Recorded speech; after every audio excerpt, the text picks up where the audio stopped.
Hey, what is going on, chat? Good afternoon.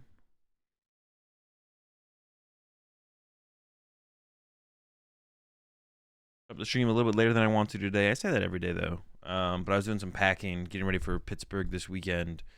I also, to be honest, I have no idea what I want to play with today. I kind of want to try Mew out with the. One thing that intrigued me about Mew was the new stadium. Do you play that over Lost City? I don't know. I think I still want to play a Lost City, but the shopping mall or whatever could be pretty cool. I don't know. Lost City's pretty like powerful in the Guardy matchup. And you definitely want one to like be able to Lost Zone a Drapion, but the other deck that I kind of want to try out was Stefan's Lost Tina. I definitely want to try that out as well. Mew's underrated right now. Yeah, maybe. I feel like Mew's pretty adequately. I think everyone like consistently respects Mew as like a deck. I don't know. Best between day two and pits? I don't think so. After I tried the deck out, I thought, I mean, there was like, I would have said something different if I hadn't tried out the deck, but now having tried out the deck, like, yeah, having tried out the deck, I don't know. I think Lugia can make a stand. I mean, I think Lugia is a fine deck right now, yeah. That's what you're asking. Palkano backs is crazy. Dude, we gotta stop. Dude, that is forever tilting. I'm just like, fine. Like, I'm just done at this point. Stop, like, the immediate. Dude, I'm done with it. Stop comparing Baxcalibur and the Palkia deck. They just are both water decks. That's it. They're both water decks. That's the only thing that connects the two decks. If I hear anyone else, someone did it yesterday in the chat too, and it tilted me. Have I tried Arceus Gudra? No, but I saw it did well in like one of the recent late night tournaments or something. I think it won a late night tournament recently.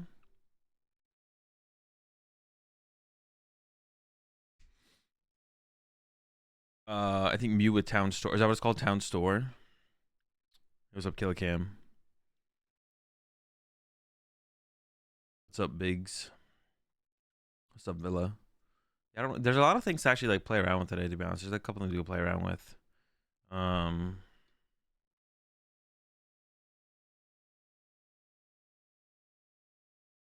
Yo, what's up, Cram Jam? Let's see.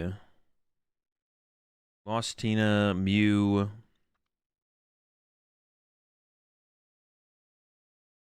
I won an online tourney undefeated with it and made a good post on Twitter. We could try that Arc Gudra thing. We could try the Arc Gudra thing. I'm down with that, to be honest. That sounds kind of fun. Something different. It did well. I saw it do well at like one tournament, and then it like I didn't see anyone else playing it after that at all. Was it a late night tournament? I feel like it was a late night tournament. Those are the main ones I like look at these days, so I feel like it probably was a late night tournament. But I gotta like look through all of them to find it. Wait, no, isn't Arceus Gudra just terrible? Don't you just like lose to Lost Tina? Like, how do you ever beat Lost Tina?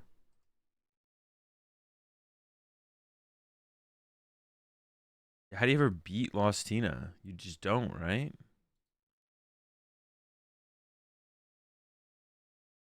What is the blue drink? It's some advanced. It's the Hawaiian flavor. It's actually pretty good. It's not like a super strong flavor, but it's like refreshing. E-guards? Dude, that can't be enough. Like, yeah. Late night player went 902, went against no Lost Tina. Yeah. Generally, I don't like trying to even like trying to make a deck with the idea of it just like giving up on a matchup you have to beat to make it tournament worthy. Like, I'm usually never a huge fan of like, especially with the way like PTCG Live ladder is, where you play against Lost Tina every 3 games. Like, yeah. What else could we rock? Can't V guard the Star Requiem? Yeah, exactly. All they have to do is like wait for the turn to start Requiem, and then over. Oh, I saw a really cool Charizard list from Japan. I didn't play the Arceus, and I'm all about not playing Arceus in Charizard, to be honest. I hate the idea of Arceus and Charizard. I appreciate 31 months there, Mitch. You're gonna have to eat 1-star wreck at some point, but at least you can buy time with V guards, so Lost Impact can't KO Arc or Goo. I mean, yeah, but they could just like cram you or Sableye like Toad Scroll when it's not. Is it still bugged? Is Toad Scroll still bugged? Toad Scroll's still bugged. Then I'm not down. I'm not in. I'm not in. Um, Charizard EX Ray VMAX. Does Ray VMAX really add that much? No, they patched it. I heard they patched it, but it was still bugged. Is Toad Scroll actually fixed right now? It fixed. Oh, when did they patch it? Oh, all right, we're definitely doing Toad Scroll then. If we're and let me get on my other account. Toad Scroll is definitely a Smurf account type deck, you know, but that's fine. Last week, I think. Well, I saw that they patched it, and then I saw immediately after the patch happened, LDF put out a thing on Twitter saying it was still bugged. It's broken, but not in a bad sense. Is it actually bugged or not? All right, hold up. What we're gonna do? What is this?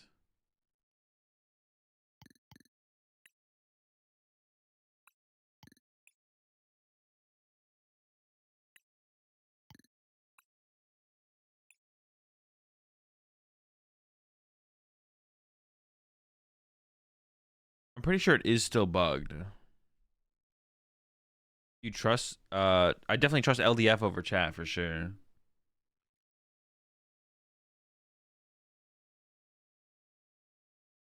There's also a battle pass bug circulating. I mean, that I'm a little bit less concerned about.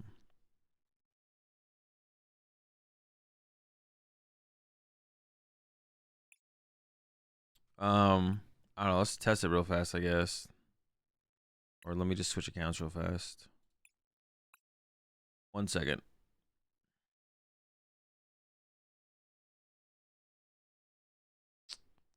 Oh, dude, I always like quit when I go to like log into a new account on PTCG Live. I just like quit the game and then like open it again, thinking I'm gonna get to the login window. But you actually have to like physically log out and then log back in.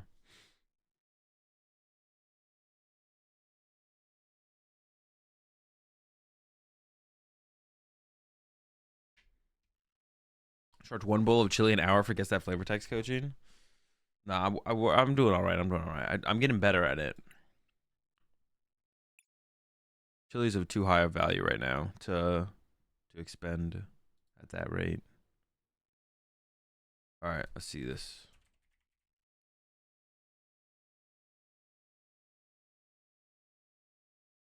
After the Hoopa one, bro, you need it.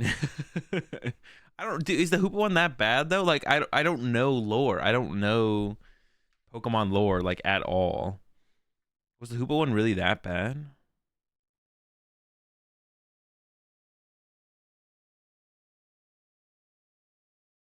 Does everyone know that? Does everyone except me know that about Hoopa? Was as bad as Deoxys? That was your by far your worst. Bro, but I just don't know Pokemon lore. All right, let's see.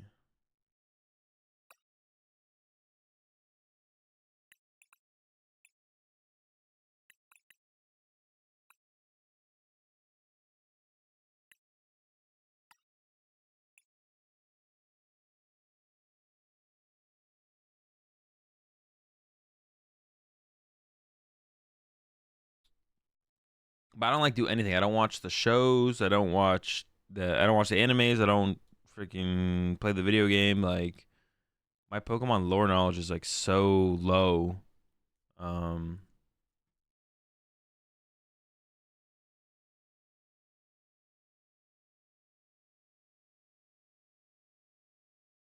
yeah, my lore knowledge is just like so non-existent. Okay. Yeah, add a couple of these.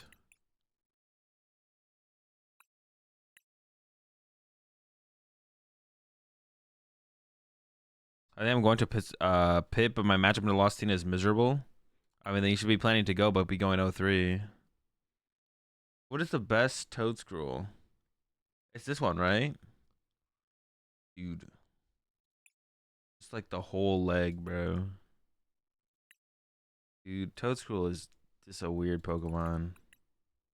I don't know. I don't know if I fuck with Toad. Did they fix the bug? That's what I'm testing right now because chat was saying yes, but I don't believe them. Oh, wait. My audio is starting to skip. I got to reset. PTCG. Yeah. Now I got to quit it and open it again.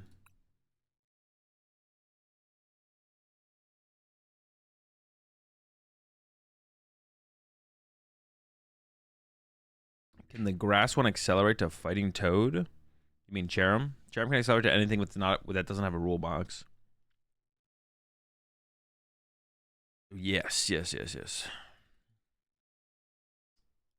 Toad is unexpected. That is definitely for sure. All right.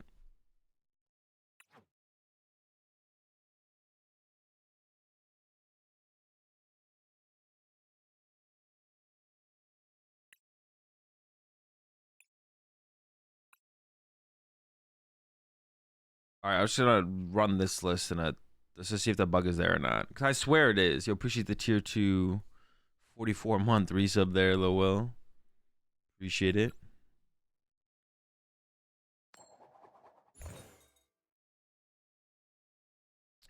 I don't have that much experience with Pokemon media compared to many, but I used to be obsessed with Bulbapedia and I play Pokemon Showdown sometimes, so I do some Pokemon lore. My knowledge is worse for newer generations though. That's what I'm saying. Like everyone who like plays the Pokemon TCG, or almost everyone, has like some other investment into the Pokemon game in some other way that gives them that much more knowledge to work with that I just like don't have.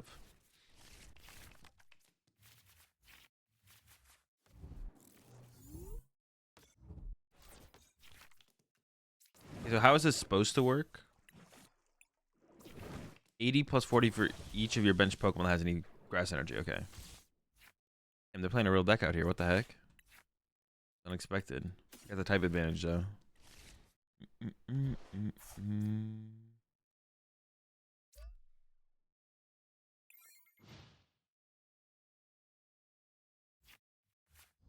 Sometimes it counts itself. Wait, so sometimes it does or all the time it does? Oh, come on. What the heck? Well, I guess I can figure out right now, right? If they don't KO my Toedscool. That's what I'm like. I'm scared of my Toedscool getting KO'd here. Okay, we're chilling. Dude, come on. Don't KO my Toedscool. So it says we're hitting for 80. Hold up. Let's go a little bit further. Sometimes the other times Cherim causes it to. Oh, so it's just not consistently? Yeah, so currently we're only hitting for 80. So when Cherim puts energy in play, like specifically on the Pokemon that ends up in the active, is that what it does? So like if I Cherim to this Toedscool, well, we can like test that. If I Cherim to Toedscool, and then send that into the active as a Toedscool, then it would count it.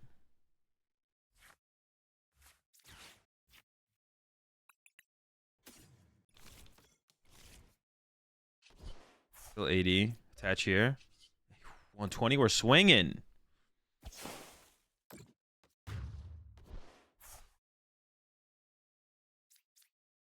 Maybe Toedscool is the BDIF and they bugged it on purpose so the only real dedicated realizes potential.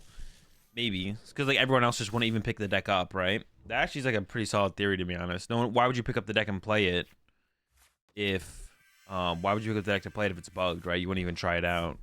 But it's like the people who can, you know, test the deck out through the bug are the ones who will be rewarded and prosper. That's a solid thought to me. It's maybe the reason, to be honest. I could see it, to be honest. Reasonable. Really hard to hold on to. Alright, 120. Then I evolve this. Then when we accelerate 1 to Manaphy, click done. How much are we swinging for? Oh, see, it already bugged it out. It's already bugged. We're swinging for too much damage already. It like started. Let's go like one further though. If I put like one more here. Yeah, it already bugged it. It literally is just when you use Cherim, it just bugs the card.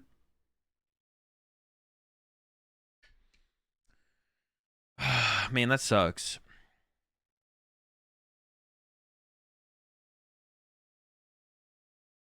I have a question at game start. What is the reason to not put any onto your bench? Because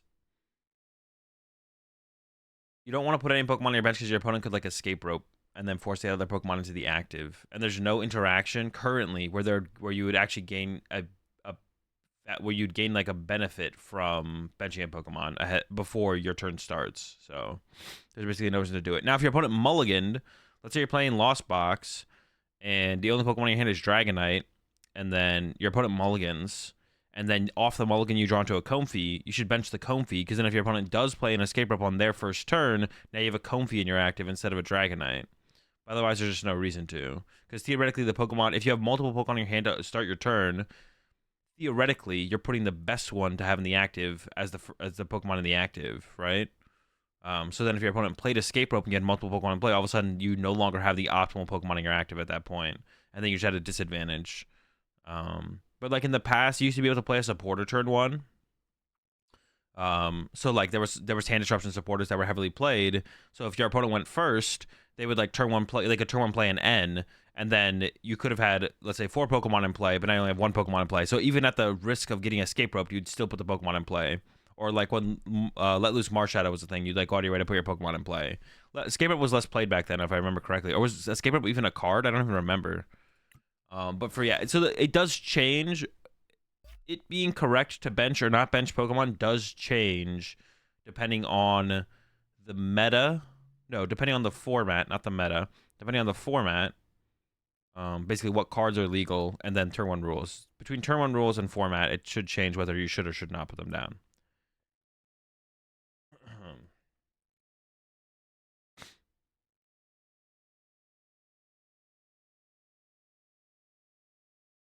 Yeah, exactly what Soda said.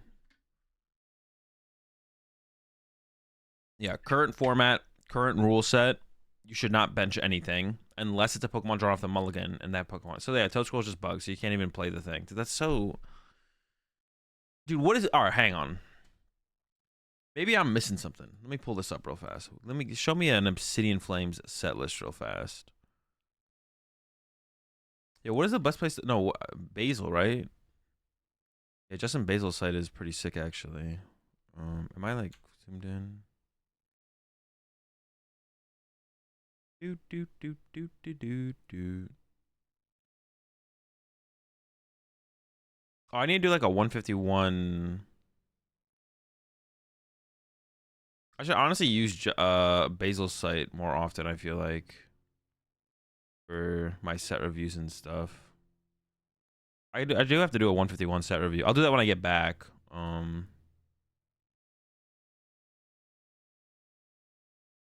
do that when I get back.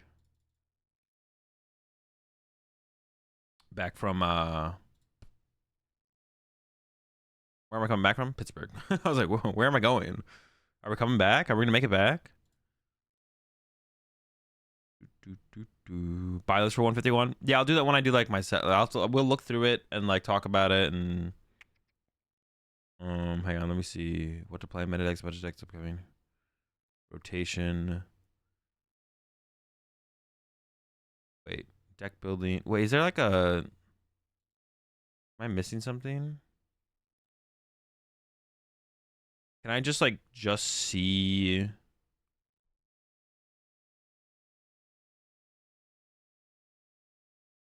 I want to just see... Dude, am I gotta be... Other tools... I just want to see like a... Where the set list for previous sets here on this site? Am I getting trolled? Table of contents. Dude, am I getting trolled? The new essentials, Eon. What's next? Upcoming releases, set release, highlights, archetypes from what to play, meta decks, budget decks, upcoming decks, where to play. Dude, is there not like an area to see like all the sets on this site? Am I trolling? Where did you find that, Soda? Where did you find? Well, no. Okay, this is not the same site. Never mind. But is there not something on Basil's site to do? I didn't know you could do this on here, though, to be honest. I mean, this works, whatever. What site is he on? Justin Basil's site. Dude, am I trolling? Are you trolling? Oh, dude, I always mess this thing up. PKM and cards. Yeah, he's PKM cards as well, but like, I guess like I was on. Yeah, never mind, bro. Yeah. Oh no, maybe I can find it here. Maybe you guys can help me find it. I was on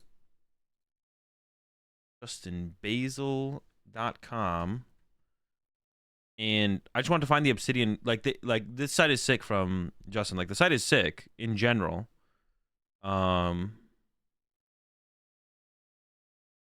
No, but I want to see 151 translations. I'm looking for Obsidian Flames. Is there not? Wait, is this Scarlet and Violet? How'd I end up here? See, I somehow ended up on the Scarlet and Violet set, but I wanted to find I wanted to go here and find the City of Obsidian Flames set, but I can't find Obsidian Flames. I was like, oh, I'll use Justin's site to look at the cards because I want to look at the entire Obsidian Flame set. And then I was like, where is it? Other tools? Because like he has this little thing, what's next here, where he talks about where there's like stuff about the next set, which is sick. There's a rotation thing, deck building, what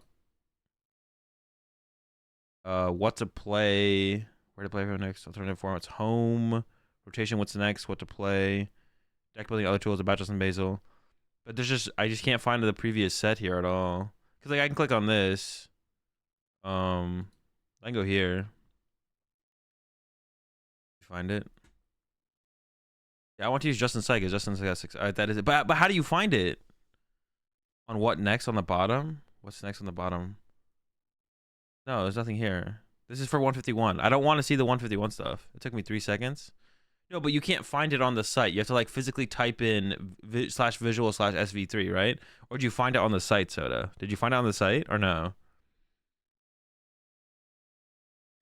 Upcoming releases.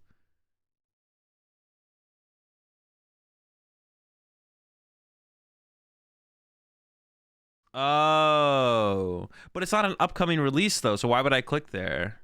Why would I click on upcoming releases to see Obsidian Flames? You know what I'm saying? Card translations, visual set list. Yeah. Yeah, see, it doesn't make any sense. See? There should be what's next? I don't know. There should just be, I don't know, something somewhere else. Dude, that's not unreasonable for me to have not seen. Okay, I just wanted to like look through this. Wait, this is not the right set. What's next? Upcoming releases. Obsidian Flames, visual set list. I closed the wrong page. Okay. I get it, but for consistency's sake, you're an idiot. As long as we both know I'm right, that's all that matters. As long as we all know I'm right, that's literally all that matters. That's literally all that matters.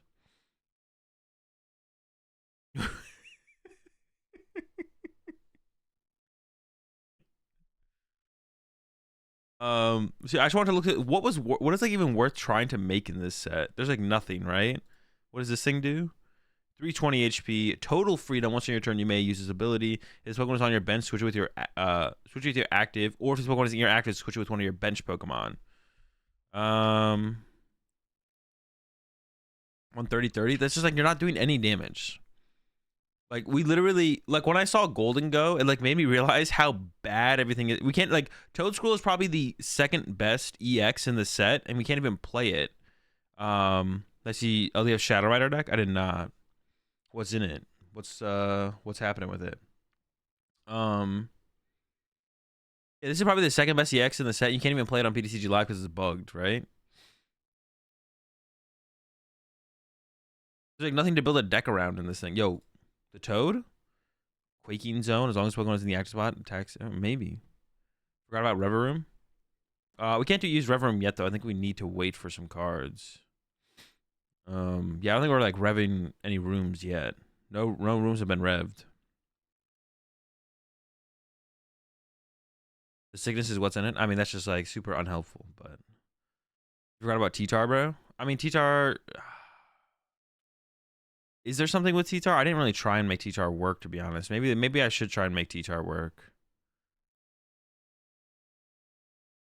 But like for how long I was out of the game, and I saw like, because I was like away at Worlds for 2 weeks, and then I was sick for a week. I saw no one doing anything with T-Tar, and I was like, well, if no one's doing anything with it, I don't know. There's probably nothing there.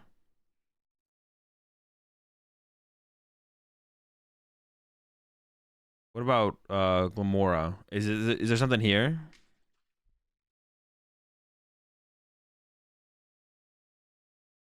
Shadow Rider VMAX with Lunatone and Soul Rock with Espeon VMAX. That's a lot of squad in there. But you don't have to worry about Path with the Lunatone and Soul Rock. I don't hate that. Clawful EX is sick too, trust. Let me peep the Clawful. I forgot it did. This Pokemon is the active spot and is damaged by an attack by discard energy from your attacking. Can we make this thing tanky somehow? How can we make this thing tanky? Is there something with Glamora? Can we cook up Glamora? Is there anything here? There's no shot, right? It just felt like, I mean, I think it's just because of like the power level of all the other cards. So I think it's just kind of maybe just kind of the nature of the meta. But we do kind of see stuff starting to fade out slowly, right? Like we see Arceus is like is kind of faded out, starting to fade out. LDF did. Well, I mean, LDF will make a deck around literally every card in the set. That's not like a dig at LDF. Like LDF literally tries to make literally everything work, which I think is fine to do. Like try and like push every deck to like its maximum or to some extent, right? But there's a difference between that and then like actually the cards actually being good. Yeah, like LDF literally takes every single card that you could. I mean, LDF's not gonna try and like make a. I don't know, maybe the LDF would, but LDF's not gonna try and make this Toadscruel deck, you know. But like anything that like, you know, especially like all like the rares or EXs and stuff, LDF will literally take every EX like Glamora, Toadscruel, like, and try and make a deck around it, and like try and push it or force it to its maximum. But I don't enjoy that as much personally. You appreciate the 41 months there, Professor. I like taking decks that are like that have like they have a little bit higher of a floor of like power. Yeah, I like working with cards that have a little bit higher of a power floor, because I like sitting there and losing like 20 games with some absolute shit EXs or whatever is just like, it's just like I want the deck to actually be able to win games even if it's not like actually a meta deck. Because like something like Toadscruel feels like it has that potential, but you can't even try the Toadscruel out. Glamora, I don't know. Is there something with Glamora? I think you're gonna get cooked by Lost Tina because you have 270 HP. Can we get over 270 HP? I don't think we can get over 270, can we?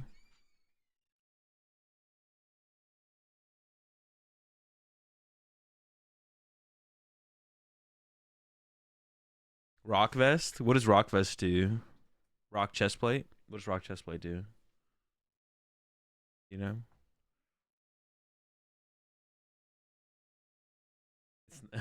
Lorelai said it's not good. Even Lorelai knows.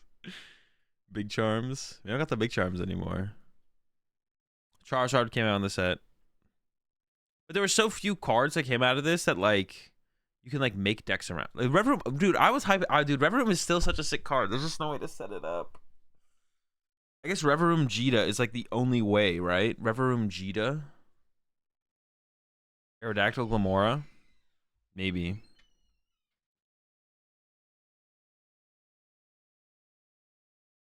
Reverum might need 151 because it gets the flip item card to accelerate energy into play, and then it gets the stage 1 tool card. And expanded Reverum is so busted. Everything's busted and expanded. We got the Scizor. The Scizor's kind of cool. I did think that one deck that we ran into the other day that you guys were talking about, in chat, the was pretty cool. Dude, I gotta get me one of these Cleffas. Thankfully, I'm not playing Cleffa in any deck right now that I'd be playing at a tournament, but if I'm ever gonna play Cleffa in a deck at a tournament, I want to rock this Cleffa. That's the. I usually don't go out of. I always just play min rarity of everything all the time, but that Cleffa artwork is different. It's so clean. It's like so clean. There's so little going on. I don't know. I love this artwork. This is like, I usually don't care about artworks of cards at all, but you know, this kind of artwork though is like, it feels like it's from a different game. I feel like other games have these artworks where it's like that. This is like this kind of full art style is super sick. I hated full arts in the past where like the background was just one solid color. And then the artwork looked kind of shitty too because it looked like 3D Pokemon, 3D generated Pokemon. But this kind of artwork where it like fills the card like this is so clean looking. This This is a really sick artwork. This one. This is like, I just like how it kind of like breaks the. I mean, these kind of do it too, but not as well. Actually, not as much at all. Actually, this one just feels like it breaks because like there's so much more going on in like this artwork even, or this one. Like this one is like really plain, but then the little bit that there is there, instead of just being one solid color on the background, is just like so sick. Yeah, this is like so sick. 5-band, is that what is that the ones that do those ones? Yeah, this artwork is just so clean. I would like it if there was like this kind of more artwork style where it kind of like, it's like it feels almost like the way I think about it in my head is like it's like borderless, like because there's the border around the card, but like, you know, you look at this compared to like this card, like all these freaking borders around, like all these edges around all these different parts of the card. But then this thing is like borderless, and these ones are as well technically, but like with how much is going on in the artwork, like it's still so clustered. There's still so much going on. I don't know, it's just like really clean. This is like my favorite artwork of all time, I think. And Cleffa will be a good card eventually, so I will be playing it in a deck at some point.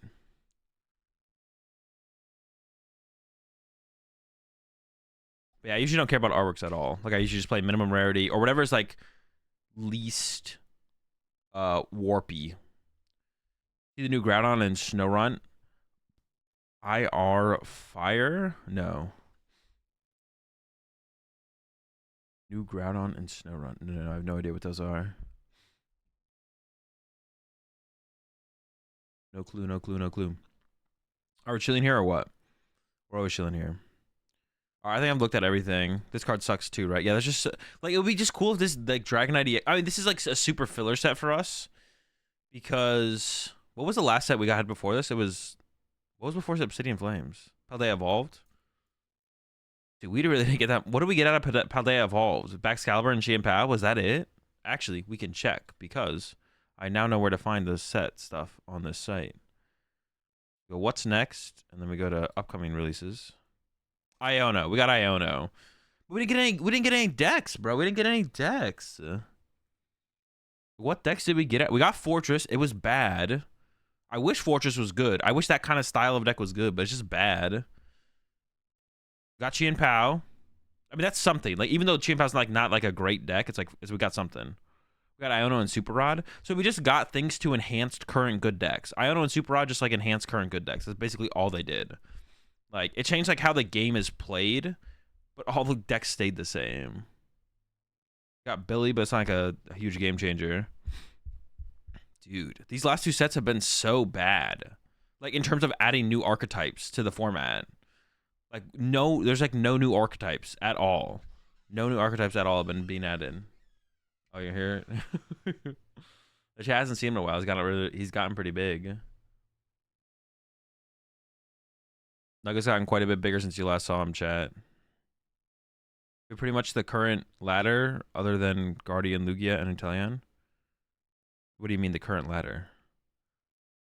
But yeah, we've gotten like nothing in the last two sets. I don't think 151 is going to be that different. Actually, we could look at 151. Let's take a look at it right now, actually. Why don't we take a look at it right now?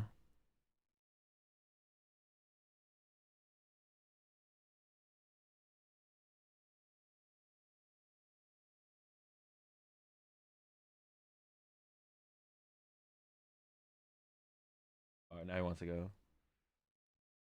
All right, say goodbye to the cat, chat. That's it. This is your cat minute of the day. Lorelei will bring him back next time I'm streaming. All right, 151. I mean, Venusaur will be worth trying out. I don't even know if it will be, to be honest. Hopefully it is. Blastoise seems like it might be worth trying out. So what's worth trying out here? Blastoise, maybe Venusaur. The Charizard sucks, right? This thing sucks. Too much energy. Blastoise and Venusaur might be worth trying out. Keep going. Arbok is worth trying out.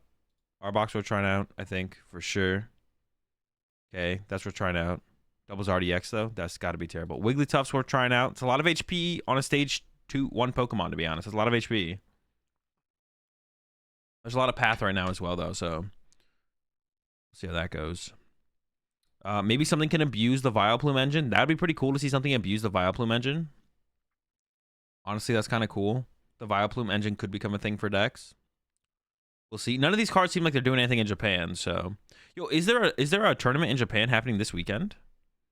There is, right? Or that's what I saw. Hagster tweet out on Twitter that he has picked his deck for a Champions League. So I assume that means there is a Champions League tournament this weekend. Man, that kind of sucks because I would have wanted to watch that, but I can't because I'm gonna be gone. But it's fine. Dodrio's nice. Dodrio's interesting. I actually kind of like the Dodrio. The attack is like super powerful, to be honest. But the thing is, like, you can't. This would be like, it seems like a super powerful potential one prize deck that you can't play because Lost Box is. Dude, it's okay. I mean, I don't want to complain too much about that kind of stuff, but like, we'll get rotate. Well, yeah, I don't know. Maybe Arbok kills Lost Box. That could be cool. I'd be down for that. What do you think about Wheezing? This Pokemon is the active spot is knocked out by damage from an opponent's attack. Flip coin if heads, the attacking Pokemon is knocked out. 10 damage each of your opponent's bench Pokemon. A spread deck? I don't know. I mean, it'll be bad because there's too much Lost Zone stuff to make a deck like this good, but like that's the problem. Like decks like this are just bad because of Lost Zone, but does Pokemon stream every US regional now? Yeah. And every European regional, at least last season, was getting streamed as well. Limitless was running the streams for all the European tournaments. So all European major events, all North American major events get streamed. There's usually not a stream for the Australian events, but sometimes they stream like Top Cut. And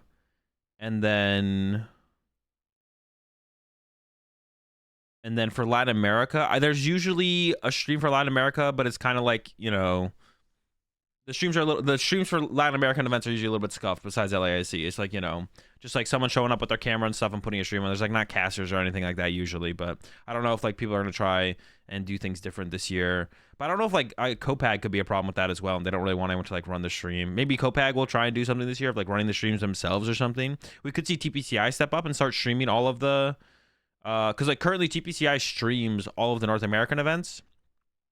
But they don't stream, like they're not the ones that are streaming the European events besides like the ICs. Like they stream the ICs. It's Limitless that has been streaming the ICs. I think TPCI does help them out in terms of like funding for equipment, which is cool to see. So I'm sure Limitless is going to be streaming all the European events unless like TPCI steps up and wants to do it themselves. But it would be cool to see TPC step up and also stream the Latin American events as well. I mean, it's like the next like theoretical step. Would be making sure that the Latin American events are being streamed by somebody or like just doing it themselves. So it'd be cool to see them do that, to see more of the Latin American events get streamed, because you can already count on all the North American and European events to be streamed. That Ditto could be good. Nah, the Ditto sucks. I mean, it's like one of those cards like not gonna be good, dude. People have been hyping this card up on Twitter. I don't know. Maybe there's something here.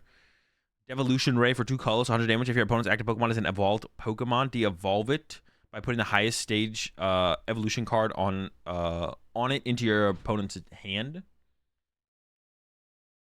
Your opponent sets up a Charizard and swings, and you're just like, all right, 100 damage, de-evolve. But like, people are saying that people are gonna put this in Lugia. Are you though? Are you gonna put this in Lugia? Aren't they just gonna go boss KO your one Archeops and then you just lose? Like, isn't that what's gonna happen here? I don't think we're putting this in Lugia. I think the card could be good. The card is good in Zorobox. This card is good in Zorobox for sure. That's pretty hype. But Zorobox still sucks because Lost Zone decks are too good. Maybe Zorobox will have its moment eventually. What did I think this card was going to be dope in? I've talked about this like 2 times now. 2 or 3 times. We have... Huh?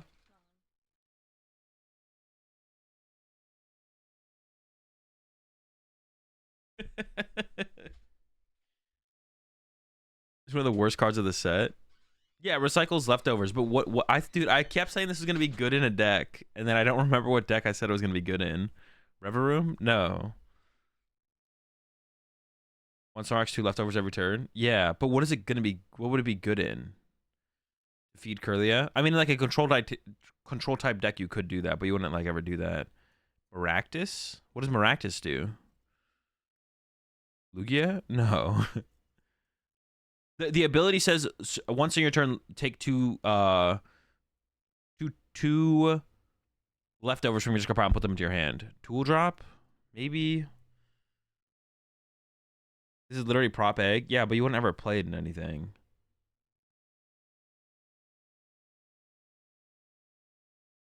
There's Pokemon that discards tools to do damage? Maybe. 50 times tool card discarded. Oh, does Maractus do that? Reverum? No. It's not Reverum. Reverum doesn't need leftovers. The Mew's pretty good. It's got that restart. Once in your turn, you may draw until you have 3 cards in your hand. So we're getting Instruct back. And then the Genome Hacking for 3 colorless. Choose one of your opponent's active Pokemon's attacks and use it as this deck. So this card is like solid.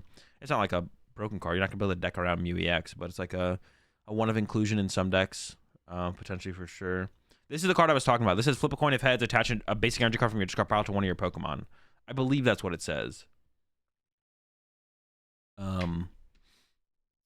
Yeah, I believe that's what it says. Flip a coin if heads. That's in Japanese, so I don't actually know for sure.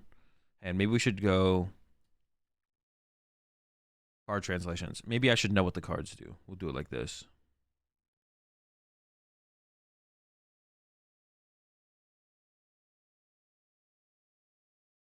I'm not missing anything now. Turbo Patch will ruin the game. Bro, I remember when everyone was... I mean, when I saw it myself as well, I'm not going to lie, I was like, bruh, this could be... But that card is literally never... It was played in, like, Vikavolt, and that's it. Is Turbo Patch still legal? Yeah, is Turbo Patch still legal? I actually don't know. All right, let's scroll. Oh, Nidoking could be a cool meme deck. That actually deck looks like it could be cool. Don't think so. No. Okay, rotated. I mean, it's so hard to tell. No one literally played. It was played in one deck, and that's literally it. So it's really hard to tell if it the card rotated or not because it was literally never played. I'm not all of a sudden realizing no one's playing Turbo Patch anymore.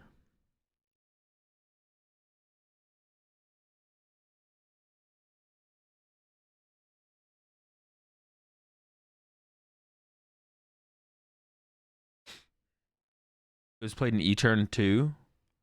Was it? I don't think anyone was playing it in E-Turn. I don't remember that. No, we had Dark Patch. Why would you play Turbo Patch?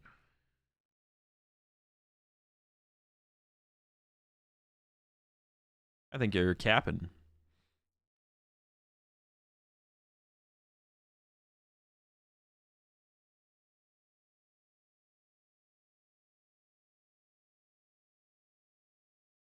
Oh, it's before we had Dark Patch? Okay, you might be right then. I don't think... was anyone playing Turbo Patch in E-Turn? Well, it definitely wasn't like a staple. Like, maybe people tried it and then realized it was bad. This Pokemon has a... Oh, yeah. And we'll get down to Turbo Patch eventually. I'm trying to see if I missed anything else that's worth, like, mentioning. Or thinking about.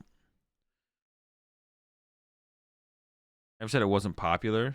Never said it was popular. Yeah, but I could run into someone on ladder playing 4 Turbo Patch and freaking Pikarom, but I'm not gonna be like, oh, see, Turbo Patch was played. Big Balloon, Statue card. No, dude, my scroll wheel I feel like is broken. Once during each player's turn, that player may discard a basic energy from their hand. If they do, that player draws a card. Is there any deck that like takes advantage of having energy in their discard pile, like basic energy? I can't remember.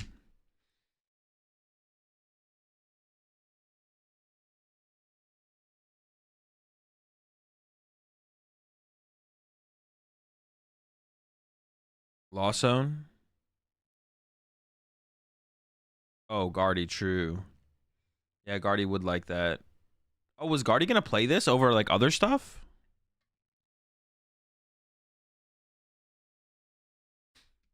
What other stadiums are there? I don't know if Guardy would actually play this though over other stadiums. Artisan is still probably a little bit better in terms of consistency.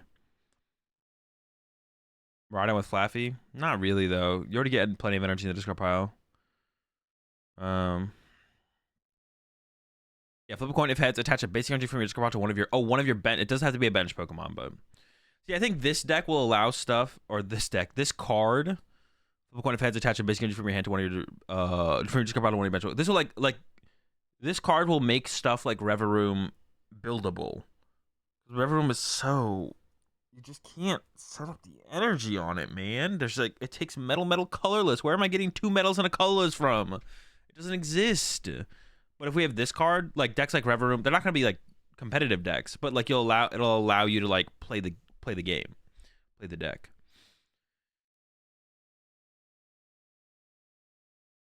Yeah, none of the decks that actually play Energy Seal will be good, but it'll allow you to like make those decks like not in the terms of competitive, but just like having fun playing Pokemon. It'll like make so many more decks better.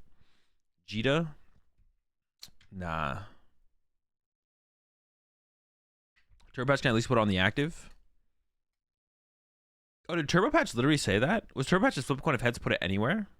I thought there was like a restriction to Turbo Patch. Was it only basic Pokemon? There was some kind of restriction to Turbo Patch, right? Besides the coin flip. Well, it's not really a restriction. That's just the requirement. Yeah, it was. Yeah, okay. It was basics only.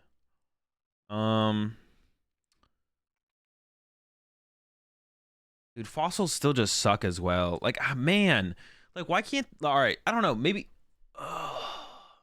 there's just so much filler in Pokemon sets. Like,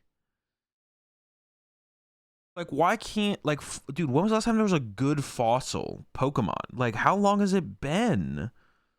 Like, they don't need to be competitive good, but, like, make them, like, functional. Like, make, like... They're like not functioning cards. These cards do. There's so many non-functioning cards that are printed every Pokemon set. Like, make the cards just functional. Like, at least, please. Archeops, that doesn't count. Yeah, it doesn't count. Like, just yeah, make the cards functional somehow. I don't know how. I'm not a card designer. If you want to hire me as a card designer, I'll come up with ways to make fossils functional, bro. Like, please, like, I just want to play more different cool Pokemon decks when a set releases. You don't have to make more competitive decks. Like, fossils don't have to be competitive, but like at least let me enjoy playing the fossil Pokemon if I make a fossil deck and play it on PTCG Live instead of going like 30-1 or 1-30 or something like that. Like with my fossil deck, like come on, make them functional, bro. Come on, please. All right, Rigid Band. This is a big one for Stage 1 Pokemon. Take 30 less damage. This tool is actually kind of crazy. This is a really good tool card. Safety Goggles, no weakness for your basic Pokemon. Probably not going to matter too much because basic Pokemon have such low HP to begin with. Like, is them having no weakness all of a sudden going to be that big of a game changer? Not very often. Snatch Arm. Bro, this is what I was kind of saying with the Thievul that's coming out. Like, what if you played a deck with, like, that, like, attacked turn 1 pretty aggressively, and you're like, what if you played, what if you played a deck that had, like, 4 Snatch Arm in it, and you're just like a Fortress deck, and you're like, turn 2, Fortress, Iono, Snatch Arm, Thievul. You look at their hand, you take away their Pokemon, you take away their energy. Like, I don't know, that would be kind of a cool... I wouldn't hate it if these cards were good in that way, but you'd have to like play it for tempo, basically. Yeah, I wouldn't hate that, to be honest. Like, if that could be like possibly good. Hit them with Arbok. Yeah, I don't know. Snatch Arm into Arbok or something. I don't know. Yo, Arbok Snatch Arm. Yo, I'm kind of down with that. All right. Now you're cooking. Yeah, Judge Snatch Arm Arbok. Let's go. This set sucks, bro. You're such a hater, bro. What the heck? What is your problem? This seems better than Obsidian Flames. Actually, I don't know. Is it because we're not getting like a? I think there's like more mid. What should we label it? There's like competitive, or yeah, there's more non-competitive stuff to come out of this set. But actually, is there like one single competitive archetype that's going to come out of this set? It's possible there's 0, right? The things to try is like Blastoise, Arbok.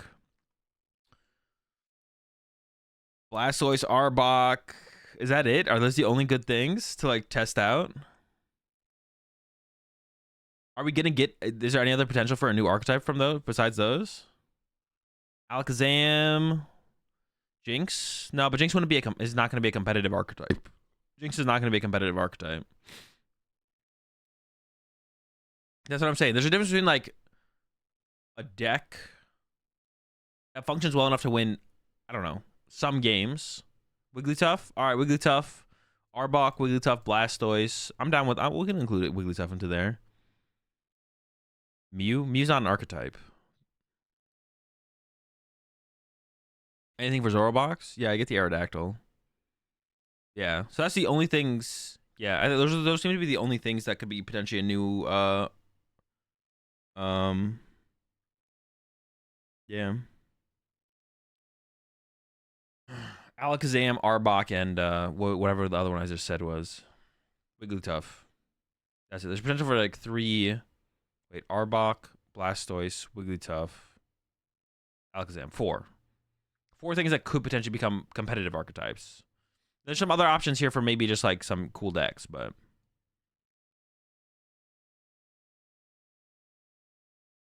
Zapdos EX. Yeah, I'm not talking about like individual cards though. I'm talking about archetypes. Zapdos is not an archetype. It's not making anything an archetype. Be able to attack from the bench does sound pretty cool. Yeah, definitely cool. New Zard EX makes the current Zard better. Split the EX 2-2. I don't think you're doing that. That's so much energy. It's just not happening. Also, you need a setup. You need to get like turn 2 double candy or something. Like, I don't know. Maybe. It's maybe possible, but yeah, it doesn't seem like it's going to be happening. Maybe it work. Maybe I mean, I don't know. What do you want to even do 334? I guess like to KO your opponent's Charizard. But then you discard 3 energy. So if you like save this for the late game, you're gonna have to be able to evolve into double Charizard in the late game to be able to use this in the late game. I guess you could like rare candy this one out and then evolve to the other one later. But that means you have to be attacking with something this whole time though. And then you also discard 3 energy, yeah. So you get like 1 attack with this thing. And what are you attacking with in the early game? And if you use your other Charizard EX's ability to set itself up, you don't have a Charizard EX to set this thing up. Yeah, there's no shot this thing is good. There's no way.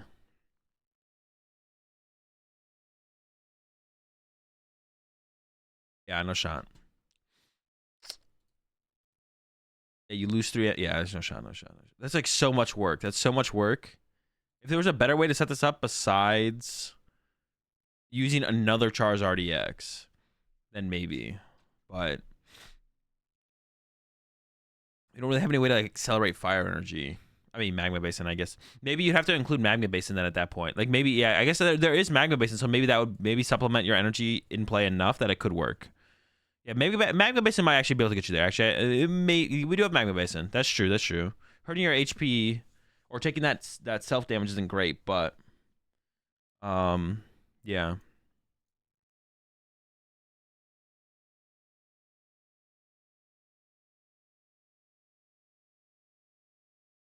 Would you ever become just like a pure Charizard deck at that point? I guess that's also possible, right? Would this be its own deck though? Just this by itself? Oh, the other Charizard's so good. I think you'd probably include some of the other Charizard though. I feel like maybe you could make this its own thing. Make it a Cheryl deck. Hit yourself, damage yourself, Cheryl, repeat. You have to like switch between Charizards though. It sounds kind of tedious. 160 plus Cheryl. I mean, if T-Tar can't do that because its first attack mills your own cards. This would also 2-hit KO pretty much everything, whereas T-Tar comes up a little bit short on the 2-hit KO.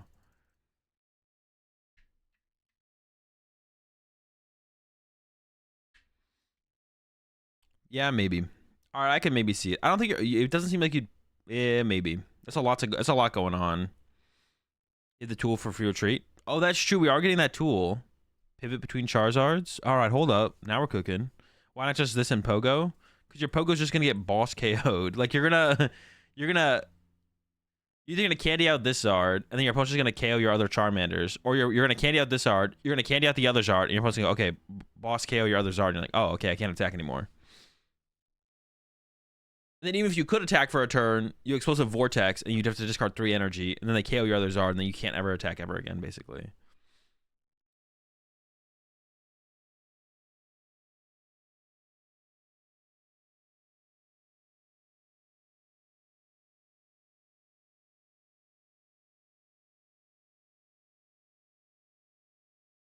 Kind of like a Bax. Not really, because you weren't invested in... The thing is, like, the difference with Baxcalibur is, like, you're not investing a rare candy to get your Chi and Pow into play as well, right? That's the difference. Like, not only do you have to rare candy your attacker, or your support Pokemon, you have to rare candy your attacker as well. Or, like, they work off the same resources. They both work off Charmander, they both work off rare candy. Chi and Pow is just a basic Pokemon that searches out energy for you and then when it KOs stuff. If your opponent goes to Boss Carrier or Excalibur, you just Irida for another Candy Excalibur, or just have it in hand already.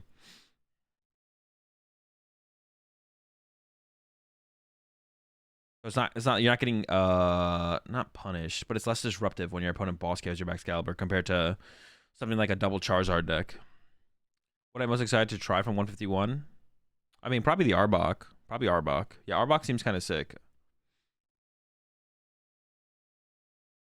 Yeah, Arbok probably is the what I'm looking at to try out more so than anything.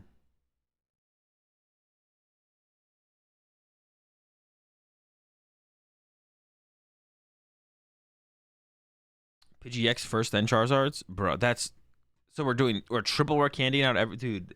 That's what I'm saying. It's just too much. Like, so we're gonna rare candy Pidgey first, and then we're gonna rare candy out a Charizard.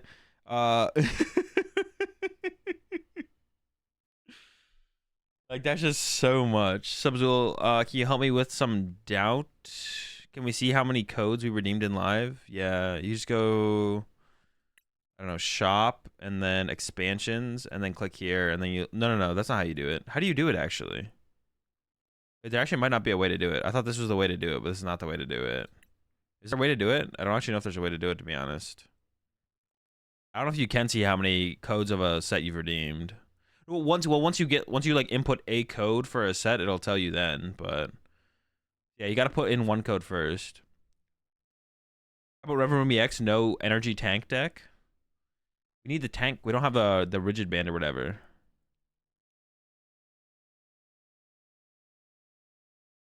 Yeah, we need rigid band. We can't tank anything. All right, so I guess we're not playing Toad Scroll today then, because the card is still bugged. That's ridiculous, man.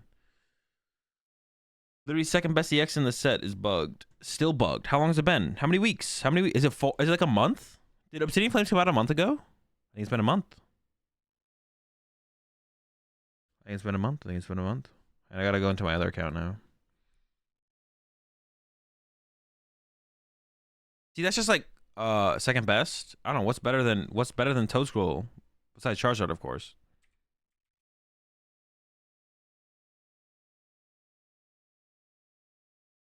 Oh, I guess Pidgeot. I meant like archetype. I mean like that you can like build an archetype around. I'm not playing quad Pidgeot. That's not happening.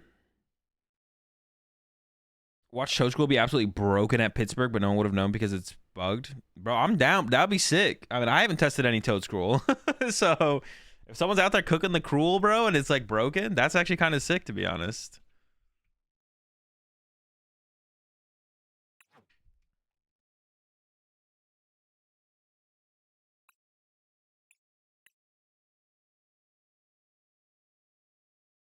I hope someone did break the toad. What Pidgeot X is the new Togekiss VMAX control? Maybe.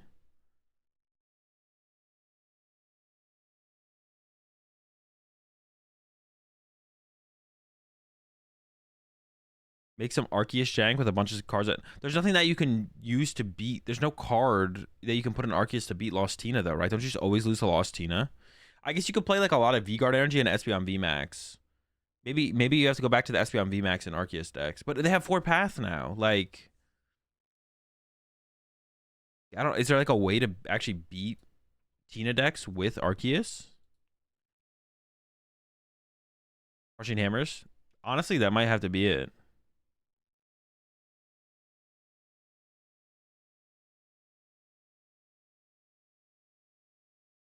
Luna Lock, Luna Rock, dude. I'm not gonna bench 3 Pokemon, and then I need SB on VMAX as in play as well.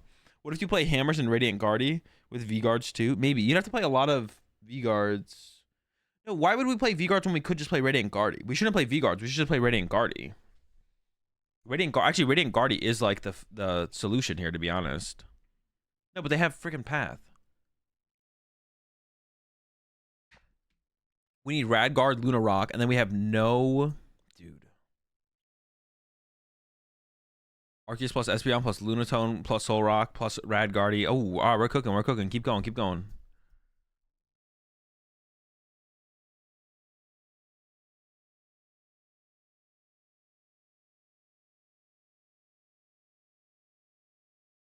Yeah, I forgot. Of course, we have Solrock Lunatone.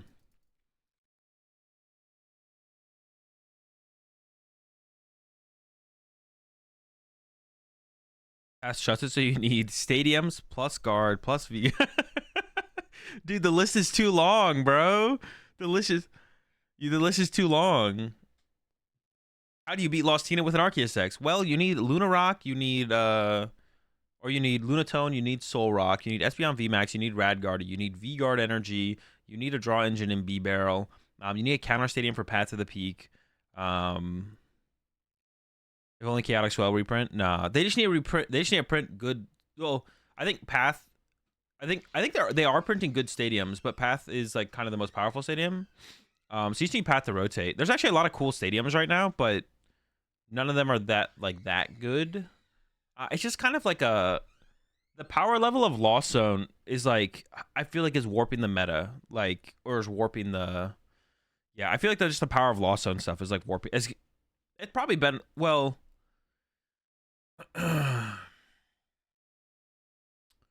Like if in Silver Tempest format, if Lugia didn't exist, Lost Box would have been insane, probably.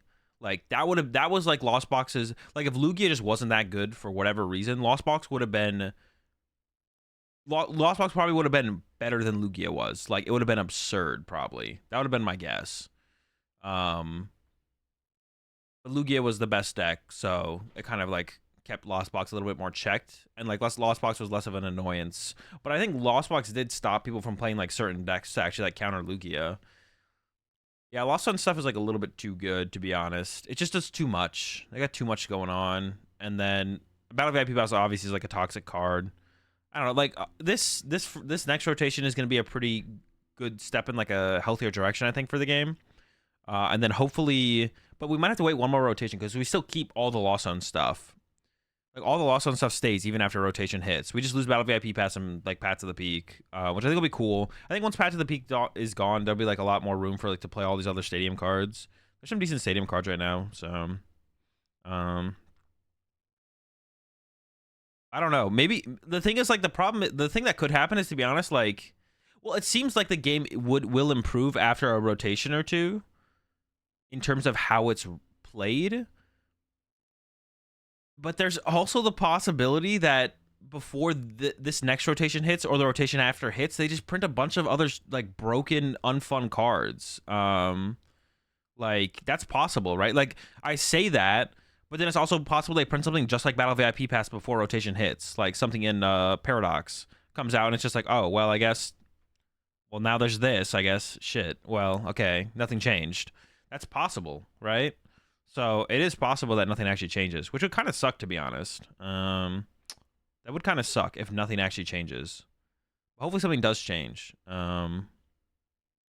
When rotation hits. Hopefully the power level of the thing is they need to plateau the power level of cards, which it seems like they are doing because every new set release, and that's so like even though I complain about there being nothing good, well, I don't necessarily want more competitive archetypes. I just want more cards that like you want to play with, right? That's what I was kind of saying. Like, I want more bad decks, basically. Decks that are never going to be good competitively, but like you can at least have fun with and enjoy playing and like win games in the current meta. There's just so little of that came out of Paldea Evolved or Obsidian Flames. Like, I don't need the deck to be a new broken BDIF. I don't even need the deck to be competitive, but I want to be able to like pick up like a Toad Scroll or something and like have fun playing it. But I can't do that right now because it's like banned. Or it's bugged. So I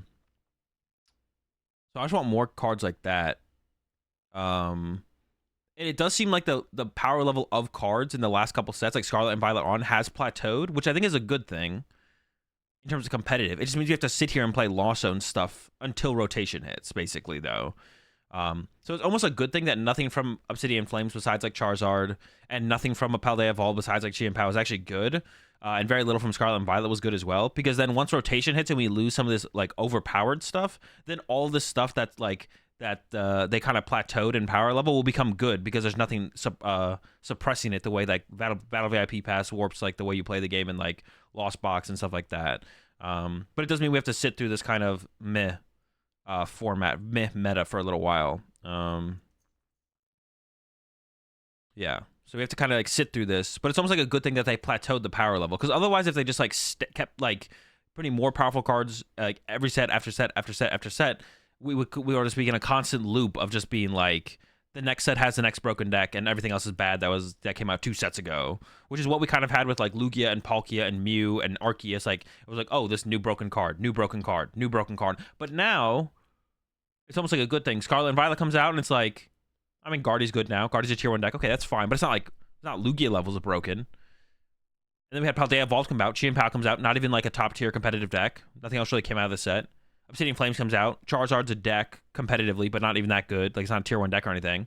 So the power level's like plateaued, which is like a good thing, I think, overall, but it just means we are sitting through a pretty repetitive format, even with new set releases. But if it's for the better of the game in the long run, that's kind of cool, I guess. Did I see the Turbo List that won the Limitless tournament last night? No, but I'll look it up. I'll take a look at it right now. So we have to suffer now for... Yeah, we have to suffer now for the future of the game. So we just got to hold on a little bit longer.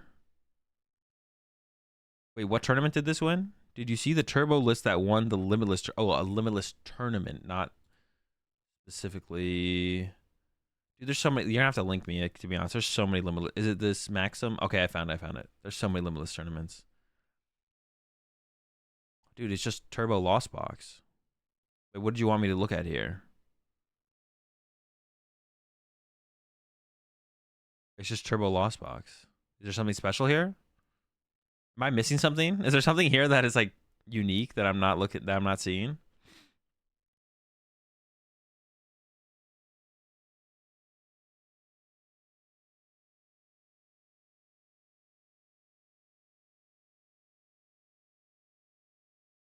I don't know if anything unique concerning it won versus Urshi.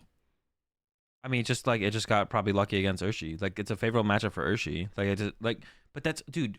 All right, I'm gonna have this talk right now, dude. All right, there's two huge misconceptions about the Pokemon TCG that a ton of players have. I get it. It's one game. Oh, was it just a one game? It wasn't even one match. Was it best of one? That means 0. Just like how local meta means nothing. A best of 1, a best of 3 means it was best out of 3. One best out of 3 means literally nothing. It means absolutely 0. There's like generally like 2 weird mindsets that people have in the Pokemon TCG, like that they're like misconceptions, where they think one is someone thinks if someone is a better player than them, that so some people think that the better player should, like, basically a lot of people look at it is like the better player should always win. The better player has an advantage. But the better player is not. We're not playing chess. The better player is not always going to win. Like people think if they go up against Tord, they have 0 chance of winning. You have a less chance of winning than if you played against Joe Schmo. You don't have 0 chance of winning. And then some people think that the deck determines the out. Like some people think the player determines 100% determines the outcome of the matchup, and then some people think that the deck 100% determines the outcome of the matchup. Like people can't fathom Lost Box losing to Rapid Strike. It's like, no, Rapid Strike's favored. Rapid Strike wins that matchup. How would that ever lose? It's like both of those things are incorrect. If you're a better player, you have an advantage, and if you have an advantage with your deck, you also have an advantage from that. But if something wins 60% of the time, if you play 10 games of a matchup, if you play 100 games of the matchup, it's in a 60-40 matchup, the 40% has to happen 40% of the time, right? As long as people are playing well. Obviously, if you're the better player, your win rate is going to be a little bit higher than in a 60-40 matchup if you're playing against someone worse than you. Your likely win percentage against someone is maybe like 70-30, or even a little bit higher than that. If you're like a really good player and you're playing against an average player, even if the matchup is 60-40 in your favor, if you're a really good player, it's like 70-30 or higher. Or if you're on the other side, all of a sudden it becomes 50-50, or maybe even you're still slightly advantaged, even if it was like a disadvantaged matchup. But like when I hear people talk about the game sometimes, the two things that come up, it's like people can't fathom the idea of a better player losing to a worse player, or people can't fathom the idea of winning against an unfavored matchup. And it's like neither of those things are like should be that like mind-boggling to happen. Both of those things are very reasonable to happen, and just like I don't know, like. But I feel like those are like two different mindsets that people have, where like sometimes people only think one and sometimes people only think the other. People are like, the deck doesn't really matter. The better player should be winning almost every time. And then some people are like, the player doesn't matter. It just comes down to what matchups you hit. Because like sometimes when you hear people talk about their tournaments, it's like, well, I just hit bad matchups. That's why I lost. Like, no, that's not why you lost. Or some people are just like, oh, I played against good players and that's why I lost. It's like, no, that's also not why you lost. There's so much. That's why there's so much depth to Pokemon, and like it's always reassuring to hear people talk about it and the game in that way, because that reassures me that people are still really bad at the game. Not like to be like toxic, not trying to be toxic, but it just reassures me that there's still a really big skill gap in the game. When I hear people have like these mindsets in the way they view the game, it just reassures me, oh, you know, like sometimes people in chat will be like, how'd you lose that matchup, or how'd you win that matchup, or how did they beat this? It's like, well, it's just Pokemon. Like if it's a 60-40, the 40% has to happen, which means the deck in the unfavored situation has to win 40% of the time. It's just favorable 60-40. It's like, yeah, it's nothing about that is like nothing about those kind of things should be mind-boggling. Now, if you notice like a trend, like let's say you think the Guardy was favored against Lugia, but you notice a trend of Lugia's constantly beating Guardies, or you keep losing to Lugia, maybe you have to reevaluate your matchup. I don't know. But yeah, you want to like think a little bit more dynamically, a little bit more in-depthly than that. Like, it feels really suffocating to play versus really good players because they so consistently find the right out. So I can understand why people get the perception that it was unwinnable. But people like have that perception without even playing against a good player. That's what I'm saying. Like these things are just like, people won't even play a matchup. But someone says, oh, Guardy 100-0's Lugia. And then they're like, oh my gosh, a Lugia beat a Gardevoir? That's not possible. I heard it was 100-0. Like, yeah, I've definitely lost some Mew versus Rapid Strike. Exactly. Like it happens. It's just like, yeah, it just happens. Everything happens.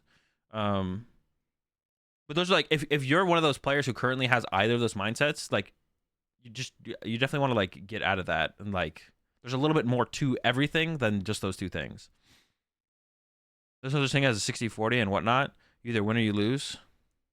That's pretty deep, actually.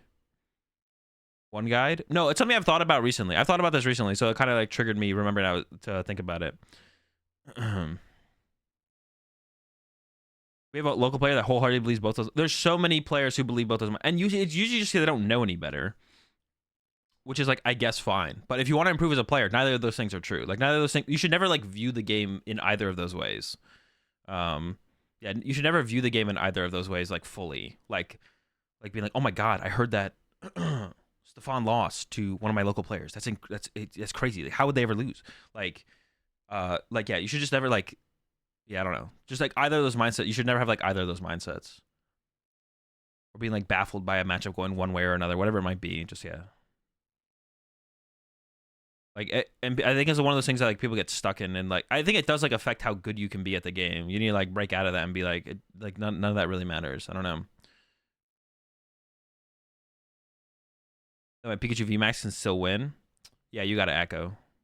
We're all rooting for you. Anything can be anything, and anyone can be anyone, but that doesn't mean overcoming certain odds isn't impressive. Dude, that's not what I'm saying, Mamak. That's not what I'm saying. That's not what I'm saying. Like at all. I'm just saying like the people have like weird mentalities about like matchups and good players. Like we're all just playing Pokemon at the end of the day. Yeah, we're all just playing we're all just playing Pokemon at the end of the day. But like having a better I think thinking about those things in those ways like skews your like viewpoint of the game. So some people are super defeatist with matchup odds. That's a good way to put it, Sandy. That's like a better way to put it than I just put it. Yeah, so many people are super defeatist with matchup odds. Yeah, exactly. Or super defeatist with like, yeah, that's a good way to put it. So many people are super defeatist with matchup odds. Yeah, like matchup odds just don't matter. I mean, they do matter to help you like decide what you want to play and stuff. But once you're actually at the tournament with your deck, like nothing else matters besides trying to win. Like you should take into account like what you think your matchup percentages are going to a tournament to try and decide what deck you should play or if you should tech for certain matchups. But once you're actually playing in a tournament, just play the game. You know what I'm saying? Like yeah, just play the game at that point. Just like focus on playing well. I don't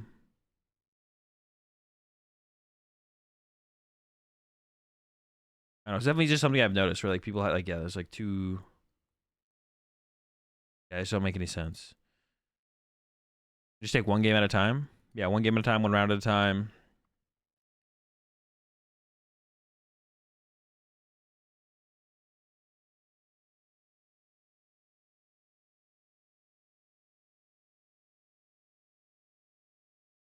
That literally happened to me yesterday. E-Tech. Yeah, it's like yeah, that's a good way to put it. It's like a defeatist mindset. It's like, well, yeah, it's exactly like that. It's like, well, I'm going up against Tord this round. I guess I just lose. Like they're already like mentally checked out. Like the player, like you should almost like you should like it would be better if you just like couldn't see your opponent. And didn't you want to like play as if you don't know who you're playing against? Obviously, that's not possible. Especially if you know who the player is and then you see their name and then you sit down and it's them. Like, oh, it's them. But yeah, it's like a defeatist mindset where people like go into games based on a matchup or based on the person, just assuming they're gonna lose. It's just bad. It's a bad. Like you can have an understanding that, oh, they're better than me, or oh, this is a bad matchup once they flip over the active Pokemon. But and understanding that's fine. But like I feel like it actually like consistently like mentally affects people in their actual game and gameplay. It's like if they misplay or something, they just write it off as, well, I was gonna lose anyways. I'm against a top player. Oh, it's a bad matchup. I misplayed. Who cares? I was gonna lose anyways. You know what I'm saying? Like you just like write off all those little things because as you go through it, hey Tor, put this paper bag over your head so I can play you without thinking it's you. Yeah. Like, don't write yourself off or don't write your mistakes off just because it's a top player or it's a bad matchup, whatever, or any other like thing. What if your opponent is Xander, though? Xander? That's a free dub. Wait, do you mean Sander or Xander? A lot of people have called Sander Xander before. If I'm up against Xander, it's a free dub. If I'm against Sander, it's also a free dub. I go in with the mindset that every round I'm giving it my all, like Charlotte in round 9, where I was not making day 2 no matter what. I'm playing to win. Yeah, always just play to win and just try and play your best. For sure.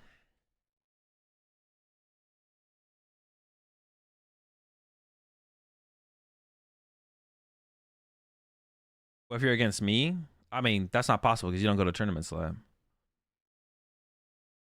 Have you ever played against Sander Soda? I don't think you have. I'm gonna go ahead and make a prediction here that you've never played against Sander. Neither has Win Streak.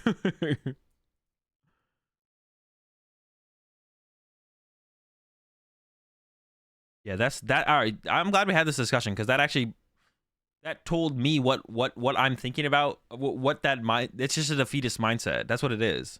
It literally is that. It's a defeatist mindset. I forget who said that. Put that comment in chat, but I'm glad we had this discussion because that actually.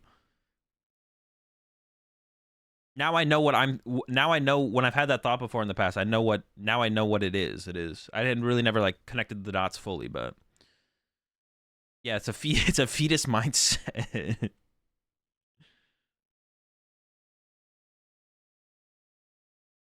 Yeah, shout out to Sandy Beach. Everyone say thanks, Sandy Beach in chat.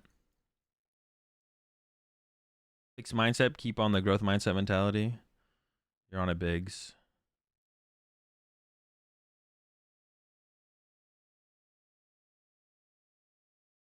I'm actually curious because I've like commented on this a couple times now. I've commented on a couple times recently. Not like saying I know it as fact, but what is like for any Europeans in chat? I mean, Soda's here at the very least. What is like the cup challenge situation like for the most part? Like,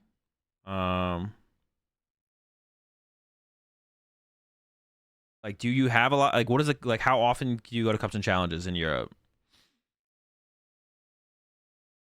I know there's probably not quite as many. If you're in like a good area for Pokemon in Europe, it's probably not comparable to a good area in America. I'm sure America has it way better off. But like I see people like talking about like flying to cups and challenges, and like last season too, people were like flying to cups and challenges in like Europe and Australia. If you're in Netherlands, Germany, UK, you're good. How good is good? Like every weekend there's usually something, or just about every weekend. Considering we have 2 cups per quarter, do you win? How often do you win them, Soda? Yeah, in Europe specifically. I mean, if you're in America, if you're in America and you don't live in the middle of nowhere, you're probably in a pretty good spot to be able to go to a decent amount of tournaments, cups and challenges.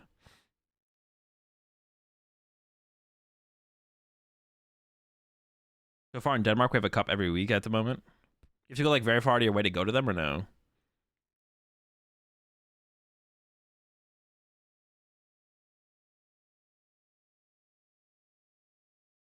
One per month in Germany. Got second at both this season? Bro, Soda, you're trash, bro. Who are you losing to? Little Timmy European edition? EU isn't as big as NA, so traveling is less of a problem. It's more so I can't travel outside of Germany because of my permit. Oh, that kind of sucks then. EU isn't as big as NA, so traveling is less of a problem.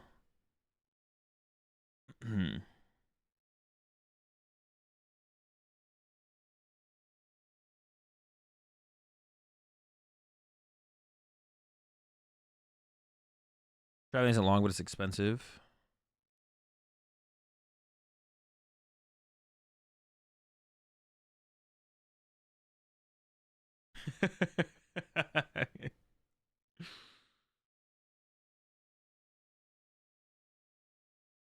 Like the cup and challenge situation sounds like it's pretty decent in Europe, or maybe even depending on where you live, like close to comparable to America. Because I always like assumed that there was like less opportunities to go to like cups and challenges, but Michigan is like 3 times the size of Denmark. Is it actually? Will I make a tier list for Pittsburgh? I did plan on doing that today at some point. I probably won't do it like right now, but I'll do it at some point. No, no dice. We haven't done the dice at all recently. We might do some again though. I'd bring a new do a new color of dice. I don't know what the plan is for that. I'll have to talk to Chip. But all right, what am I playing with? What are we playing with today? I didn't have anything else to really talk about. Denmark is literally the size of Rhode Island. Wait, actually, like no memes. It actually is. Hold up.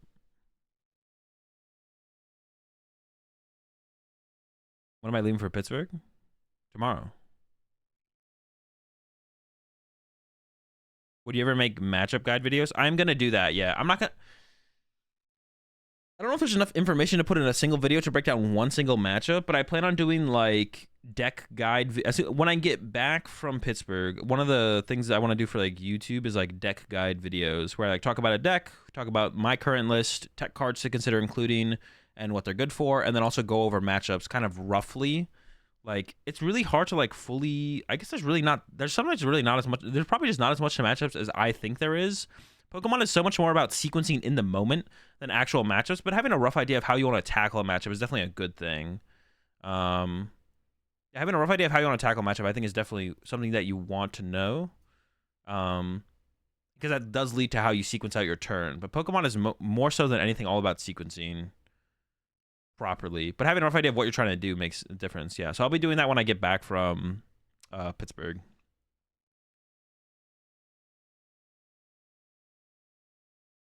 You should play some Turbo Lost Box today? No, that sounds kind of cringe. Setter, I'm so close to timing out. You mention Shadow Rider one more time. Love the in-depth videos. Yeah, I definitely plan on doing something like that. Definitely plan on doing something like that when I get back. And the first ones will probably be a little bit rough because I don't quite know how I'm gonna break it down. I'm probably gonna do them live on stream as well, so you guys can all like ask me questions as I go through the deck, so that way you can bring up some things that I maybe wouldn't have thought about in like a matchup or just about the deck in general. So I do plan on like doing them live on stream and then like editing them, maybe doing a little editing later and putting them on YouTube. But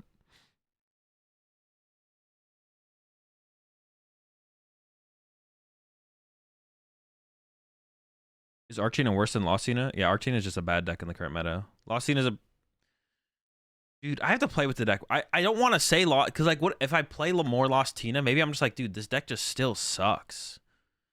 Maybe that's what we should do. Maybe we should play some Lostina. Hey, let me look up Stefan's list. I like the look of Stefan's list.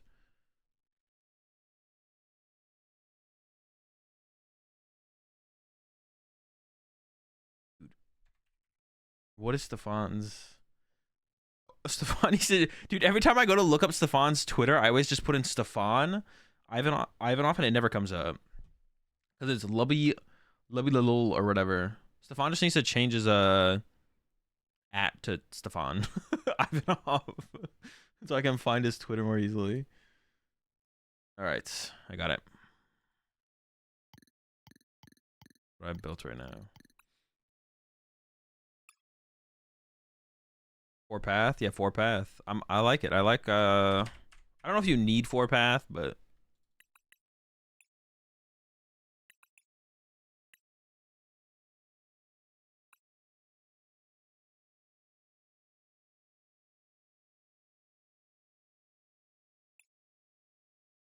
Dude,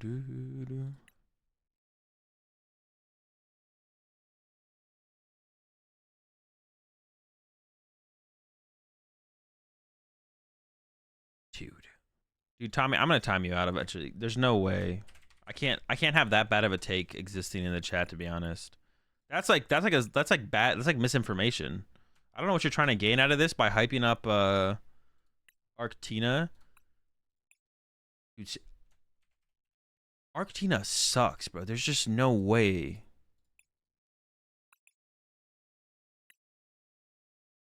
Alright, CSCS. There's just no way.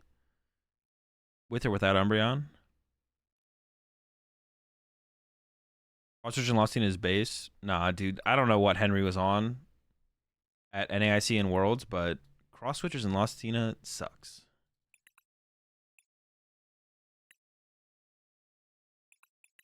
Henry was literally trying to make everyone's deck worse. I don't know what, dude. There's just no way, bro.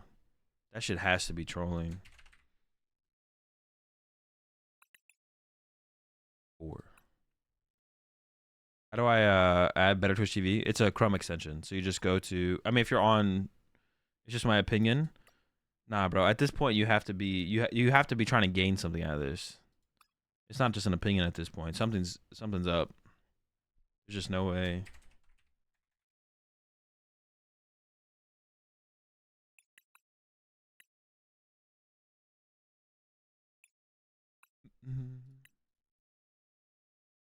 Having that opinion is like saying, what if something is outrageous in real life?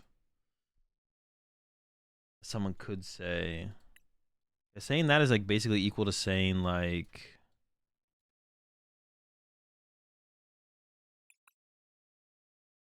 I'm trying to think of something like ridiculous.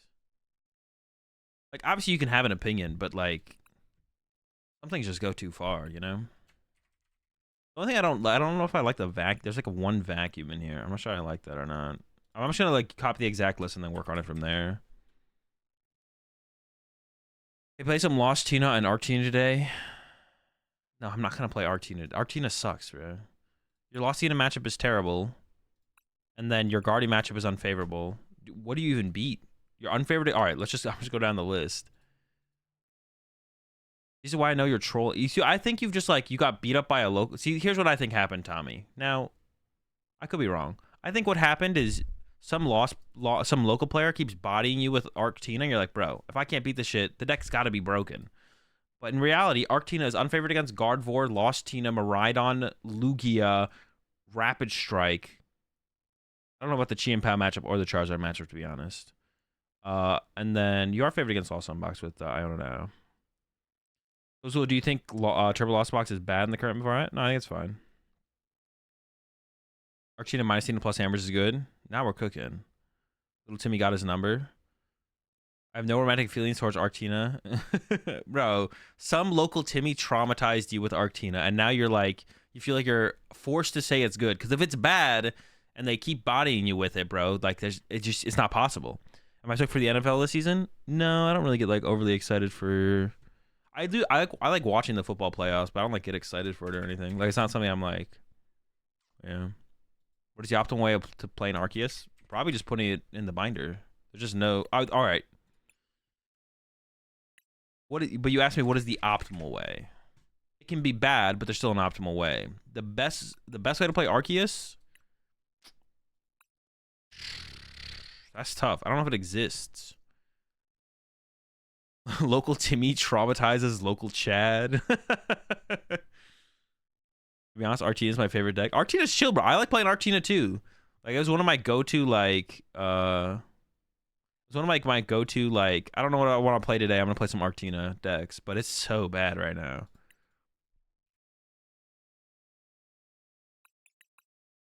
Dude, I'm not gonna lie.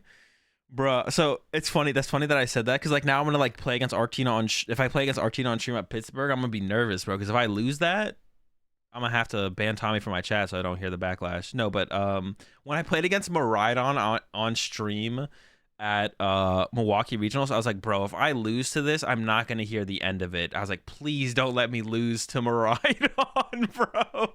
I was like, actually, like, bro, I don't want to hear this. I was like, even if I lose, I know the deck is still shit, but like, and I did beat it, so like I didn't have to actually, you know, but like, dude, I literally when I saw that they were playing Miraidon, I was like, bro, please don't let me lose to Miraidon, bro.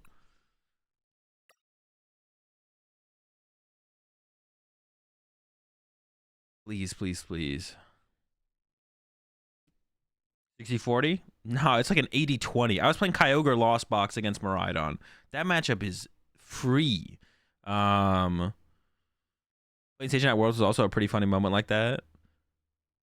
Yeah. Well, Sage had a for the matchup that I was playing. That's not that bad of a matchup for Sage. I think Sage had the Drapion too. So yeah, I was playing Lost Box Kyogre. That matchup was like an 80-20 or like better. I bodied another one later in the tournament as well. Like, that matchup is so free. But I was like, bro, I mean, it can still happen, right? Even if it's an 80-20, 20% of the time, you know, two of those games of the 20% could happen in this best 2 out of 3, and like that's like it's like whatever. But I was like, bro, if I'm like gonna lose this on stream, my mentions are gonna go insane, bro. I was like, please don't let me lose. That's what I was thinking when I saw they flipped over the Miraidon.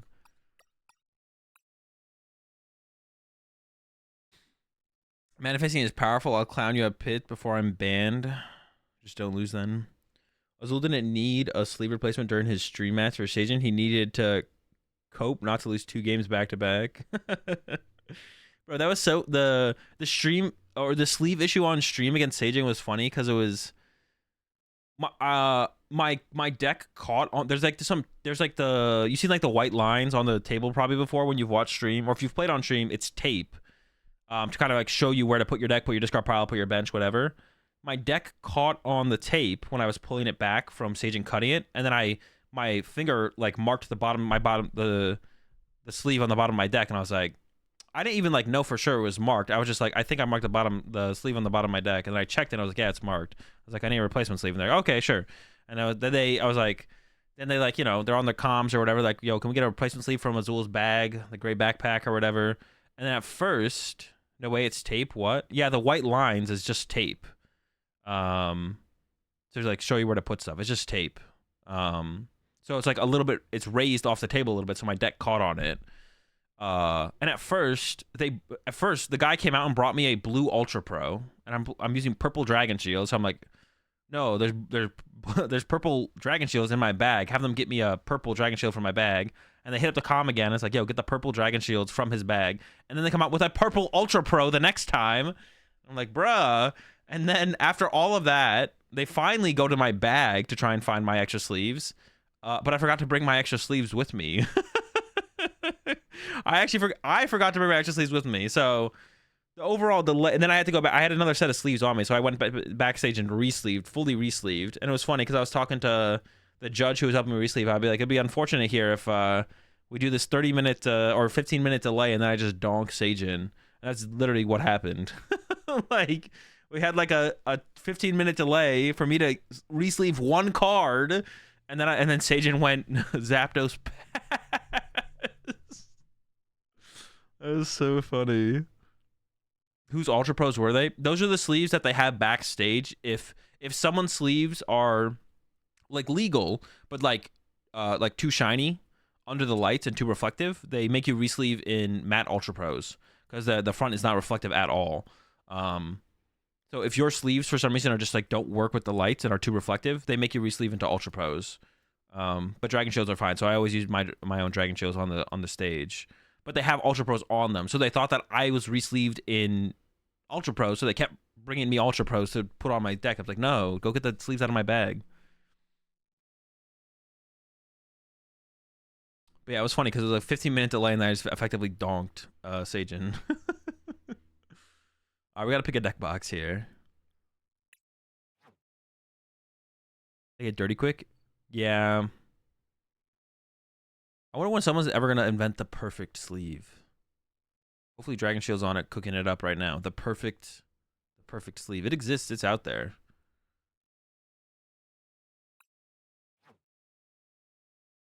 Ooh, to be honest, I'm a fan of is there a deck box for this? Or a sleeves for this?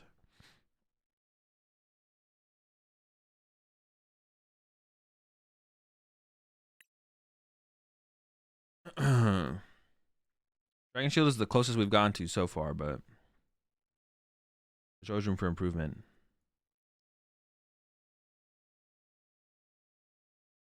They hand out Ultra Bros. They really want to get people DQ'd on stream. Oh yeah, Pokemon. Oh, that's true. That's probably why Pokemon uses Ultra Pros. Because yeah, Pokemon does work with Ultra Pro to create products. That makes sense. I mean, they're not like dude, they need to like. Well, I don't know why Pokemon doesn't have sponsors on their stream. They don't ever have sponsors on their stream, do they? On like the live streams, there's never any sponsors. But I don't know why they don't get into that. Why I don't like. Why isn't Ultra Pro like an official sponsor of Pokemon TCG tournaments? You know, like they should. I mean, I think they should get get a sponsor dealship with Dragon Shield, of course. But like, I think it'd be good for the game if they like went out of their way to try and get sponsors for the stream and stuff, right? For the event.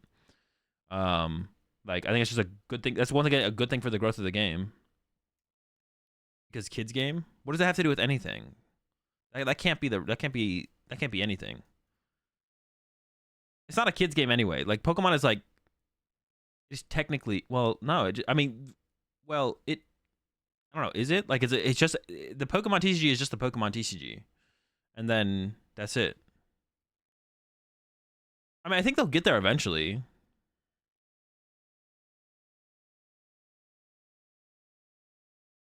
Favorite Dragon Shields? I like the matte Dragon Shields. I'm not a huge fan of the. Yeah, I prefer the matte ones. Not as big a fan of the classics or the what's the other one called? The dual matte. Yeah, I like just like the matte Dragon Shields.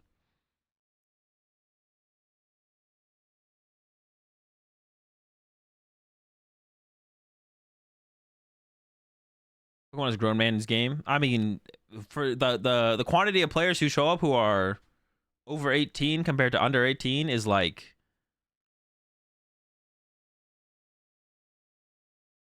Let me see. I'm trying to do the math in my head right now. 6-1. Is it like 6-1? There's like what, 200 juniors and seniors. Some masters are under 18. We got 1,700 masters, 200, 5, 6. Yeah, it's like 6-1. It's around like a 6-1 ratio of people over 18 to under 18. You appreciate the 16 months there, Cohen.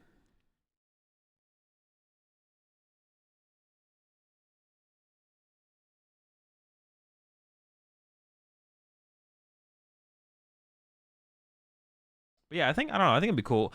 I feel like Pokemon did have a sponsor at one of their events last year. At one of the major tournaments last year, I feel like there was like some kind of branding on the stream for something.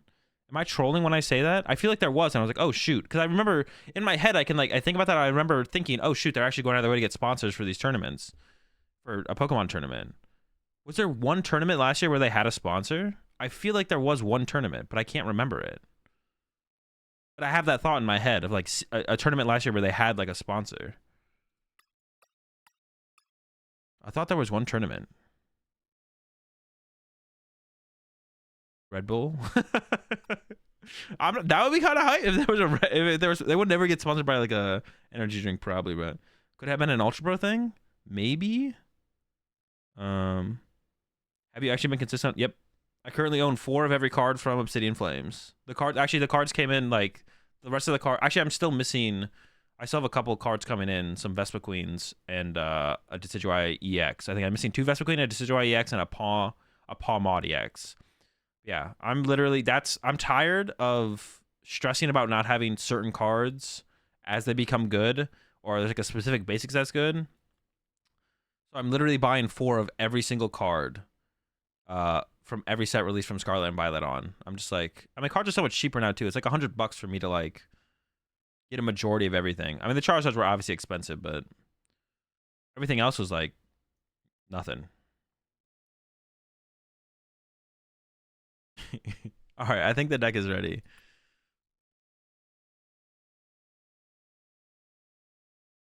Does it mean you bought 4 Moonbreons from EVS? No, not every single card. 4 of every single card of minimum rarity. 4 of every single card of minimum rarity. But not like, yeah, not 4 of each artwork. 4 of every single different card of minimum rarity. Like I don't own. Was it 4 Arven? I do actually have 4 Arven from Obsidian Plains and 4 Arven from the other set. But like I don't go out of my way to like get 4 of literally everything. But yeah, Scarlet and Violet on. So I'm like 2 rotations away from literally having 4 of every single card in the standard format. We're getting close to it. Okay. You know what? You know what? It is lunchtime for me though, so I'm gonna go get lunch. I already made my salad, so I just need to heat up my potatoes. So I'll be right back, chat. I'm gonna go get lunch. I'll be right back, and then we're gonna get into some Lost Tina action, something like that. No Manaphy and Lost Tina. Hey, I'm just copying Stefan's list. If Stefan doesn't have Manaphy, I don't have Manaphy. I'll be right back. Would I ever coach in person? I have done it in the past. It is a little bit of an inconvenience. I maybe will start doing what Tord does, to be honest. Like, Tord offers in-person coaching, but charges like $200 for a session, which once again, like, that's...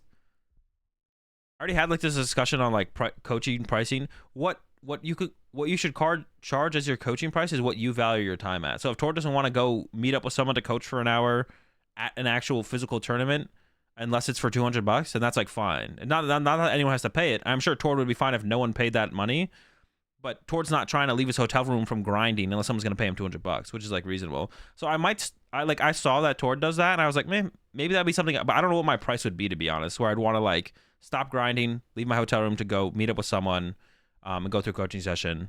I don't know what my price would be for that, but it would definitely be higher than my current rate for sure. I'll probably do something like that. Values his time. Yeah, that's what I'm saying. Like, you can't really telling someone what they should charge for something is like weird. The only point where it can get predatory or like a scam. The thing is with coaching is you want repeat customers if you're somebody trying to be like a long-term coach. So no one's trying to be a bad coach.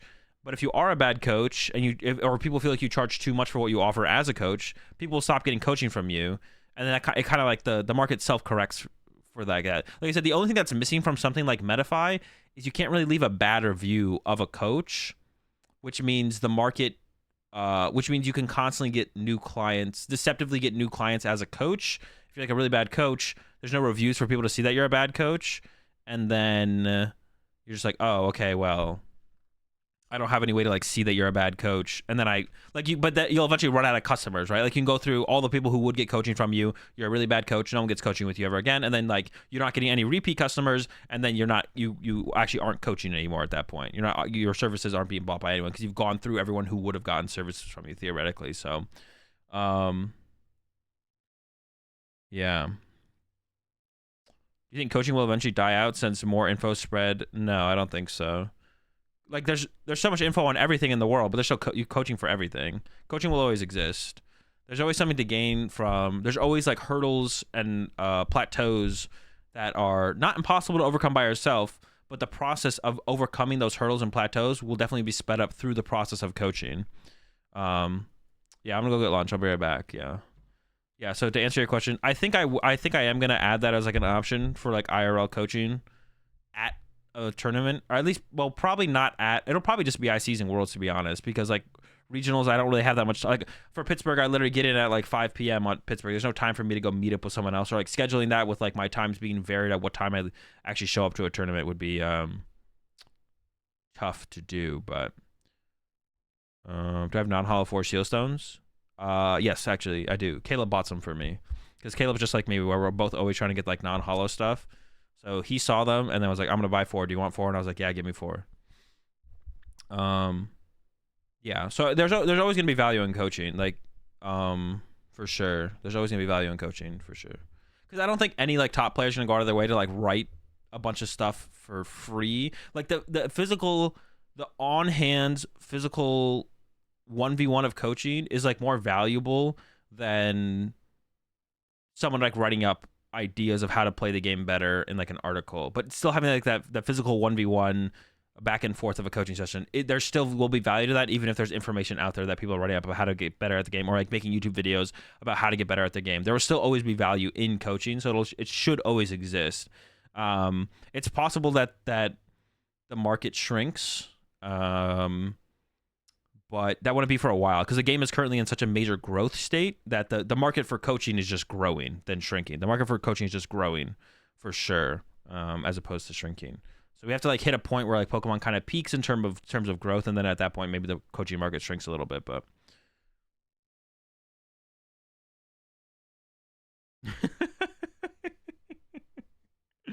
you think you'll implement in person by Pitt? No way. No, not by Pittsburgh. Maybe. I mean, I have like a month break between Pittsburgh and PR, so I'll probably like think about what I want to do for that kind of stuff. moving forward. But yeah, that's gonna do it. No, I'm not getting off streaming. I was gonna say that's gonna do it for me, but it's not gonna do it for me. It's gonna do it for me. I'm gonna go get lunch, and then I'll be right back. I'm gonna play some Lost Tina. I don't know. We're gonna do a tier list as well. I'm gonna do a tier list eventually. Lost Tina tier list. I didn't have anything else on the schedule, so that's like the two things we're gonna hit today. I'll be right back, chat.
All right, sorry about that, chat. I was talking to Lorelai and then I had to go pee.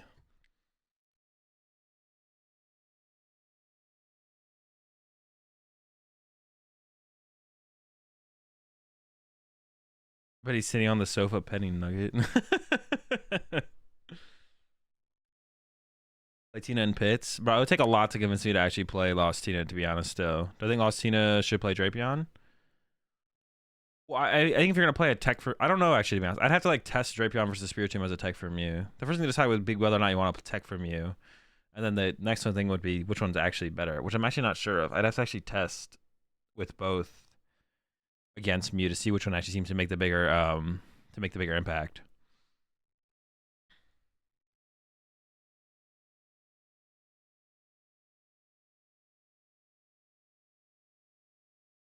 What is it? Do you guys say this comment so I see this so much. Let's play some game.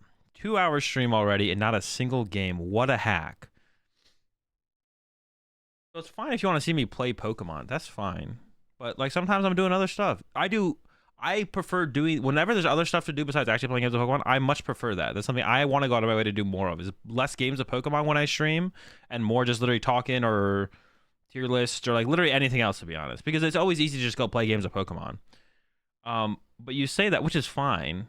I mean, some people have gotten a little bit annoyed with it. I mean, like if I'm not playing Pokemon, I'm just not playing Pokemon. Just you need to get over that. But then calling me a hack. What if I hit you with a timeout? Like, yeah, it's just I don't know. If I'm not playing Pokemon, then I'm just not playing Pokemon.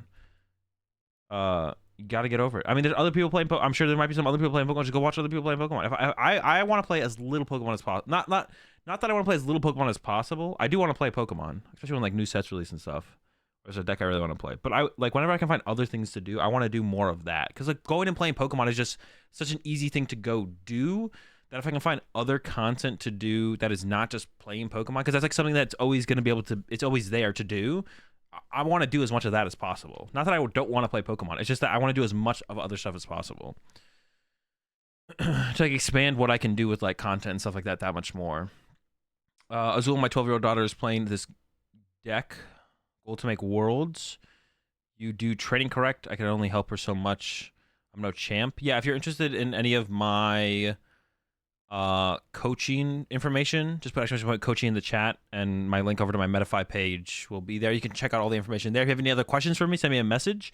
And if the stuff that's on the Metafy page doesn't quite work for you as far as like schedule, or you're looking to try and do something more, a little bit more in depth, maybe with like coaching, like regular weekly stuff, then just send me a message on ideally Discord or Twitter, but also Metafy works as well. It's like these people have never played PTCG before. And who even really wants to play on PTCG Live? Exactly. Is Lost Tina finally a real deck? I mean, it's always been a real deck, but like it is. I think us in a solid. It seems like Lost Tina is actually in a solid spot. I think all the other times that I've been shitting on Lost Tina in previous formats, I think was justified. But now I think actually Lost Tina might be an okay spot. But I've always said that whenever I say a deck is terrible, I just mean like right now. But if if the meta changes or the format changes, like I can thinking a deck is good shouldn't it be like some revolutionary gotcha on me. If you're like someone who's like a Lost Tina fan, last format and the format before, when I was like, nah, Lost Tina's dog water. First off, you shouldn't take my opinion into heart that much. If you truly think the deck is that good, then that's just an advantage for you if another player thinks your deck is bad. But I always say this, like if the meta changes or the format changes, I could think Lost Tina's a trash deck to a really good deck all of a sudden. I don't consider like Lost Tina BDIF right now. I don't think Lost Tina is like BDIF right now, but I think it's actually like a solid deck. It seems to be. I need to play some more of it, because if I just keep playing the deck and I'm still like, dude, why would anyone ever play this deck? Then maybe I think everyone is just brainwashed, to be honest. Yeah, appreciate it, Newey.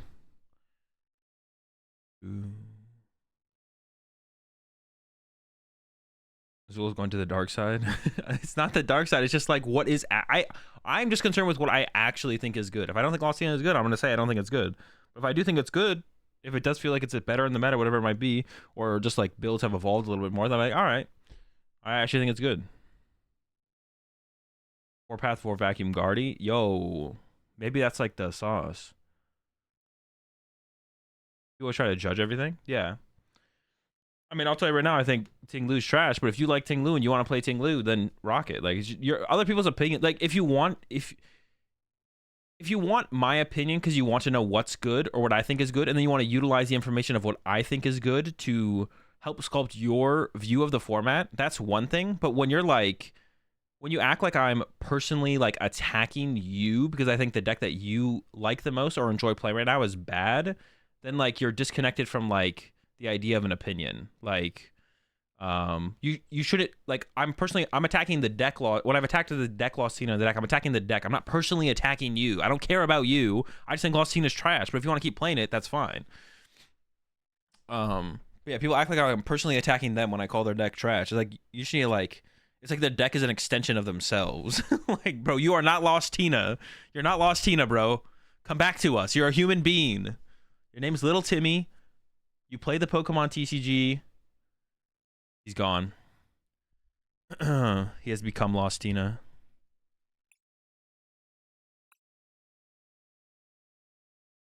Yeah. Lostina? I literally am Lostina. I have become Lostina. Little Timmy's so sad right now. No, Little Timmy. You mean Little Lost Tina? No longer Little Lost Timmy. It's Little Lost Tina.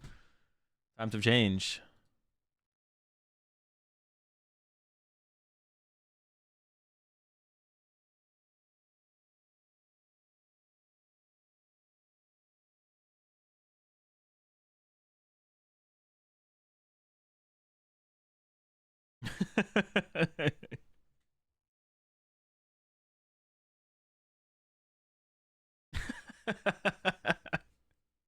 My dog's named Tina and I lost her the other day. This is too soon. What was for lunch? My lunch is the same pretty much every single day. Actually, no, my lunch is my lunch the same? No, it changes like once during the week. My lunch, just like yesterday, is I got ground turkey, lean ground turkey, potatoes on top of a salad. And the salad has feta, carrots, kimchi. I usually don't do kimchi. I usually use like I usually have some other kind of what's it called? Kind of like a sauerkraut, but it's not a sauerkraut. It's like a cabbage, like purple cabbage kind of sauerkraut. Well, sauerkraut is cabbage, and then there's a half avocado in there as well. Azul will be playing Found Tina. Yeah, I'm gonna be playing Found Tina. That's my type of deck right there. I'm not trying to be lost. I'm trying to be found. One thing I kind of want in this list, to be honest, is I just want like the 4th Nest Ball. Like Nest Ball is such a good card. Like why would you not play 4? You know what I'm saying? Like I don't know. 1 Nest Ball, 2 Nest Ball, 3 Nest Ball, 4. Not bad. I thought Mr. Stream would eat Wendy's. No, I meal prep like pretty much all my food. Basically eat keto. No, I have potatoes in there. What is keto? Keto is no carbs, right? No, I eat carbs. Is that what keto is? Keto's no carbs, right? Am I trolling? I might be trolling. I don't actually remember. I think keto is no carbs.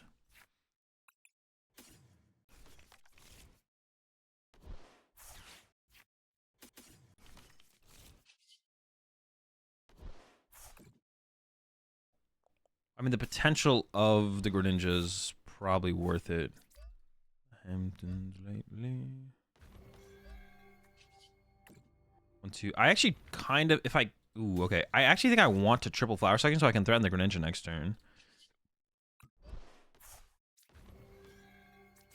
But then I have like 3 Comfies in play in this matchup, which actually I don't know if that's worth it. But then I do threaten. I didn't check my prize cards at all, which is definitely something you want to do. That makes things a little bit more awkward here. I said I didn't have to triple Flower Selecting this turn. I could have triple Flower Selecting to next turn, to be honest. Yeah, maybe I should have waited on the Flower Selecting maneuvers here.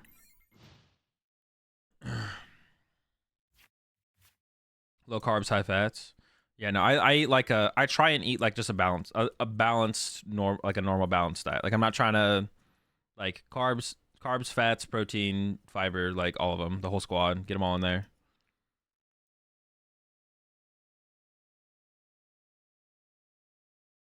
Yo, congrats, Dave. Keep it up. Congrats on the wedding as well. All 3 nest balls gone. Are they? Did I really go through all 3? Jeez. 1, 2. Oh my goodness. So only ground turkey? What do you mean? In my salad? On top of my salad? Yeah. I mean, currently. Actually, ground turkey is literally my main protein source, yeah. Yeah, I mean that's my main protein source. Is ground turkey. And then Greek yogurt. So it's Greek yogurt and ground protein or ground turkey. Or I mean on sandwiches I have turkey as well. So it's turkey, yeah, it's like all turkey and yogurt, Greek yogurt.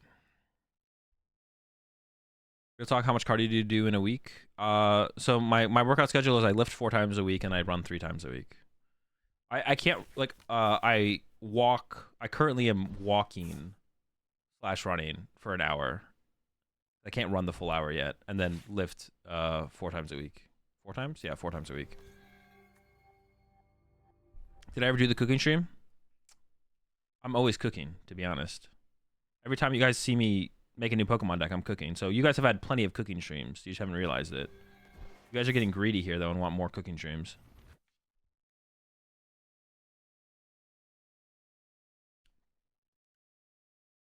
You just don't appreciate my cooking. Did I do the ketchup milk? No, because Boo hasn't been by. Next time Boo shows up, I will do the, the ketchup milk. I will do... Oh, if you guys are talking about cooking food, you should have mentioned that. If you want a food cooking stream, I'll do one of those when I move. The current kitchen setup we have right now is not great for a potential cooking stream. Food cooking stream.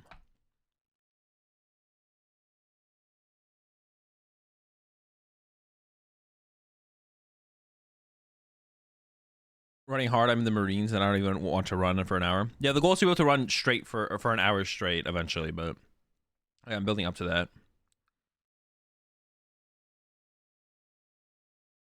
I will do a food cooking stream when I move. I will make sure specifically the house that I move into next has a kitchen set up just for cooking stream. Food cooking stream. Just do a microwave cooking stream. That would be a good prank. That'd be good.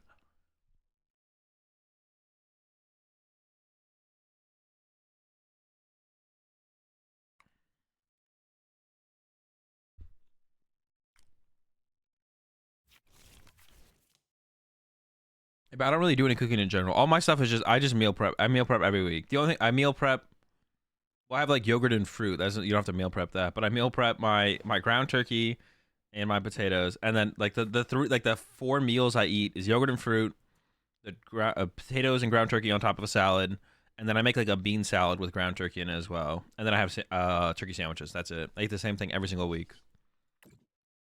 They actually got the Manaphy here. That's kind of cringe. Honestly, kind of cringe. I don't even know what I'm doing here for an attack now. Ooh, wait, we got the vacuum. Hold up, let me cook.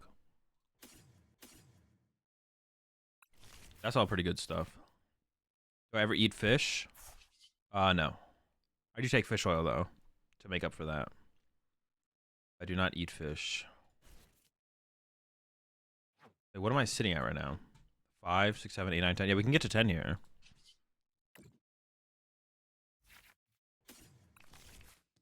Would you play a different TCG? I mean, like, it would have to come out with like a good online client for me to consider playing a different TCG, to be honest. I'm not trying to like... Last question for me, best meal in Japan? Just definitely like steak. Like steak. That was for sure. I mean, like, I went to a really good sushi place, a couple decent sushi places. One place was actually like a... What is it called? Michelin star, that place was pretty sick. Dude, what are we doing here? What am I even attacking with this turn? I may be attacking with Tina. Do I have any energy? I have one. Oh, dude, I shouldn't have done that. No, I shouldn't have done that. Am I going to Pittsburgh? Yeah, I'll be at Pittsburgh. That's the first time I'd ever been to a restaurant with like a Michelin star. That place is pretty dope. It's very good. what am I doing here for an attack? Like, what am I using? Shred? But I don't want to shred into a Tina. Dude, actually, what the heck am I attacking with here? All my nest balls are gone, so I literally have no, like, am I shredding? Well, maybe shred is fine, because if they attack with Dragonite, then they spread all the damage on their bench.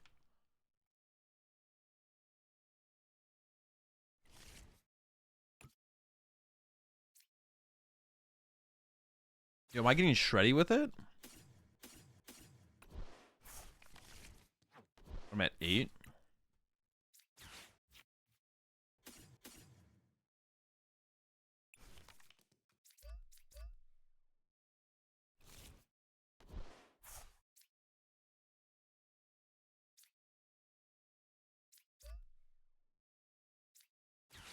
Dude, why am I, dude, I can't believe I'm shredding right now. I kind of want to path them to stop them from using Greninja. Yeah, sure, whatever. Yeah, I think I don't know, like if Lorcana has actually an online client, but it's not an official. It's like a fan made client. Chip showed it to me the other day. It actually looks pretty sick.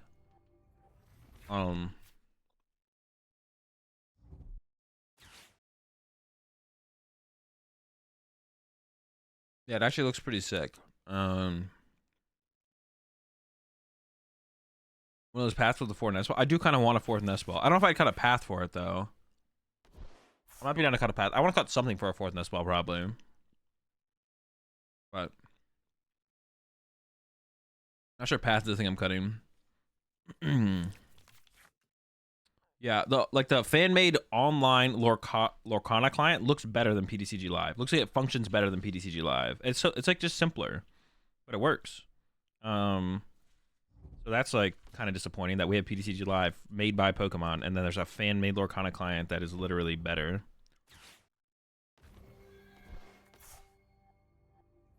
Maybe the vacuum's cringe? Well, the vacuum is the only way I would have gotten to 10, right? So how cringe could it be?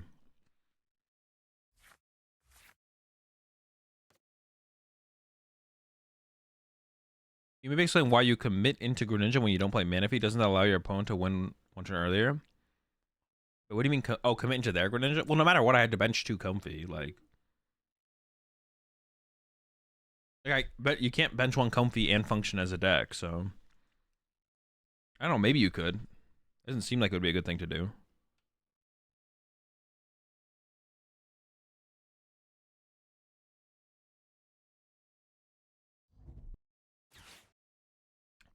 One Piece also the fan-made client that's surprisingly good. The weird thing is there's a phone app that teaches you how to play the game that is perfectly fine working simulator that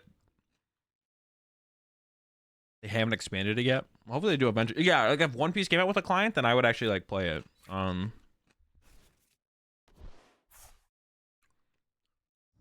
you at 330 of 350 from local Azul? Is 350 your goal? Wait, what are you asking me right now, Pablo? I feel like you're trolling, but I don't know how you're trolling. I don't understand the troll. But the one thing about the number under your face cam, oh no, no, it's not championship points. I was like, what? I don't know how you're trolling me, but I feel like you're definitely trolling me somehow. I don't know how though. No, that's my sub count. I was gonna say something else now, but now Pablo completely. My train of thought is gone. Thanks a lot, Pablo. What was I gonna say?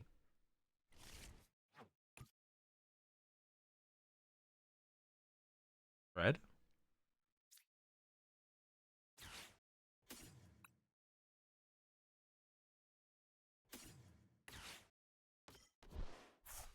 Well, maybe I should have got rid of this because I'm gonna KO their Greninja here. Actually, I don't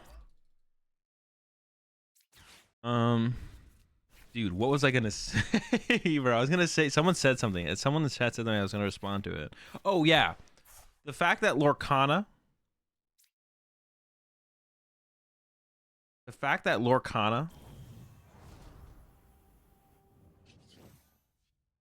Wait, why can't I start Requiem?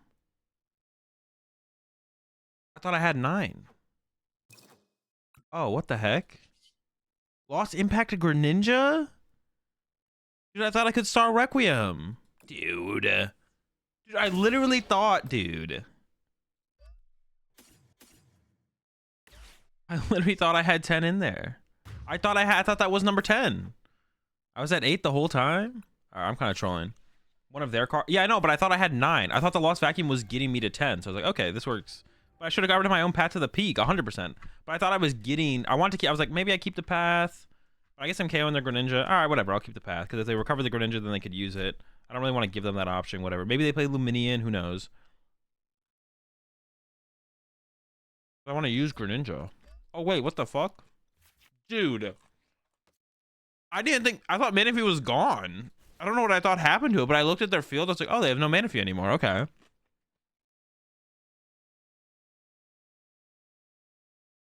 You complain you're not climbing the ladder? Bro. Bro, I literally thought there wasn't a Manaphy on their bench. What the heck?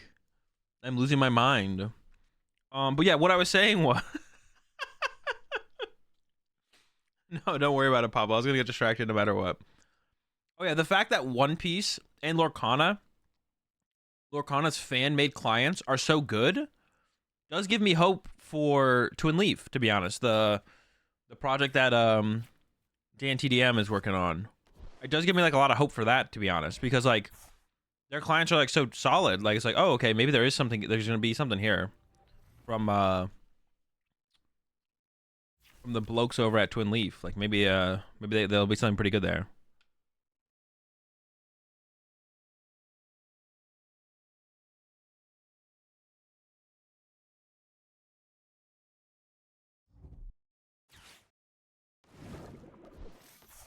Watching the live gameplay is pretty cool. Like, oh, you mean like IRL tabletop stuff? It is cool.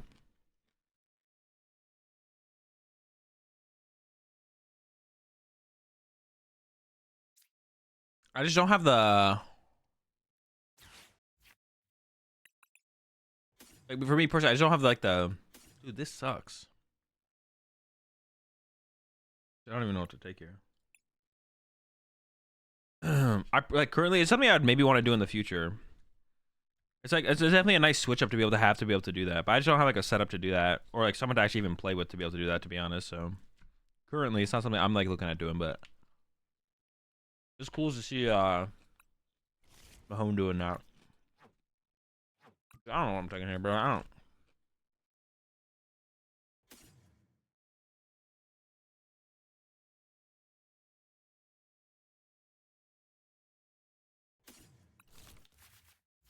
can't even do anything. All right, let me jet the homie up. Yeah, I ran out of friends. All out of friends. Well, now I take the core. Whatever.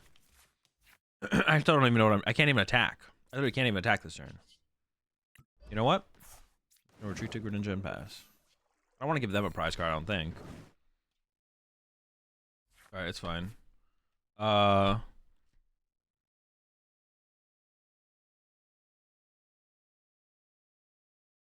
Is One Piece a new game? Yeah, it's a TCG. It's not that new anymore. It's been around for a while now. I have a favorite player? Not really.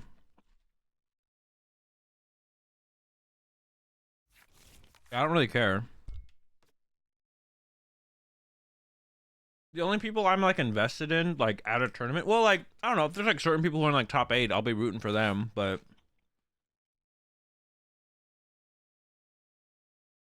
the only people I'm like invested in, like caring about how they do at a tournament, is like my teammates, and then like people I coach. But also like I can't watch people I coach actually play the game, or like my teammates either. I just like get too anxious. Like whenever like someone's in cut or something, then I just like, or like on stream, I just don't want to watch. Like I'd rather just like know the result eventually than actually sit there and watch the game. I get too anxious watching.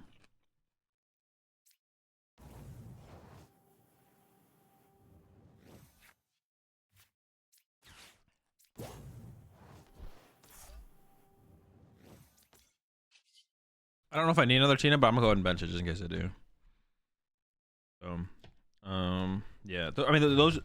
That's how I can know if like yeah, but yeah, I don't. Yeah, there's not one like there's no one like I'm really rooting for each tournament besides like obviously my teammates and then like people I coach. That's it.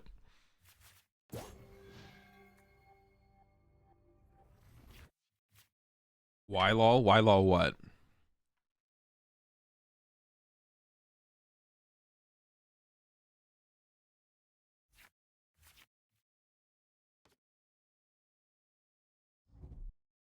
Yo, can we get some Lamau wise in chat?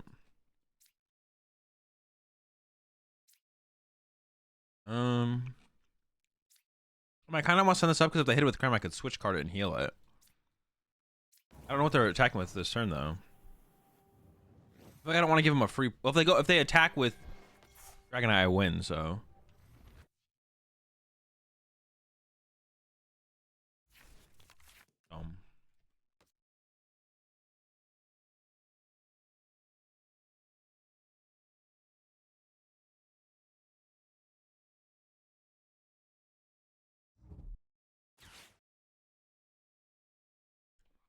Cena is the deck to win Pittsburgh.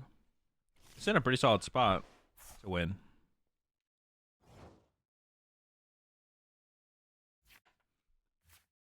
Passed?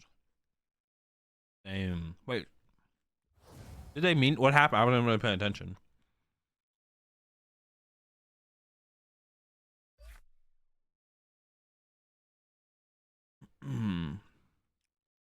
I can't stand playing on PC because you play against Lost Box 50% of the time, and each turn is like 5 minutes. It is kind of annoying. It is kind of annoying.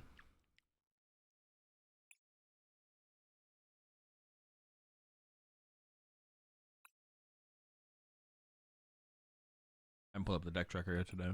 There's 3 water on this list.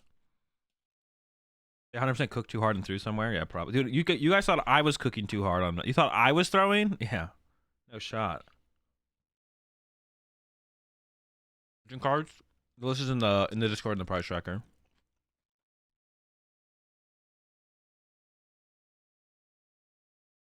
Watched the podcast this morning. Good stuff. I cracked up when Chip said sneaky snatch for Thievel. It is an interesting. I mean, that probably won't be the actual name of the ability when we get it in English, but that's like the current translation of it. I don't know. Ask Stefan. This is just Stefan's list. I just like the look of it, so I'm playing it. Manaphy's kind of cringe anyways. I think Stefan's probably right with no Manaphy. Like, on a scale of 1 to 10 of not cringe to cringe, like Manaphy's like a 8. So, makes sense. Do I think Schwartz is good in Lucina? Yeah, solid.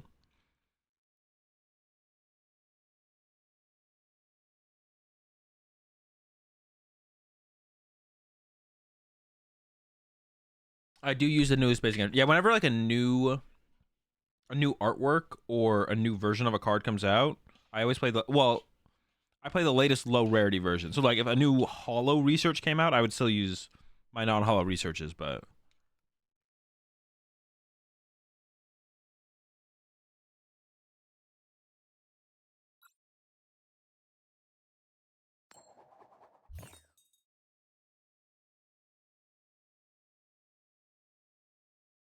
I'm not sure if Soda is like being serious or not. I honestly don't know. This could actually be a moment where Soda's being serious.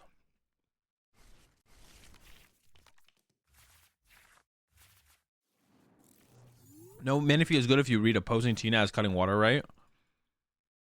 I don't know. Like, I feel like the Lost Tina mirror match, if they Greninja you, they're like using a Mirage Gate. Like, I don't think you care if they get those 2 prize cards because like the matchup isn't the matchup's more about disruption in the late game than like prize racing. I feel like. So I don't actually think like you care if you give that up, to be honest.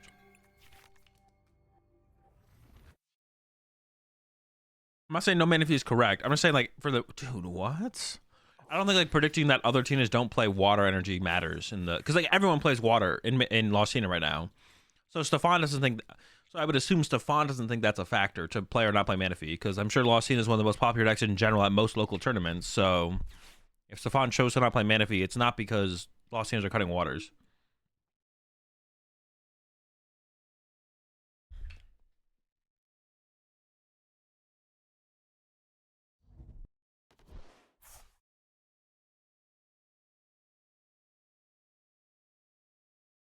I'm playing Tina anyways. Exactly.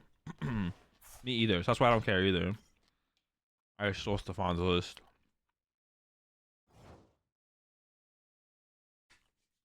All right, we're up against Arctina. It's time for the Arctina believers to prove me wrong.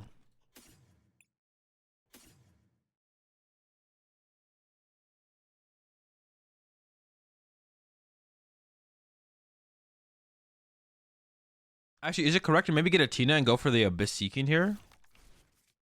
Actually, doesn't seem terrible, to be honest.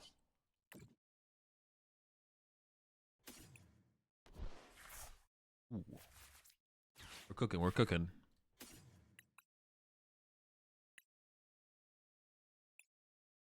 I do want the path. Shut down the V-Star power. I would like a Tina. Not that Tina, but I don't really need water energy, so that's fine. I just want maybe whiffing for a turn, to be honest. What am I? 2 waters in my lost zone? Bro, come on, bro. Actually, I'm pretty sure I should get rid of a Psychic there, not a Grass.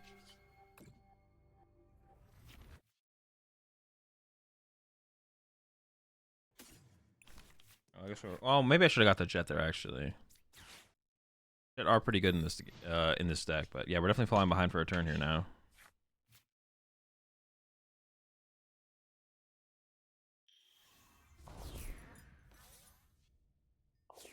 Against which decks do you choose to go second? I don't know, to be honest. I'm not sure. Maybe Miraidon. Yeah, I'd maybe go second against Miraidon.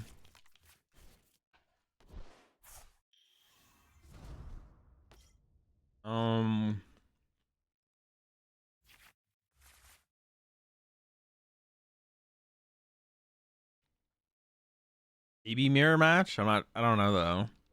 If you go second in Mirror, you're like giving them turn 2 Sableye potentially with Vacuums, because they're probably playing that build, so. I have no clue to be honest. I'd have to like sit. We could like look at every matchup and break it down which one we think we should go first or second in. What am I eating? Turkey. The ground variety. Ooh. Very cool card. Bovet.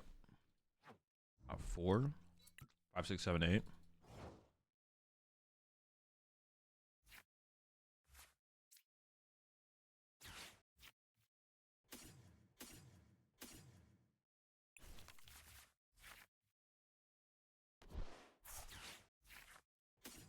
Dude, this game, they just lose. Mostly because their deck sucks, but also because my deck is broken.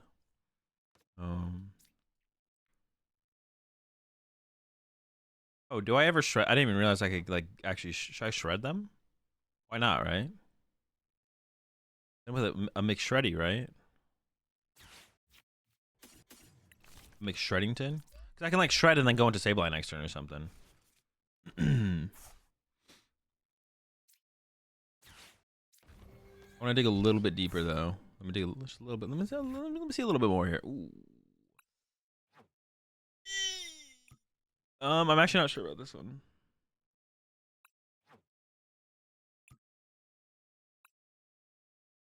I'm leaning towards the gate, but I do need like to recover energy at some point. We're gonna go with the gate.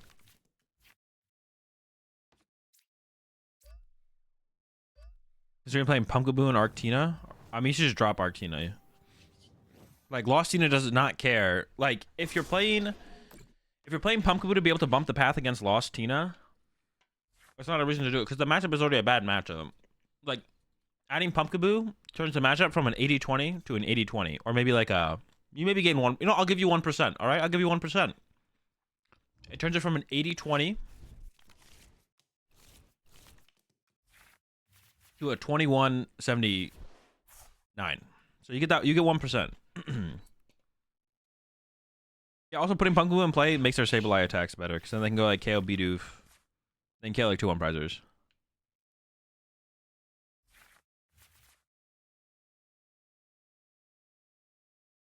Yeah, honestly, it might decrease your win percentage.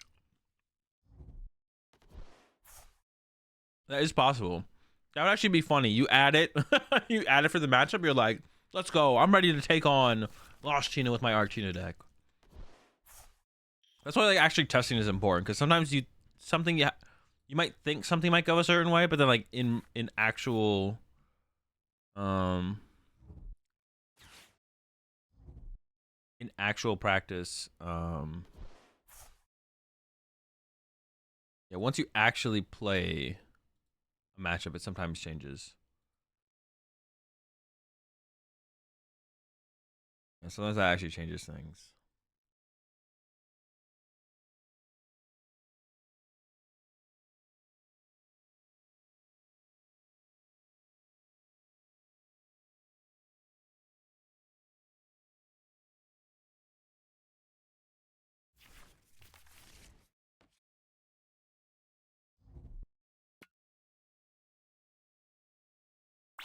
Represents a deep hole. It's pretty bad, yeah. Oh shoot, I died? Bro, the vacuum? What? Alright, this is unexpected. I actually think I lose this game.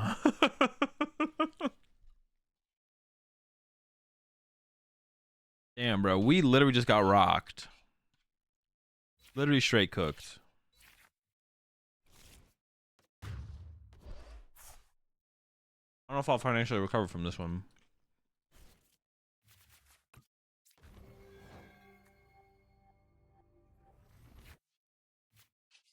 Let's see. Let me cook. Let me see what we come up with. Bro, this comfy's got to go crazy right here. This comfy has to go insane. The comfy to end all comfies right here. Coming up. After my opponent decides what to send up off this escape route. Alright, here we go. Here we go.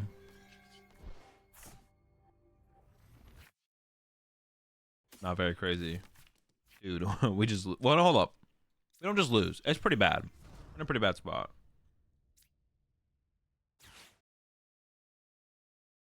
I just want to put that out there because they play a lot of Judge and Iono.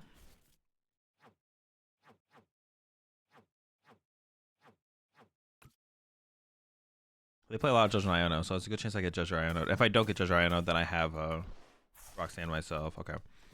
Yeah, because I don't want this path going back to my deck, because I don't think I'm using Greninja very much from here on out anyways, if at all, so... I'm down to cut myself off from Greninja for the rest of the game to like thin out my deck by +1 card.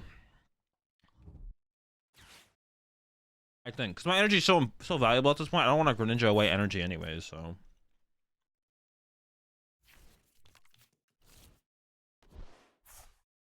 Yeah, I honestly might be cooked from here. We'll see. It's looking pretty tough. Escape route boss Tina V-Star. I mean... Wait, you mean that's what they're gonna do?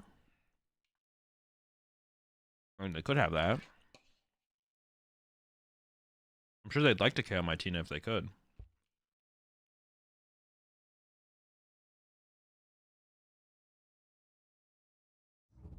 It'd be pretty unlikely for them to completely whiff energy and not be able to move their active. But it is possible. Alright.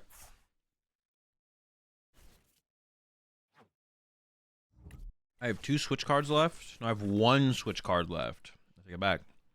So we're like all in on gates getting me there. For the most part. If everything is dual through by not, I've been seeking turn 1 anyway.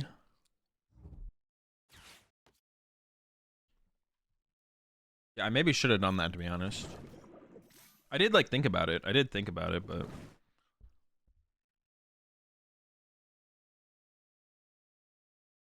What's the plan? Send up Sableye. Send up Sableye, Roxanne. Sableye KOs this. And then off Roxanne, I'm looking for boss KO on this, I guess. Yeah, I guess. That sounds like a good plan.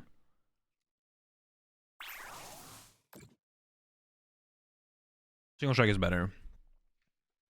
AzulGG is... it's not very good.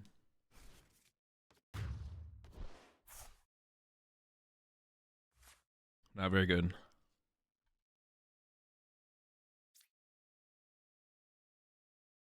No. Yeah. I was like, no, I definitely have 10 here. I know I have 10. You did have me second guessing myself there for a second, though. I'm not gonna lie. I was second guessing myself there for a second. I was like, wait, do I have 10?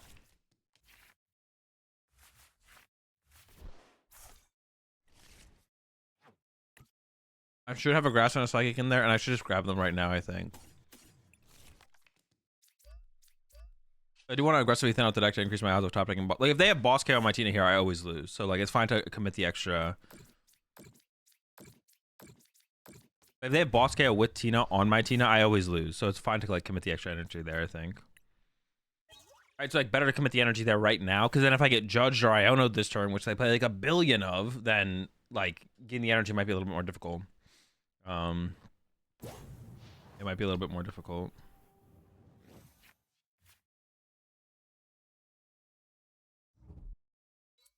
Most cuttable card? I don't know. Ugh. All right. Well, if I can win from here, what is the plan? Boss up B barrel and then trap the B barrel while I win with Sableye. What are they down? They play Jet Energy, but they play a V Guard, so they're probably out of Jet. They probably just play the one Jet. They're down both their switch cards, but they have 3 double turbos left. So if they have 3 double turbos left, so I probably just lose.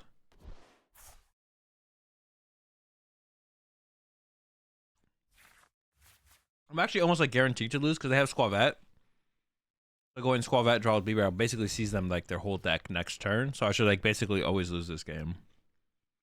I don't think we have a win condition. Bro, losing to Arctina as Lost Tina. To be honest though, this is at 20%, right? Like 20% of the time Arctina wins. This is part of that 20%. Like the 20% has to happen. It's not like the matchup is 80-20 and then Arctina always loses.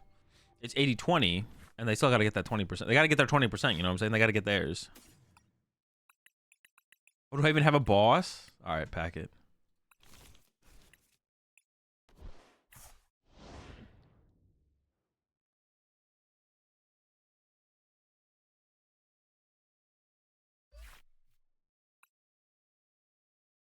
Yeah, every time Arctina beats me on ladder, they go up a tier. But every time I beat them, they go back down a tier. So currently Arctina is C tier. Thank goodness Tommy's not in chat, bro. I have to time him out for sure.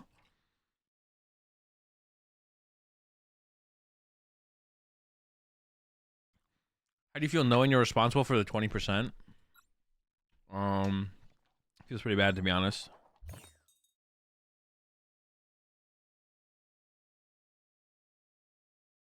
I wonder if you should play like 4 Arctina V. Because turn 1 like Abyss Seeking is like... Turn 1 Abyss Seeking is like pretty good.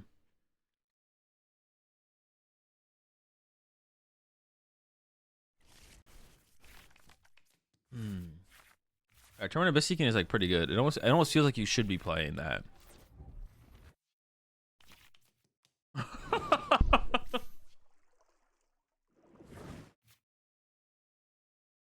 Yeah, but I know what you're thinking, Tommy, so it doesn't matter. 4 is what Japanese list ended up on pre-worlds. Because they were just using the Abyss Seeking turn 1. What is the highest? Yeah, there's 14 of V in this list too.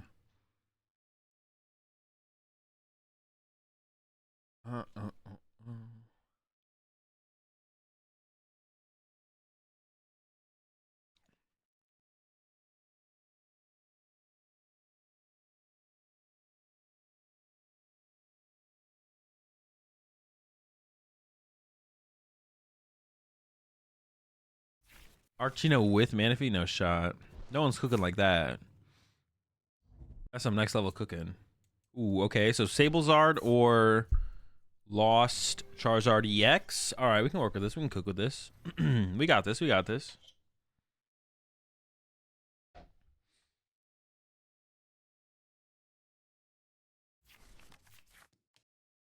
see. All right, so it's Charizard EX. I would just like do normal stuff, right? Like I want to definitely turn 1 a cram attack here. Turn 1 cram attack. And I got the freaking comfy. So I do want this. I generally value energy pretty highly. Boss's orders is like okay. And I could like boss KO with cram. I think what I'm gonna be doing is like attack with cram, attack with Sableye, and then just have Tina's to respond to the Zard when it finally makes its way to the active is gonna be the game plan here. So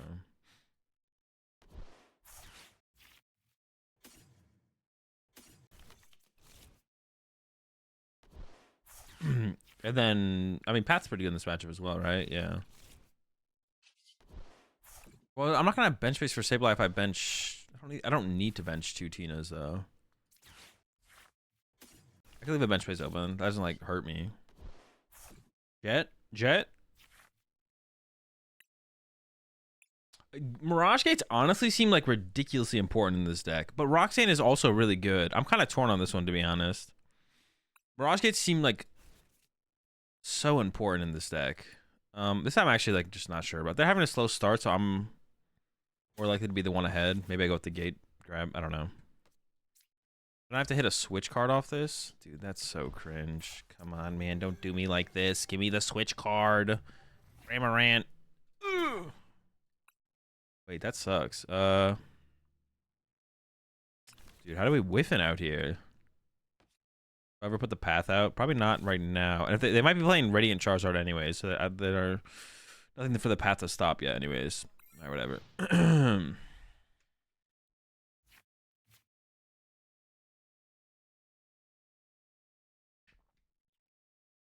Arcshot is a heavy engine. I see it taking a lot of regionals. What do you mean a heavy engine?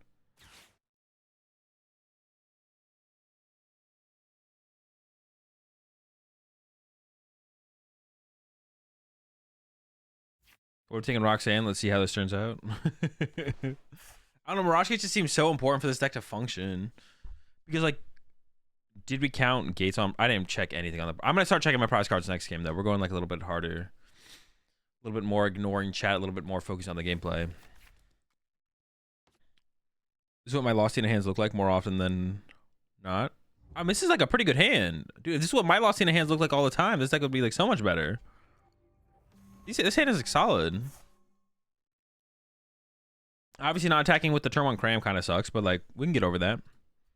I'll mentally recover from that.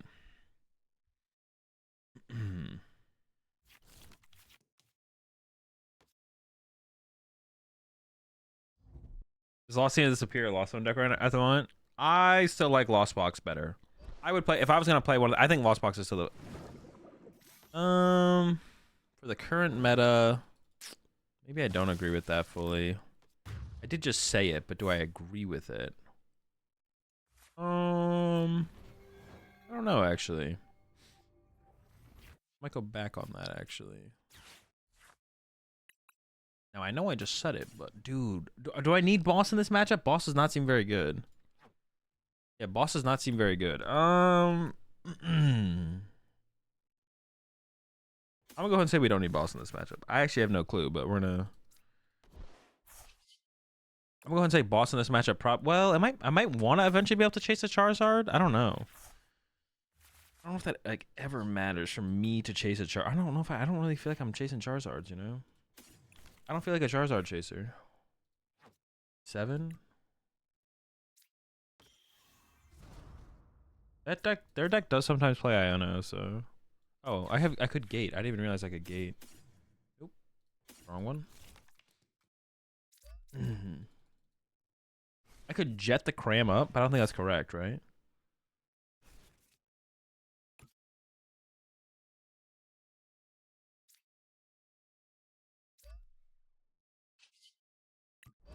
My head, that doesn't make any sense.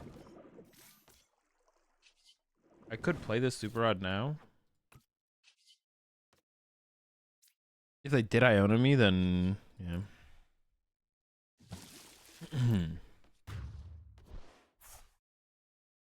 Yeah, I just don't know if it would ever come where we're chasing like Charmanders and stuff. I don't know if that's ever coming up, to be honest. I mean, obviously it could come up, but it doesn't feel like it's gonna come up. If I didn't play, going back to your comment earlier, Soda, where you said you would have taken the Roxanne.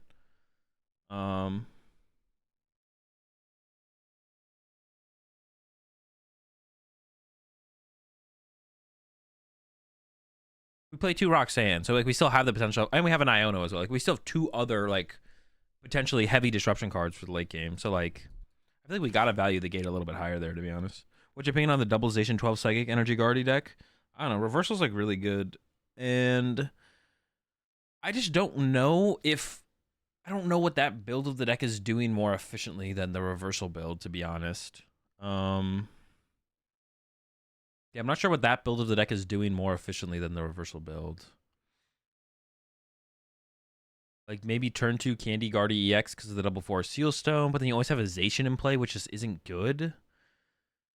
Yeah, like having a Zacian in play is just so bad in like every single matchup. Like there's like no matchup where you're like, I want this Zacian in play. Unless you're attacking with it that turn, I guess. I don't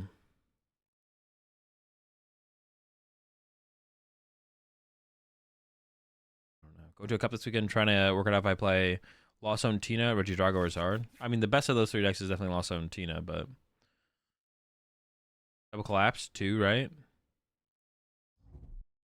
Wait, what do you mean? Oh, you do. I mean, you do have double collapse, I guess. Maybe that does make a big enough difference where it's like, okay. Yeah, kind of like.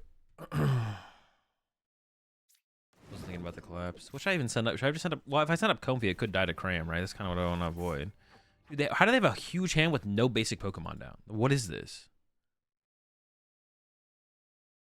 James said Cresselia is more active. What, because of the extra? I mean, it is because of the extra energy, but if you spread your energy too thin, you can't KO anything. Like, I don't know. I mean, that's like technically true. I mean, it's like, I mean, kind of true. I don't know. My list is on screen and in the Discord if you're interested in it. On there's like if you're on like a desktop, there's an extension on the screen with it. Dude, what is happening in this game? I feel like I own it. Like, yeah, what is happening here, man? I feel like I own them. Like, look how big their hand is. It's 13 cards.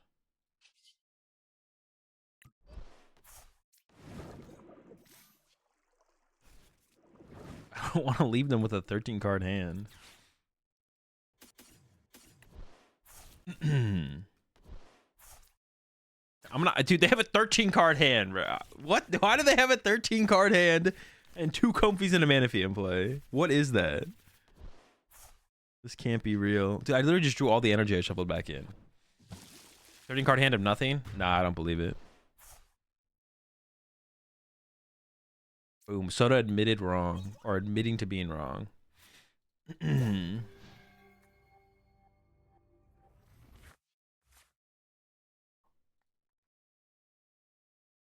Don't worry.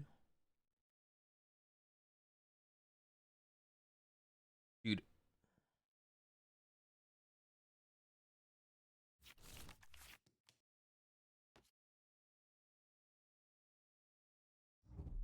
And I'm gonna show the guys this page after this game. It's such a cluster. I looked at this. It's just so much going on. Why did we do 2 water 1 second instead of 2 second 1 water? Because I want the possibility of Greninja. I'm like gonna well, like theoretically I want to KO Manaphy this turn with Sableye and then have the option of Greninja on the following turn. So I needed a double water back to make that more likely. I don't know if I prize the water or not, but I might have. But I actually just don't know. I maybe actually should have played this Mirage Gate last turn, to be honest. Just thin out the deck of energy. I don't even know what's left in the deck as far as energy goes as well, to be honest. But they do have the Greninja there. But yeah, I want to build up towards a Greninja possibility. So I went with the extra waters. And like if we do draw into, like you can always like loss on the waters with the Tina, or you can just get rid of them with Greninja if you draw back into them. So it doesn't really matter what you have too much. But to get the Sableye off, I don't know, we need to like draw into a coalition anyways to make things start things cooking. I mean, Jet 4. If you're not playing 4 Jet Energy, you're just, I don't know. It's like saying Arctina is a good deck. You are that person.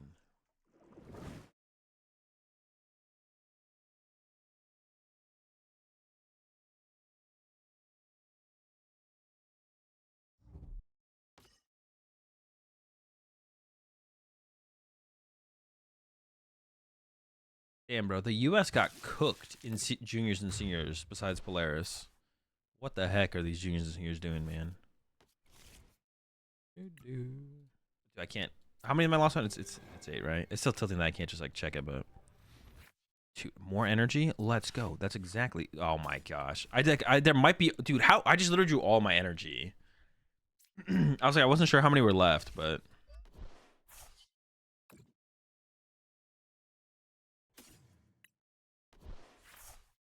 Sorry, we got the colors. I was like, it's possible I drew all my energy here.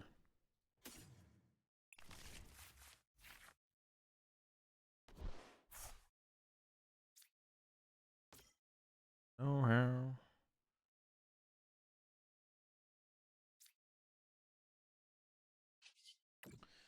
I almost forgot to comfy there.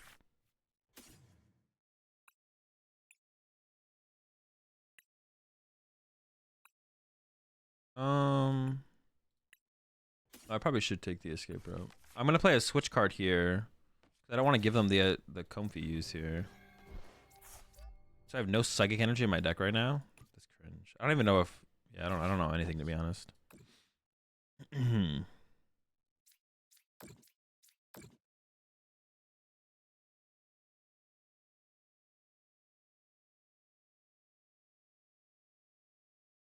I want to attack with Greninja next turn. It's possible I attack with a Sableye next turn instead. I know that seems bad. I'm not gonna overthink it. I'm not really too invested into this game specifically. I'm just like going through the motions more so than anything.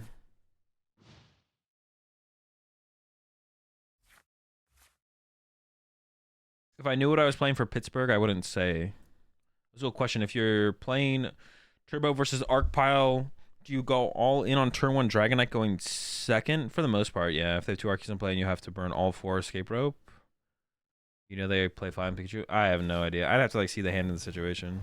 That's like a lot of... You just said a lot of things right there, to be honest. I don't know. That's like... It's like really hard to answer those questions without like looking at the board state. You just said a whole lot of stuff. I have no energy in my deck right now. I only have a 3-card deck, actually.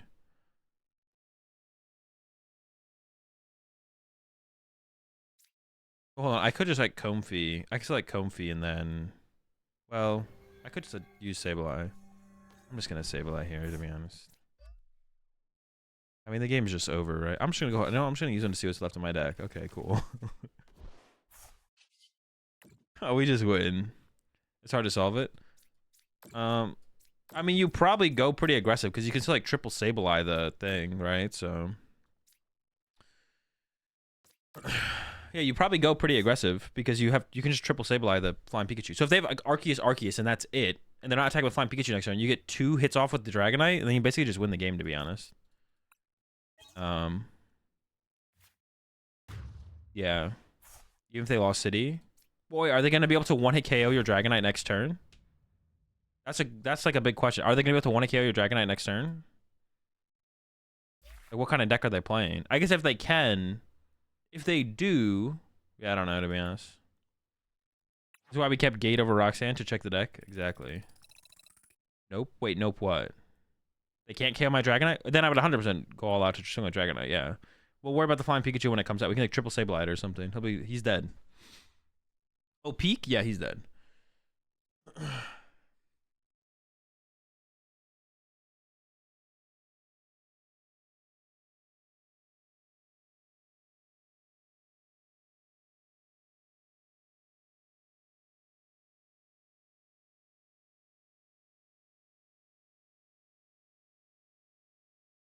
Luminous Energy and Lostina? No, because you don't want to do that.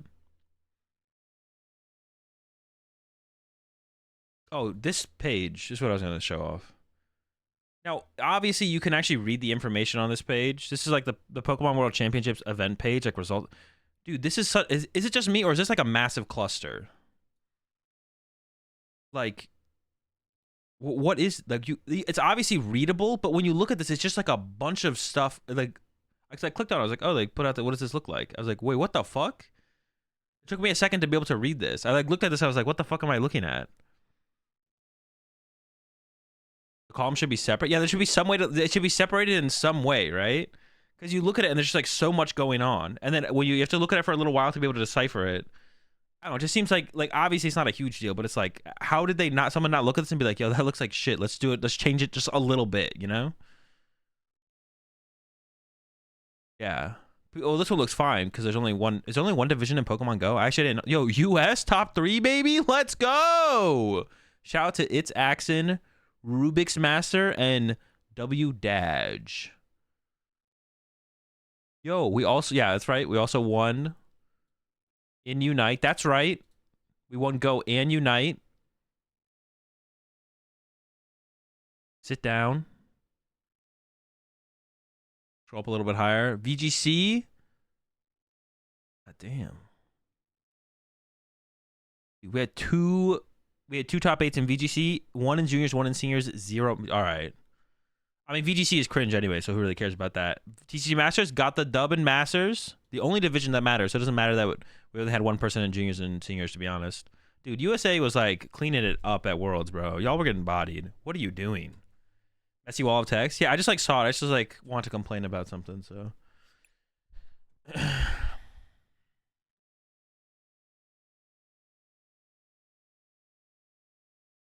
You know what's funny? It's almost as if the Pokemon website is taking information. They're taking the limitless information. Let's go, dude. Big dub for America at Worlds, to be honest. Yeah, how many? For anyone in chat who knows more about that, like, what is there? Do we have a rough idea of what percentage of players were DQ'd or didn't show up? I heard players chose to not show up because they had hacked Pokemon, because they knew they would just get DQ'd if they showed up, so they just didn't show up to the World Championships. Like day 2 players, like players who were gonna play in day 2, just chose to not show up because they're like, well, I'm just gonna show up to get DQ'd, and who knows what other things that could lead to. So they just chose not to show up. Is that, first off, is that true? And how many people got DQ'd? Because it was obviously like a big deal, but how many people actually got DQ'd?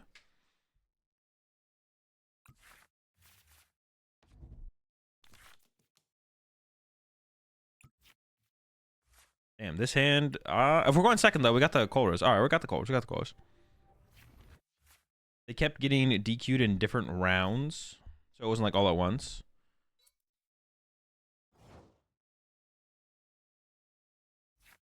All right, let's see what we got here. Ooh, Tournament Attack here is pretty sick, to be honest. Not looking good for the Tournament Attack though. I actually have no idea how this matchup goes, to be honest. I don't even know what I'm like prioritizing here. If we want to go off the Tournament Attack, though, we want the Cram. We can Nest Ball for a Comfy. But if we whiffed, would we want to go with... We'd want to go with an Abyss Seeking, to be honest, I think. Losing a Sableye does not sound good. I don't really mind losing one Psychic Energy, though.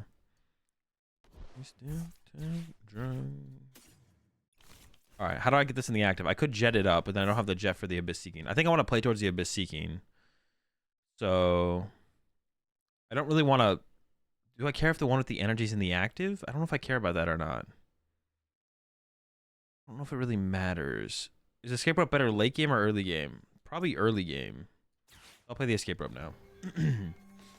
Alright, come on, Comfy. Alright, Coals for next turn ain't bad. We'll go into the Abyss Seeking here.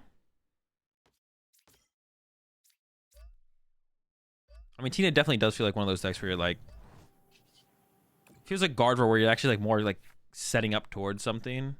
Roxanne is really strong in this matchup. The power of Greninja is really strong in this matchup. Losing a Grass Energy kind of sucks. We do have 2 other disruption supporters later, so I'm leaning towards taking the energy, to be honest. So like the threat of Greninja is like a pretty big deal in this matchup, I feel like. So I think I should probably take the Greninja. Roxanne, I think that's probably the correct thing to give up there. And then what was the other option? It was a Switch Card versus an energy. I think I lean a little bit towards the energy, but I'm actually not sure about that one, to be honest.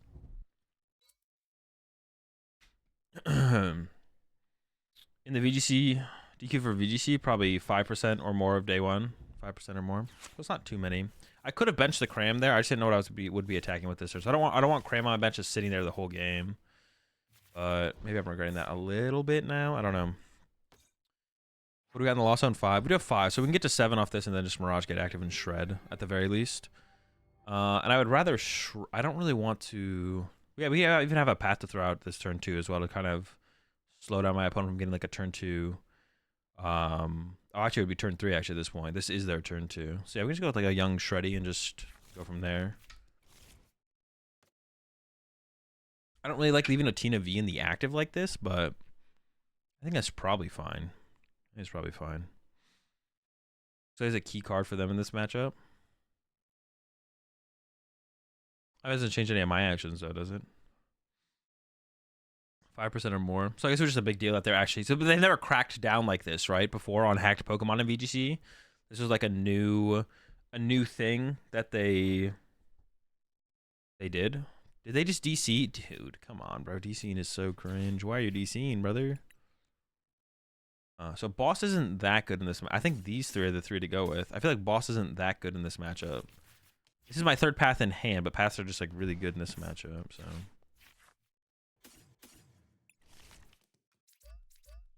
I just want to set up as much as possible. So I'll throw Psychic Energy on the Sableye here. What are we looking at here? I got 7 right now. Yeah, throw out this. Hit him with a little shred action. They've done it before for sure. Well, I'm sure people have been DQ'd for hacked Pokemon for sure, but it sounds like they've never cracked down on hacked Pokemon like they did at Worlds this year ever. Like it sounds like a first time thing.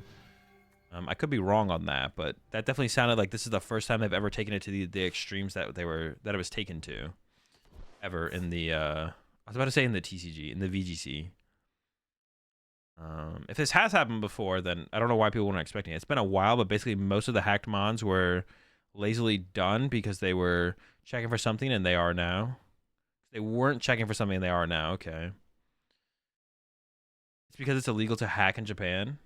Oh, does it have to do because we're in Japan? Before it was harder for them to catch. It was easy to find them this time too. Yeah, they went deeper into the Pokemon files to see how things were hacked. They stay hacking out here. I think they improved their detection system for this world. It's interesting. I actually think.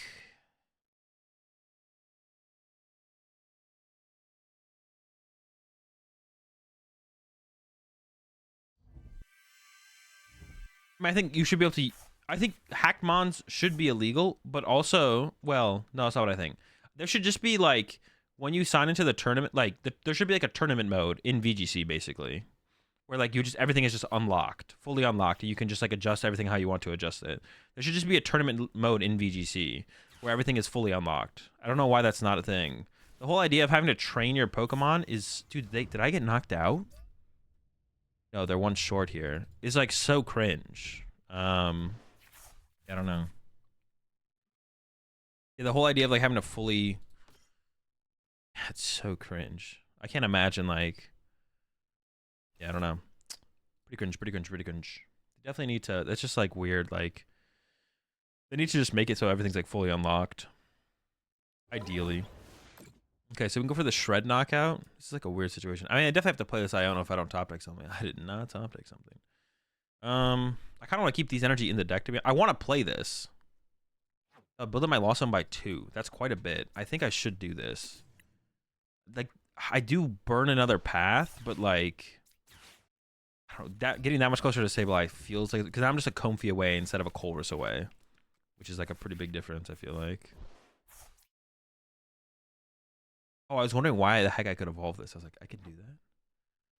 I could actually attack with Sableye this turn and go knock out the Kirlia. If I put 4 damage counters in play, then they can retreat to the Cresselia and Cresselia KO this. But I could evolve it. That's interesting, actually. Because then I don't lose the Tina. Huh.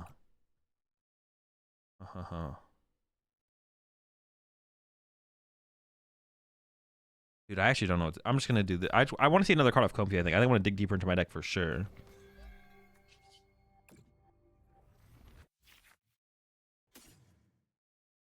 This does get me to that 10 number. Dude, I don't know right now. Huh.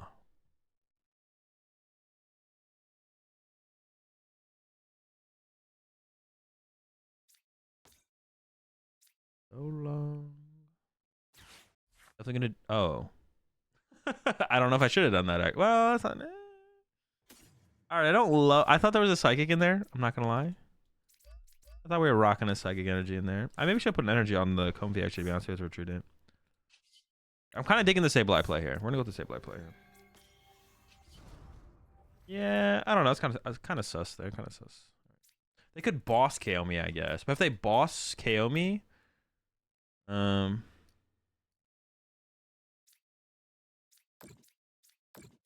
if they boss KO me, maybe I should put some. If they boss KO me, they'd also have to have a Ralts here to like.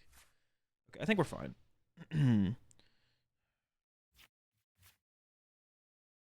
PBC hiring the guy that create the site. Yeah, whatever you said there. Makes no sense. I don't know what you said. Hacking in VGC is like buying packs from TCG player rather than pulling all your cards from boosters. Not really. I've heard people make that analogy, but it's not quite true. It's not that hard to train your Pokemon, is it? Or I know in Pokemon Go it's like miserable, but is it actually like miserable in maybe I shouldn't have used the Mirage Gate yet. I was thinking I just wanted to thin out my deck so I can find a Chorus. Yeah, it's not that miserable, is it, to breed your Pokemon in the VGC? As like it would be like to like literally open booster packs until you pull all your Pokemon? It's super easy in the new games. That's what I'm saying. Like it's not that hard, is it? But there are nuances to it. Is it like how long would it take you? The team that won Worlds this year, how many hours would it take you to breed that team? Like how many hours would it take you to breed that team? The team that actually won Worlds in VGC and Masters Division.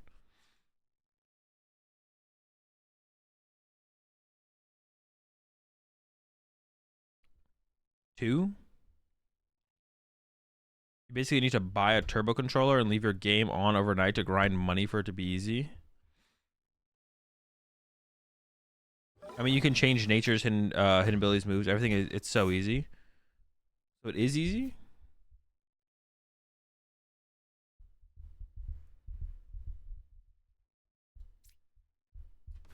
I'll go with this.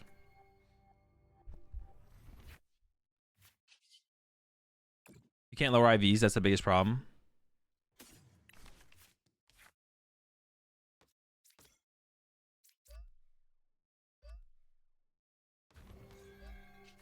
I need to find a draw supporter.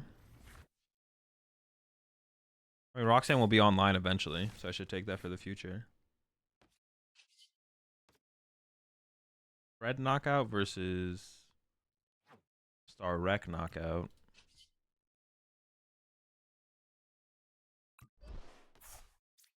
Or I actually just go with an actual lost impact and keep my Star Wreck.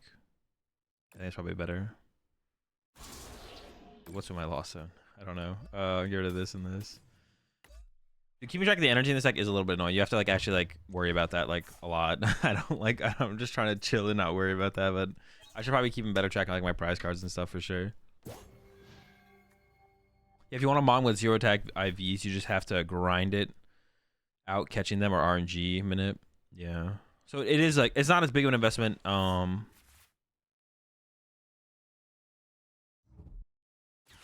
Is grass better than psychic there? No, I'm pretty sure psychic is better than grass there. I don't know how many are in my lost zone. I do have 2 psychic in my lost zone, so maybe grass was better to be honest. But I did get the psychic off my prize cards. Why not lost zone jet water? Because I'm assuming there's a decent chance that my active gets KO'd here, and if my active gets KO'd here, I don't want to lose. I want the extra energy on my bench. The problem isn't using a maxed out Pokemon; it's using a Pokemon that's not maxed out on purpose. Zero speed is a great example. So you want some Pokemon to have 0 speed. Interesting. Yeah, it definitely sounds like. Yeah, because like if you're looking at that from the outside in, it kind of makes the game kind of look like a joke, to be honest. That like not actually. There's obviously a lot of skill to VGC, but the fact that like you can't just sit down with like the play pieces necessary, like reasonably sit down with the play pieces to play the game, is super cringe. Like that's how I felt about Flesh and Blood. I was thinking about going to a big or a major Flesh and Blood tournament in Vegas. Yeah, in Vegas at some point, and I was like, okay, that's pretty dope. I kind of want to do that. And then I was like, it's $1,000 to get a deck. I'm like, bro, that's so cringe. Like, I'm not trying to pay $1,000. I'm trying to just be able to play the game, bro. Like that's cringe. Like I should like if you want your game to, I should be able to show up and just like play at a Flesh and Blood tournament if I wanted to like pick up a deck for like $100, $200 even. But the deck was $1,000. I was like, what? $1,000? Like. What the fuck? Why would I ever pay $1,000? Like the game is so unfriendly to get into. I'm like, this is so cringe. Same thing with like you. That's why the Pokemon TCG is so good right now. $60 for a tier 1 competitive deck, maybe I don't know how expensive Guardy is, but tier 1, tier 2 competitive deck, $60-$70.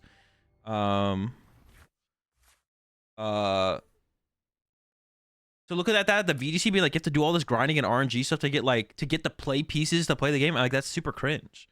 That's like such a joke. Was that Yu-Gi-Oh? No, it was Flesh and Blood. I think the cheapest deck, like we looked at the last top 8 from a major tournament. And the cheapest deck was like $800, scaling up to like 1,200 or something, I think. And we're like, bro, what the fuck? Because we're thinking about like we just kind of want to go try out a different game or something. We're like, oh, there's a big Flesh and Blood tournament happening in Vegas. How much does the deck cost? It's like the cheapest one in top 8. Now there could have been some other cheaper ones that were like competitive, but the cheapest one that made a top 8 was $800. And we're like, bro, what the fuck? Like, I'm not gonna pay this much money to go play a game just to like try and get into the game. Like, that's stupid. Oh shoot, reversal. That's actually. I could have developed my board a little bit more, to be honest. I didn't expect the second reversal, but I guess I should have. Well, it's not looking good, folks. Yeah, my board is super unestablished. Well, we hit no draw supporters. Yeah, I don't know. Maybe this Comfy can bail us out. Come on, Comfy. That was the problem with the One Piece game. A big fan of it, but seems like a very high buying cost. How much does a One Piece deck cost? They're not quite as much as like Yu-Gi-Oh and Flesh and Blood, but they're not as cheap as Pokemon, that's for sure. Nothing really is. Not that you don't have to be as cheap as Pokemon, but a lot of games should probably try and aim to be a little cheaper than they actually are. I think that's. Oh, what did I just get rid of there? Dude, I think I should have got with the Mirage Gate. I think going with the Mirage Gate there was probably better. I'm not gonna lie. Yeah, Mirage Gate was kind of cooking there, actually. I kind of want that Mirage Gate back. I'm just kind of on autopilot.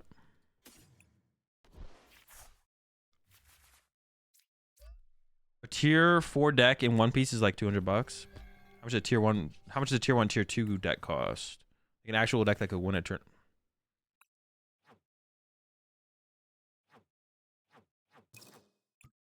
Tragic.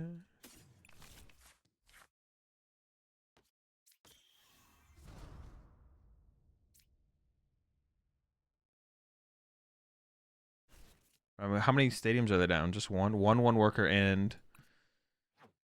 How bad? How many stadiums do I have left? I'm down 3. Sure, I don't know. I got nothing better to do. Pass.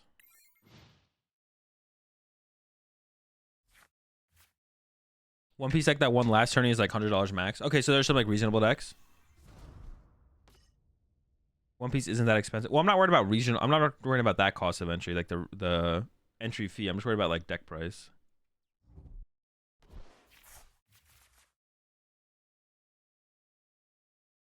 Maybe I was mistaken about OP. What is OP? Oh, One Piece. What I get? Ionoed? Broken. Dude, I should be doing. I'm just not paying attention at all, to be honest. I'm just like not paying attention to the game at all. All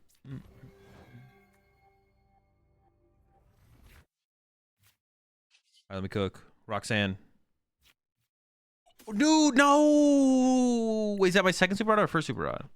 Oh, it's the second one. Okay, I can give up that super rod. Not the super rod. Just like it's 1999. I have no idea what's left. Dude, I have a 7-card deck. What do we got? Oh, that's kind of money, actually. Hold up.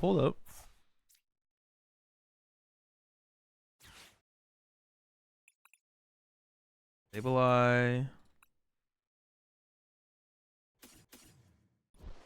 Dude, how do I win? What am I doing? Dude, I don't even know what is my win condition? What is the last card in my deck? Dude, I have no clue. Well, I guess I can see what my whole deck is here. Okay, hold up. Okay. All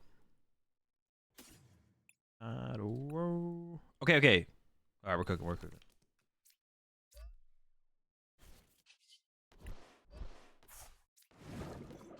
We do have a win condition.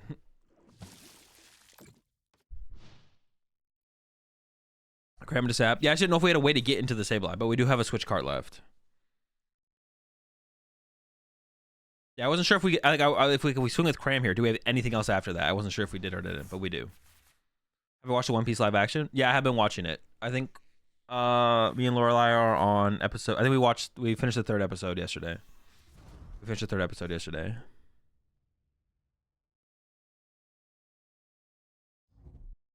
It's been pretty good so far. I've never watched the. Oh no! Did they just win? Dude, I didn't even realize they could win the game. What the heck? Oh, I didn't even realize they could. Yeah, they could win. They did win. I could have played this game so much better. All right, let me focus up a little bit more. Let's try and win. Dude, no wonder no wonder I can never get to Arceus League. It's because I'm not winning. I'm losing. Yeah, I mean, I know some stuff about One Piece, but I've never I've never watched any of the show or anything like that. But so far I'm enjoying it.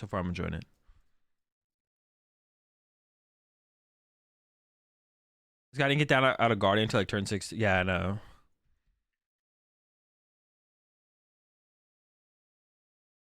Does the money glitch violate? What is the money glitch? I don't even know what it is. I'm sure it does violate the TOS for PTCG Live, so I wouldn't do it.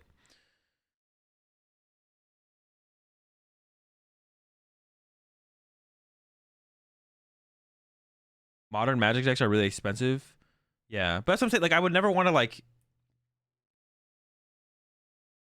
I feel like you should want your game to be like really easy to get into in terms of like learning how to play the game and then like cost of entry level. Like, I don't know. I think like Pokemon's just doing everything right. I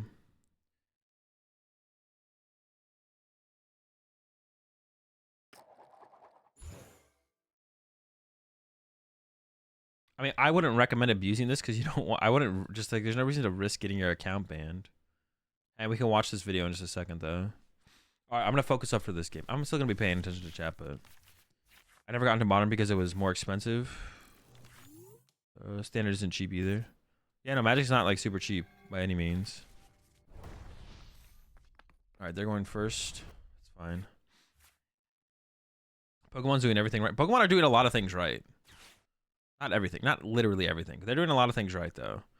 I'm like I complain about TPCI all the time. I'm always down to complain about TPCI, but like right now there's like just no reason to. There's like really no reason to complain about TPCI right now, to be honest. Like a lot of things are just in a really good spot. They're like the game's headed in a really good direction in general. I think I keep saying, if you're in Europe or Latin America, as far as like the organizers' response to the growth of the game, that's definitely lacking for sure. And that's something to be worth complaining about. Like I think if you're in Europe or you're in Latin America, I think there's things to complain about as far as like cap size for the tournaments there. But if you're in America, and in general for like the game's in a pretty good spot.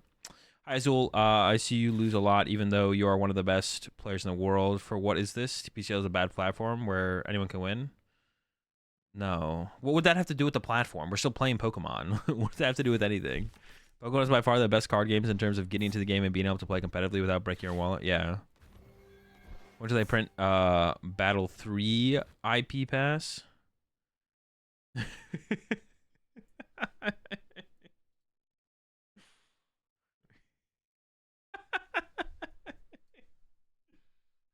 Smart copy pasta.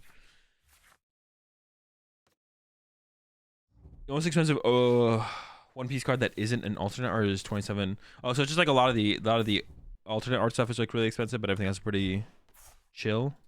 Dude, they are like going through it over here. Let's see what they got rid of so far. All right, Horn's gone. One Mirage Kid is gone. All right. Beach Court Artisan, sure. They play Water Energy, so they are playing Greninja. Yeah.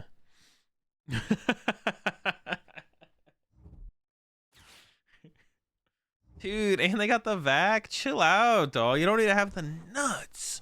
They have 5, 6, 7, 8 plus Colors 9, 10. All right. They have a 2-card hand to work with though. All right, I'm going for Greninja here. I almost like don't want to put 2 Comfies in. Well, if they they could bench Greninja here fine because they still have a Sableye in place, so they're not board locked. Okay, we're cooking.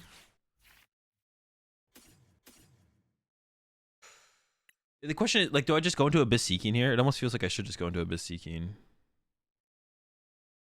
And then just take the Colors for next turn. Pathetic Greninja I want to keep around for sure. Yeah, I think we do just go into Abyss Seeking here. I don't see like a reason to not just go into Abyss Seeking. I don't even really want the Cram. Like I think I'm just gonna get into Sableye and Greninja and Sableye. Like I'm just gonna go into Greninja and Sableye and just kind of chill. Like this feels just better overall. Let's see what the options are. Of course, it could get pretty bad. Jet. Boss doesn't seem like it's ever that good. This matchup Path is like okay, but I have a Tina V-Star in hand. Maybe I do take the boss. Maybe there's like some potential for boss. Yeah, okay. I mean, none of the cards seem that great there. Path or Path could have been okay, but I play 4 Path. Like I can find another Path later. I don't, and they're already down 2 stadiums in a vacuum, so like my next Path will stick and play probably for the rest of the game once I put it in play. So, but I want to take advantage of my Greninja while I can too. So, Azul, most solid Arceus variant right now in your opinion? I mean, probably Arc. I mean, do you consider Charizard and Arc? I almost don't consider Charizard an Arceus variant, just the same way I didn't really consider. I don't really consider Charizard an Arceus variant, to be honest. It's just like it's not even true that you have to play Arceus to play Charizard, but if you just hell bent on playing Arceus, I guess it would be the Charizard build, to be honest. Interesting. Okay, so what am I at here? 5, 6, 7, 8.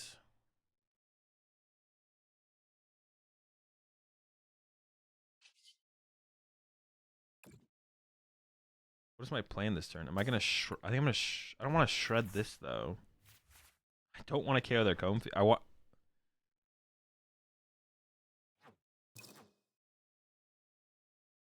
Five, 6, 7, 8. I mean, I could actually, if I get 2 more Comfies, I can get to 10 and attack with Sableye, which is what I want to do. I want to get to Sableye and maybe even just KO their Sableye. Maybe KO the Manaphy instead. Probably KO the Manaphy instead. Okay, it is possible, so I think I am gonna go for it. All right, Sableye, this. So far, so good. I can Mirage Gate now. I need to find another Comfy, which is unlikely. But my odds increase if I play this Mirage Gate, so. If not, I could fall back on a Shred or something, right? Maybe? Well, I'm not guaranteed the Psychic Energy.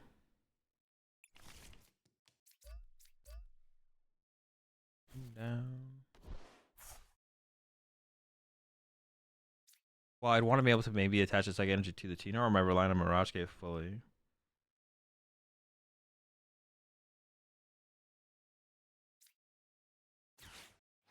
Seven, 8, 9. I can get to 9 guaranteed. And then what do I do? Just chase their Manaphy and open up the option for my Greninja, or chase their Sableye? I'm actually not sure, to be honest. Probably chase their Manaphy. I do need to get another Comfy, though.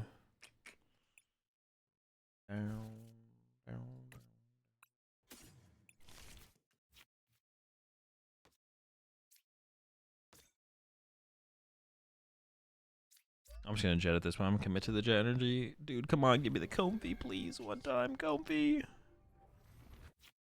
Ooh, let's go. I thought I whiffed at first. I didn't see purple. I panicked. I'm putting a lot of goons in play on my side of the field as well now, I guess, but I think it's probably worth it. I actually don't know, to be honest. We'll find out. What do we got? I mean, I don't think I need 2 Tinas in this matchup anyways, though. Definitely just go with this. Alright. Switch card. They could play Iono, so we definitely want to evolve with that. Lost mine. I mean, I think we've pressured the Manaphy, right? That makes the most sense. Manaphy. And then if I use Greninja, I'd want to KO this Sableye. So let's just throw.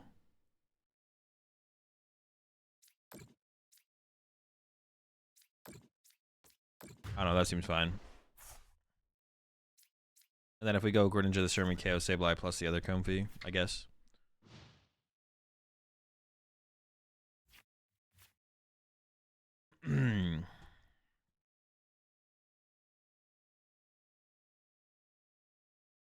Attacks Drapion is a Drapion variant. Yeah, kind of. That's what I was saying. Like, it doesn't feel like Charizard that plays Arceus is not like an Arceus variant. It's just the best way to play Charizard, right? That's what it feels like. That's how I felt about Arctina as well. I was like, it's not really an. Is that what I used to say about Arctina? I feel like that's what I used to say about Arctina, right? I was like, Arctina really isn't an Arceus deck. It's just the best way to play Tina. But maybe it was also the best way to play Arceus. No, like Lost Tina is a better way to play Tina. I don't know. You not stream Sableye to leave them locked? Oh, I could have done that to be. It would have been tough. It's. Said it about Duraludon. Yeah, back when it was at Arc. Not when it was Umbreon. I could have kept them board locked. Why would I want to keep. No, board locking them when they have Sableye. Well, the point of board locking them usually is to board lock them when they don't have Sableye in play. So I don't know how much value. To be honest, I just don't know the potential value for board locking them in this kind of scenario. To be honest, there's obviously some value. Okay. So generally, you want to board lock them and not let them get Sableye and play themselves. But when they have access to Sableye, usually the board lock doesn't actually matter. Yeah, that's what I used to say about Arc Duraludon. Was it's not the best? It's not an Arceus deck, but like that, not Arc Duraludon Umbreon. Like in Silver Tempest format, Arc Duraludon. I was like, it's not an Arceus deck. It's the best way to play Duraludon. Which actually, going back to that, I believe that is still true.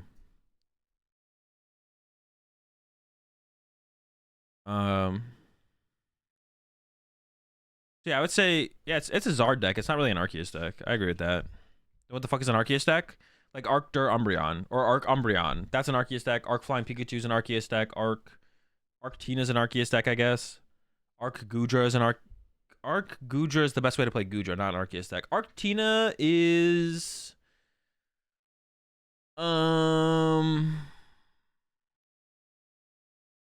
hang on, let's watch this pilot video. Actually, I want to watch this video. I want to know what the heck is going on with this. I'm actually curious. That's an Umbreon deck? Shut up, Soda. You're actually wrong. How does that feel?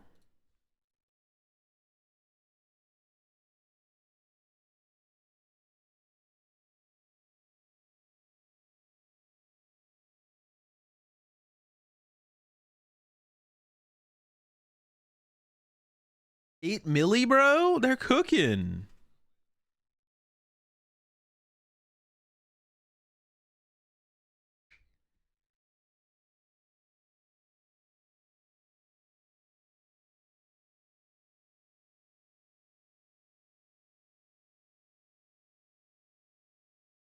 Dude, the 1% have entered. The 1% have entered PTCG Live.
Dude, they keep saying that, bro. They shut down PTCGO before PTCG Live was ready to devote more resources towards PTCG Live, which maybe they have, because things have gotten better for PTCG Live. What is the Pokecard Dex app? What is that? What is a Pokecard Dex app? I don't even know what that is.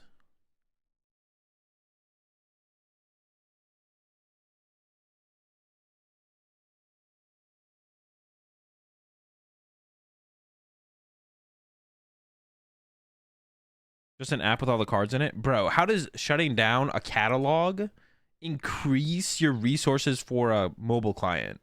Or not mobile client, well, mobile client, but the card game client. So it's just a card catalog, right?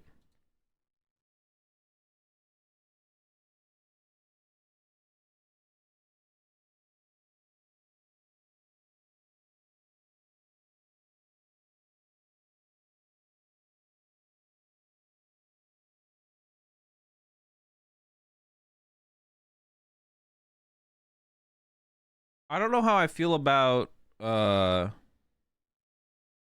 think it's fine for like trust your pilot to like bring it up and then bring up the talking point of being like, okay, here's another bug that they don't fix, but explaining how to do the glitch when you probably shouldn't do the glitch just for the sake of uh not getting banned. To be honest, I don't think pilots should be telling you exactly step by step how to do the glitch. Like talking about the glitch's existence and then making that like a talking point to lead into here's another bug that they're not dealing with. Making the joke about the toad scroll thing, like that's all fine. But then actually explaining it step by step, I like you shouldn't go do this. You don't want to get your account banned. You shouldn't go do this. You're explaining how to do the glitch by watching this video. Yeah, but it's different. I didn't put the actual content out there. I'm like discussing the content. It's different. I'm literally it's definitely a different thing. It's not about it's about like the idea of making the content with the purpose of showing you how to do it. Like I'm not telling anyone how to do it step by step. I'm just a React Andy. Yeah, I'm just consuming the content that's out there. But like I wouldn't like it's more on like a moral thing, right? More so than anything, that's like a moral thing. Like I don't think you shouldn't put this kind of content out there when it could lead to them people doing it, especially like kids, like dumb kids doing it. Little Timmys everywhere, little Timmys everywhere want to become part of the 1% on PTCG Live, so they do the glitch and their account gets banned. Like I'm saying, like talking about and discussing it is one thing, but then like showing you step by step how to do it is like another. That's what I'm saying. On like it's like a moral level, I think he doesn't care. I don't know. Pilot seems like a pretty reasonable person. I'm pretty sure like if I sat in a call with Pilot and like discussed the morals of actually going through the step-by-step process of showing someone how to do this, he would maybe come around on it. Like I don't know. I don't think Pilot's like an unreasonable person or like an unhinged hater of PTCG Live. There's no way like Pilot definitely likes the Pokemon TCG and wants to see the live improve. But also most of Pilot's content is around, what the fuck is going on with PTCG Live. But like I don't think that means like Trust Your Pilot's like an unhinged person or unhinged about PTCG Live.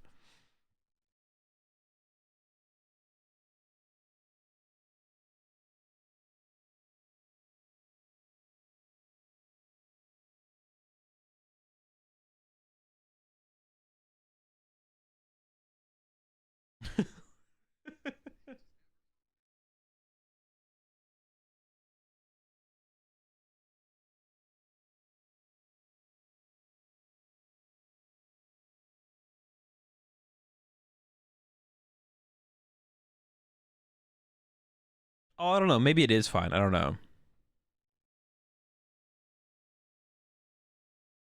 I think Pilot does a lot of content. The only stuff I see from Pilot is the stuff that Pilot tweets out on Twitter or like this video.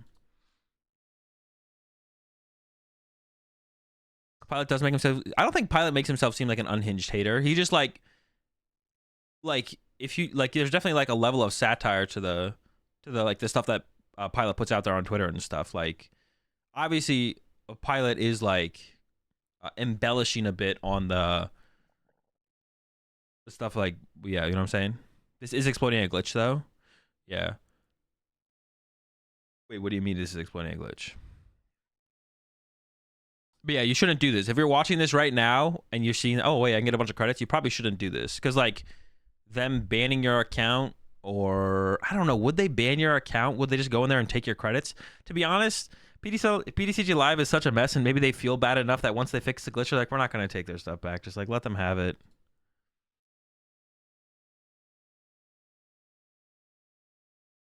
Yeah, most games you do get banned if you do like if you do abuse a glitch. Like I know like Disguised Toast got banned multiple times on Hearthstone because like one of Disguised Toast's things was going around and trying to find bugs or figuring out how to abuse a bug like consistently. Like, oh, this bug exists, but why does it exist? All right, I'm gonna go figure out how to make it to repeat this bug, and then Toast's account would get like banned on Hearthstone.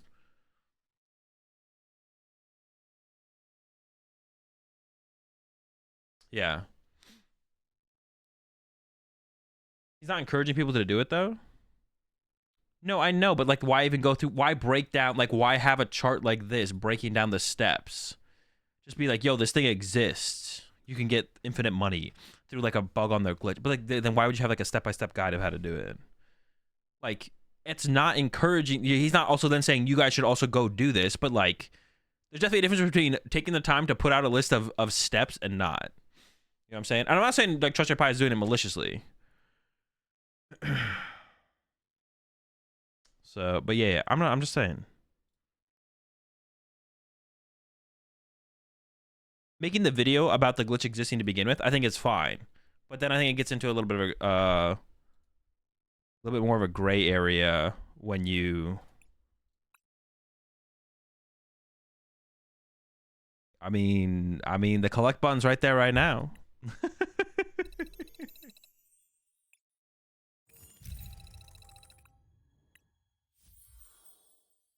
Reviews? No, but he could still Pilot could still make the video without actually giving you a step-by-step guide on how to abuse the glitch. That's all I'm saying.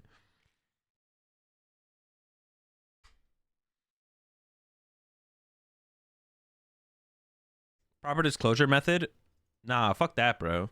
You can tell them about the bug, but then still make a video about the bug. You gotta get the views while you can.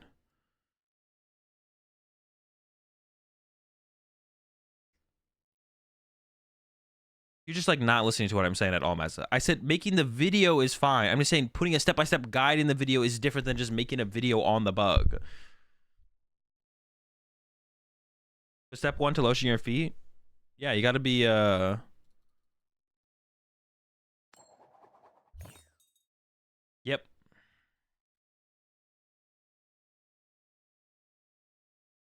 You have to use your feet to click the mouse button to like click collect, so lotion helps with faster feet. Knuckleheads? Bro, knuckleheads are everywhere.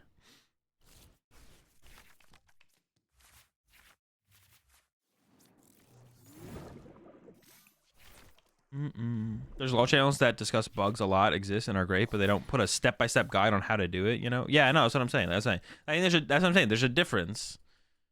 Yeah. That's all I'm saying. G and Pow. Is this a good matchup? I assume it's a good matchup with how many Path to the Peak we play.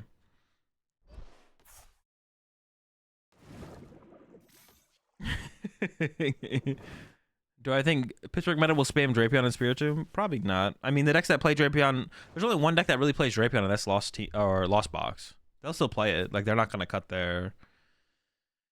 All right, hey, let me think for a second. I don't really want to feed them Atina. I kind of want. No, I need to get a Colress. I think I focus on Colress here. Yeah, I don't hate the idea of using Abyss Seeking. Oh my. Yeah, I don't hate the idea of using Abyss Seeking here, but I don't love it either.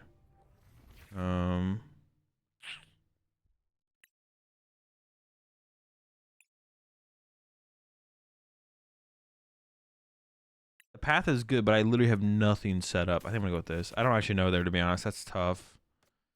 I have nothing. I don't really want to Abyss Seeking into a Chi and Pow. Like, I'm just gonna get nuked and then. I don't know if I'm trying to Abyss Seeking into a Chi and Pow. Do I go for a third? Well, I don't have a third Comfy to go for, so I'm not going for a third Comfy. Let me tell you what I'm not doing. Go for a Tina. And then I think I even retreat to a Sableye here. And I could boss up Digibacks. I don't want to lose a Comfy. And like if they're taking a knockout, they're knocking out my active. So I'd lose the energy on the Comfy anyway. So it's not like I'm like wasting the energy there.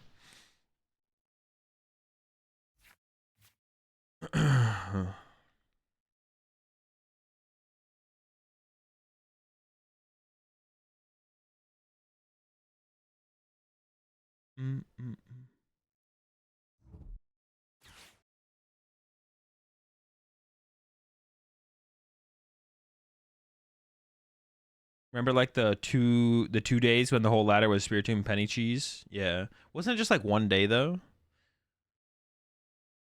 That was pretty funny though, to be honest. That was pretty funny. Yeah. I think it is fine, like if it's obvious like someone's abusing the bug, I don't think there's like anything wrong with like them banning those people or whatever. It's probably fine. And before Ninja to both comfy. Oh, dude, I am just cooked, dude. They have it. I just lose. Oh, dude, this. How do we beat this? This is unbeatable. Their deck is. I guess I know what I'm playing for Pittsburgh. GM Power Excalibur. The deck's broken, bro. This deck's nutty. No, this is still. Well, I don't know if this is still fine. If I got a Chorus off this turn, I would feel so much better right now.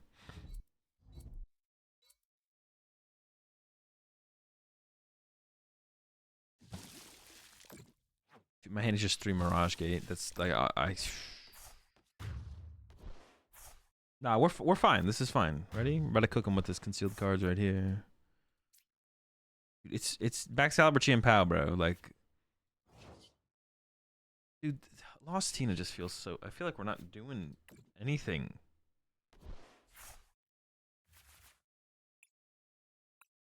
Like, this deck, it still feels the same, bro. I feel like I'm struggling to like exist in the game. There's no way that many people are playing this deck though, and it feels as bad. I've been misplaying a lot in my first couple games. I was misplaying. I mean, that game just felt miserable though. All right, try again. Maybe it's just like one of those decks that I just don't enjoy. I just can't get behind enjoying this deck, bro. I just can't enjoy this kind of deck. Maybe feels like cheese when I play Lost Tina. Yeah, great cheddar deck. It just shows Chi and Pow with Excalibur is the better version of Chi and Pow. Dude, that's so I can't, bro.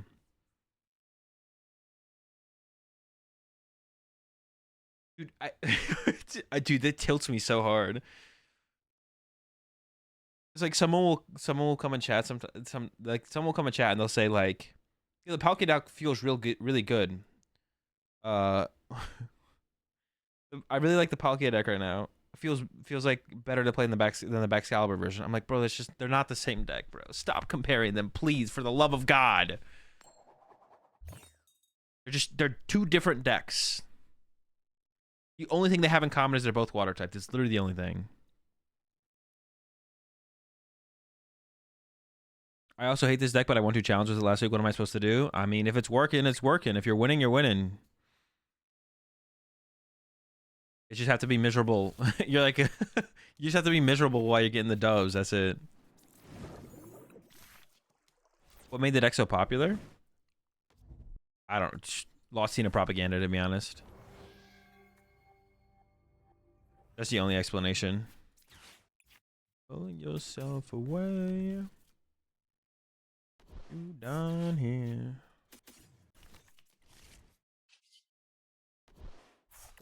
To be fair, most decks are pretty miserable right now. Nah, bro, you can't put that on most decks like that, bro. Lost Tina is the most miserable.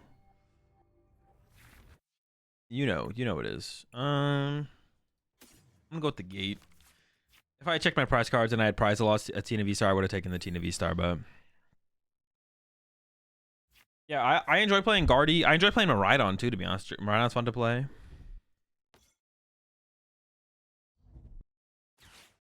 It's the most tilting thing I see today. Empty victories.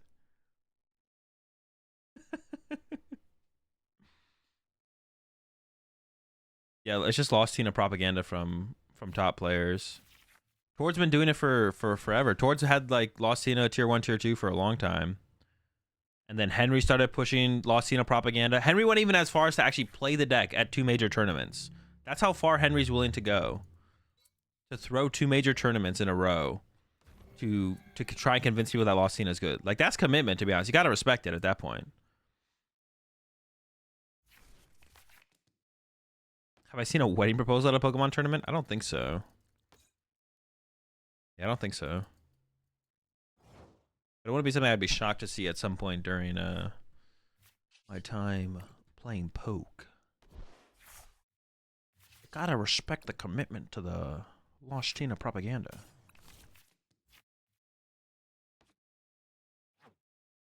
Dude, I only have 2 in my Lost Zone. Oh wait, I went first. I literally thought I had already played a Chorus. I was like, what the fuck? 2? 2?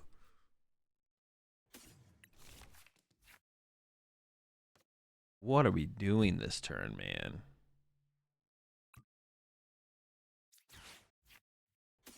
Is this correct? I just bench locked myself. Is bench locking yourself correct? I'm playing Iono there wasn't bad, but if I can get a Colress. Nope. Alright, it's fine too though. I guess I am am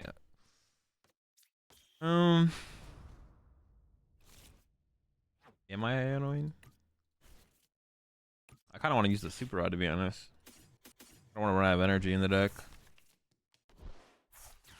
Especially if I'm about to play Iono. I don't wanna put the path on my, I mean, they don't have Greninja, I have Greninja. I should put 3 energy back in my deck. I don't know. I think we're cooking here. Oh, we're cooking, baby. Let's go. Who sings this cover? Is this a cover? This isn't a cover. This is In the Dark by Bring Me the Horizon. Is this a cover? I don't think this is a cover. I've never heard this song before, so I wouldn't know actually, to be honest.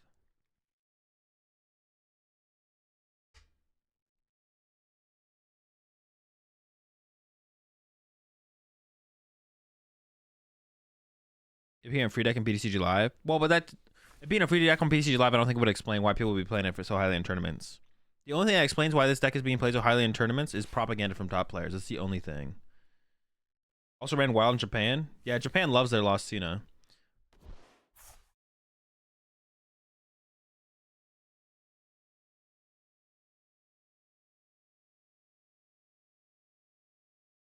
I don't know. I mean, what, 3 Lost Cenas made top 8 at Worlds, right? Was it 3? There's a lot. There's at least 2. The deck's just kind of broken, to be honest. But see, I gotta just... the deck's too big brain for me. I gotta go back to some small brain decks, like Miraidon. 50% to everything. Yeah, it's got like a... It doesn't really have any bad... It doesn't have any... I mean, I would say your Mew matchup and your Lost Box matchup are unfavored for sure, but... It doesn't have any truly terrible matchups. They're probably like not too far from... Pretty close, you know what I'm saying? Yeah, you don't have any truly terrible matchups, which is always like nice. It always feels nice. Rapid Strike is bad. I'm actually not sure about that. Someone told me, did I play Bram on day 2? No. Someone told, I've heard from people that the Lost Cena is like favored against Rapid Strike box. From my experience though, it definitely seems Rapid Strike favored, but I haven't actually played that much of the matchup, so I'm not a great authority on the matchup. Rapid Strike is bad because people are bad. Wait, Rapid Strike is bad because people are... Matchup is fine for Tina. Lost RDX? No, that deck sucks. Lost Tina is actually like at least a good deck. How many Bulu Bucks to play our cameras? I don't know. It would have to all come from Soda King though. I wouldn't take it from anyone else.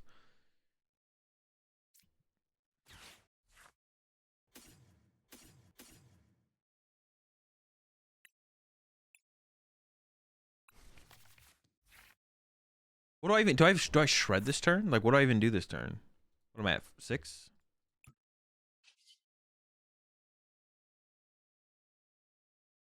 Shredding their Comfy seems miserable, but it might be the play. I don't know if I should have taken that, to be honest. Dude, that's what I was afraid was gonna happen. I was like, there might not be a Psychic Energy in my deck right now. Dude, screw it. We're shredding. We're getting shreddy with it. Ready, shreddy? I shouldn't have played the gate yet. Well, if I had like checked my prize, well, I obviously just didn't check my prize cards. Whatever, it's fine. We're cooking. This is cooking. This feels so bad to draw this prize card though, with a 2-prizer. Because it puts me on my odd prize cards, and now my opponent can stay on even prize cards. But this comes back to me. I wasn't sure if I should have benched this 3rd Comfy, because then I bench blocked myself out of options. I was kind of like thinking maybe they don't play the Mana Piece, so I could attack with Greninja first, but then they benched the Mana Piece. I still could have attacked with Greninja this turn, though, to be honest, couldn't I have? Maybe I should have just attacked with Greninja here, and just like KO'd whatever they sent up. That probably was the better. But I didn't like actually check my energy. I didn't count my energy in my deck, so I have no idea what I had access to. Checking out prize cards is very important with Lost End decks. Learn from my lack of prize checking. Arc Hammer's Mirror. Okay, send me your list on Discord, Soda. I need to go use the bathroom, but after I'm done using the bathroom, we can do this. Send me your list on Discord. And I already took your points, so you're not getting them back.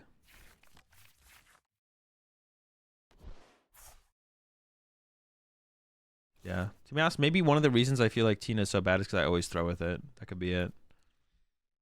Maybe I'm just like trash. Maybe I'm just trash at poke, and Tina's just more big brain than I think. I need to play some small brain decks. Maybe that's the move.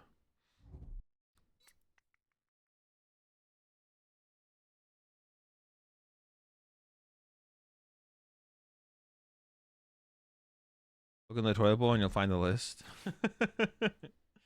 I mean, that sounds about right to me. To be honest, I'm not gonna lie. Yo, appreciate the raid there, Mahone. You have a rat costume, yeah, but don't tell anyone else that. Appreciate the raid. Hope you had a good stream. We're over here losing with Lost Tina. It's yeah, it's been a Lost Tina day, to be honest. It's exactly what I expected from playing Lost Tina, to be honest. Exactly what I expect from Lost Tina. Nothing new, nothing new. Yeah, I sleep in my rat costume. Like my pajamas. But do they really think I'm not getting the knockout here? I always get the knockout here, but they're gonna get the knockout back. Well, maybe Star Requiem there does make more sense because it does. I mean, it doesn't really like conserve that many energy for them. I don't know. It's a good top deck. I do need to find Mirage Gate. Okay, we found the Mirage Gate. Boss is good. I honestly don't know if I'm ever using Sableye in this at this point. But switch card sucks, so I'm just gonna go with the Sableye. Lock it in.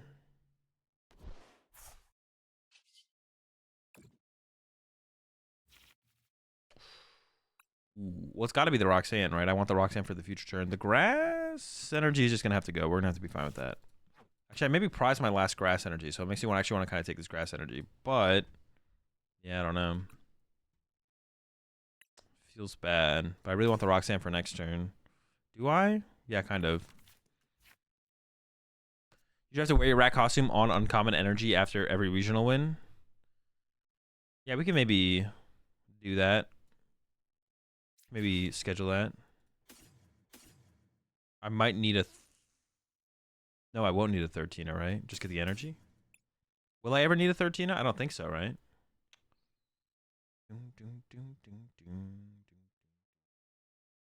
I KO, they KO, one, and then I have the next Tina. I don't think I ever need it.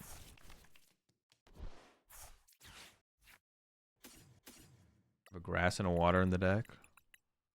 Gates. Yeah, the Roxanne was definitely a good take. I might actually... Well, they can rock... Dude, they can, like, body me this turn. Dude.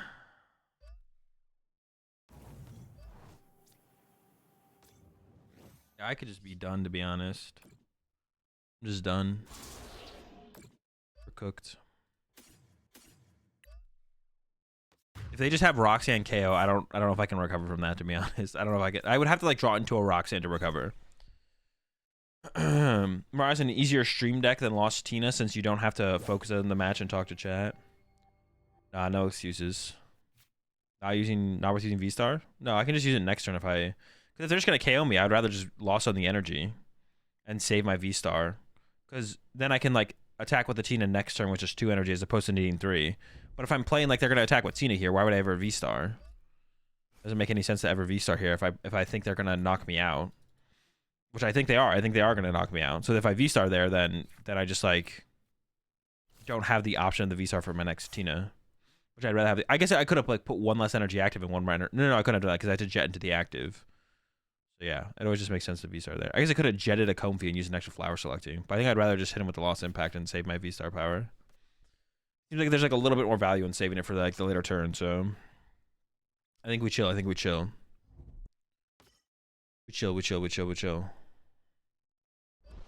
Dude, if they whiff here... Wait, I have 3 prize cards left. We can actually work with this. That's actually pretty good. I actually like... Well, yeah, especially... Wait, did they already play a chorus? This is, like, how much I'm paying attention. I can't tell. I don't think so. I don't think so. Is it ordered? How is this ordered? Is this ordered by how the cards entered the loss zone? I still can't tell. I have the ball, so honestly, if they don't I just win if they attack with Sableye here. What? I guess we just win. Let's get a chat. I was confident we were going to lose. This card is naturally ordered by when they hit the discard pile. So this was played. They retrieve the psychic energy. They used to get the psychic energy. No, wait. When did the psychic energy hit the discard pile? How did this hit the discard pile? Oh, shoot. That's annoying.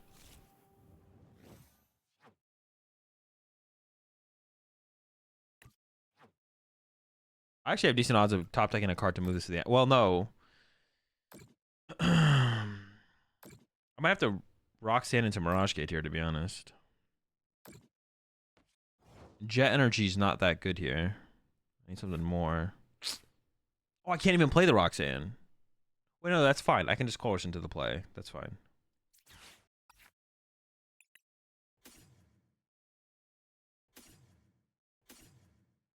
Is there a path in play? There is. What am I doing? Am I switch carding and then using Star Requiem on a freaking Sableye? Dude, I put too many Comfies in play, bro. I need room for like a Sableye or a Cram or something, man. The whole squad is here, man. Oh no, dude! God damn it! I didn't play the switch card first. Oh my. Dude. I'm throwing and trolling and pass. I was just like zoned out. I was like trying to think about like, man. You're doing a lot for our confidence, man. I do what I can. I do what I can. That's why I'm here.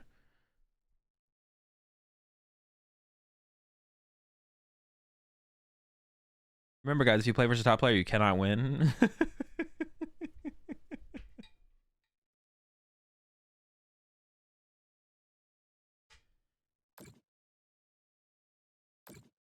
Dude, are they board locking me? Dude, what a bitch, bro. Wait, will they actually draw 4 prize cards next turn with the Sableye? Dude, that's it's so cringe. Dude, I can't believe I lost. I lost. If they can just get off a Sableye next turn, they just win. That's crazy. Oh my gosh, dude, that's so cringe. I can't believe I threw. This is unbelievable.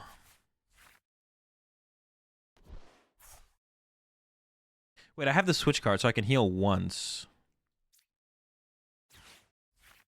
Recipe.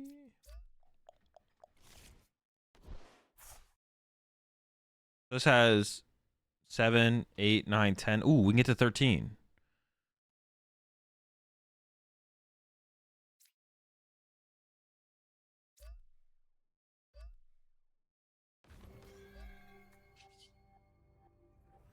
Oh, I have a 1-card deck? Bro, oh my gosh. Dude, I need to focus up. I didn't even, all right, I didn't even realize that. Okay, what do I want to do here? Dude, I was just about to use Comfy. Like, I'm just so on autopilot.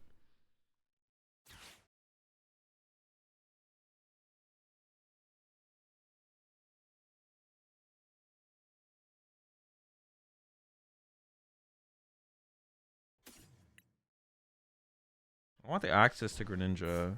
Not for this turn, obviously, but... Do I just switch card this, or do I switch card my Greninja? 70 to have 100 HP left? I have to switch card something. Should I just leave the energy on the Comfy, I guess, then? Dude, this is still, like, not... We still could lose, though, to be honest.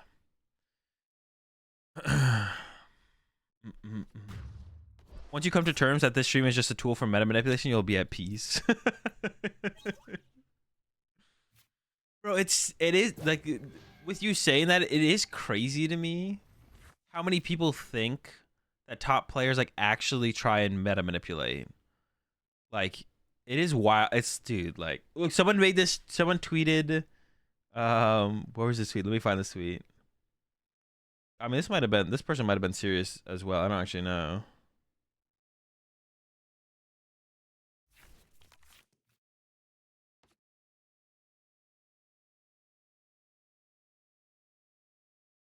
What was the tweet I?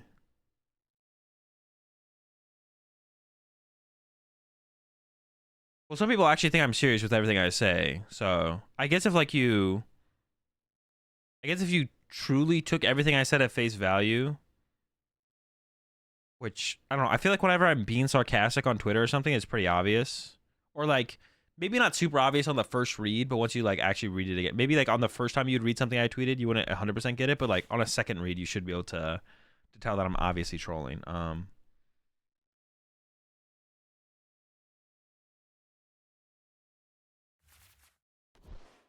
I'm not surprised this person said it because I feel like they've said their name. I recognize their name, so I think they've said similar things before in the past. Hey, let me find this tweet that this person tweeted. Let's see if I can find this tweet. Uh, so Ross, the caster, tweeted, "This shouldn't be controversial statement, but not everyone's opinions are equally valid."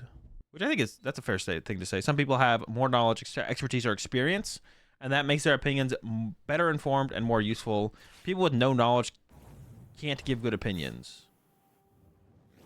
I mean, the only thing I disagree with that was like you could theoretically give like a decent opinion just based on your like life experience, even if it's something you haven't really studied yourself personally. But like what Ross said there basically makes sense.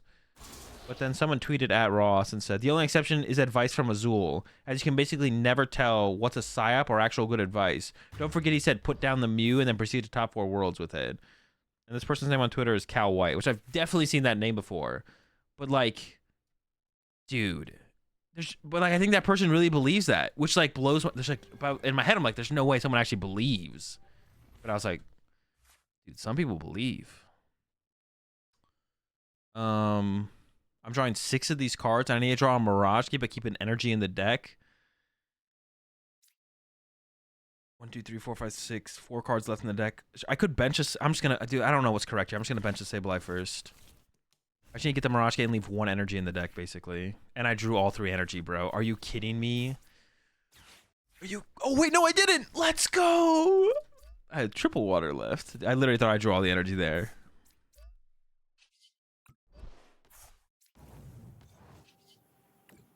Which, like, I mean, I don't really care. That stuff doesn't actually bother me. But, like, I find, like, the human psychology stuff kind of interesting. Like, so, like, because I'm in Pokemon, one of the things that is, like, weird to me is that some people truly believe that top players are trying to, like, manipulate the meta with, like, things they say. And things top players say, I'm sure, do have an influence on the meta. But it's like, that's just their opinion in the moment. They're just saying what their opinion is, right? Where they think a deck is good, think a deck is bad, think a tech is good, think a tech is bad, think a deck won't be popular or will be popular for a tournament. They're just saying their opinion. And they could be wrong, or their opinion could change, which is like wild to some people that an opinion could change. But some people like genuinely believe that prominent figures or top players in the game like are genuinely trying to influence the meta maliciously, which just like blows my like I just can't imagine. Like those people have to be like people who believe in conspiracy theories and stuff as well, right? Like it blow like those people also are people who like believe in conspiracy, like all those like weird wacky conspiracy things as well. There's just like no, there's just no. Dude, I just can't imagine mentally believing that. Flat earthers, yeah, they 100% are flat earthers. Like I can. Top Pokemon TCG players are trying to influence the meta. The Earth is flat. Like, they got their list. Like, can believe in conspiracy theories. Well, I believe conspiracy theories do exist and can exist. But like, what I mean is like they're one of the people who believe like everything, right? You know, they believe all the things that are out there to believe. They believe all of them. You know, they're one of the conspiracy theory people. Like, you know what I mean when I say that. Obviously, like conspiracies do exist. I'm not like ignorant to the fact that those things do exist, but like the moon landing was fake, the Earth is flat, Pokemon TCG top players. Dude, that's a genius tweet actually. Hold up.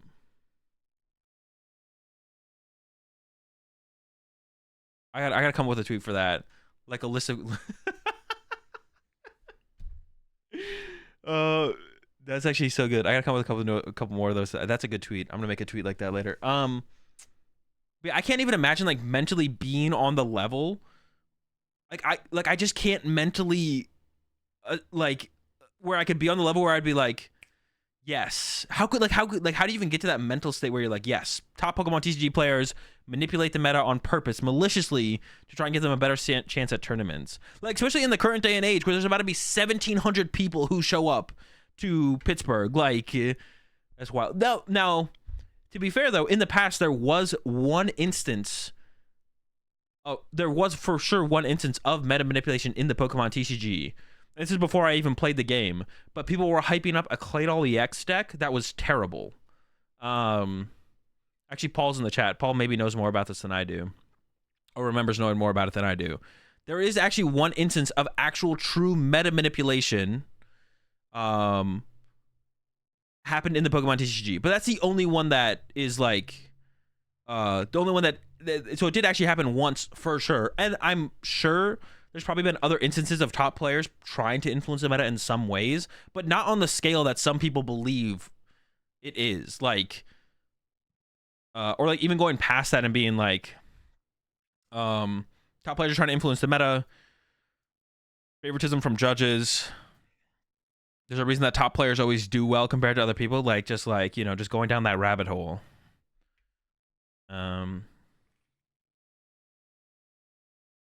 Yeah. But it is like wild to me. Top players have reserved seats at regionals. Like, why do you always see top players getting into all the major events? Seems kind of suspicious to me.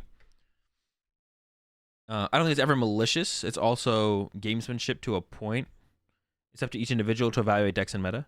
Yeah, it's not malicious. Like if someone says, I think Mew, or like me, when I keep saying that I think Lost Tina is like a bad deck, that's just my opinion. I think Lost Tina is a bad deck. I'm not trying to like stop people from playing Lost Tina. Because we could all just sit here and never say anything, right? Everyone's deck is the best deck. Everyone has an equal chance of winning the tournament. Everyone's deck is optimal. Like, but no, I'm gonna put my opinions out there. And if you guys ask me questions, I'll have an opinion. Well, if I don't have an opinion on a question, someone else will be like, I'm not really sure right now. Or I haven't played enough of that deck or that matchup, whatever it might be. But if you ask me a question like, yo, do you think Lost Tina is good? I'll be like, no, the deck sucks, right? And I can be wrong. People, like, that's the other factors, like people could just be wrong, right?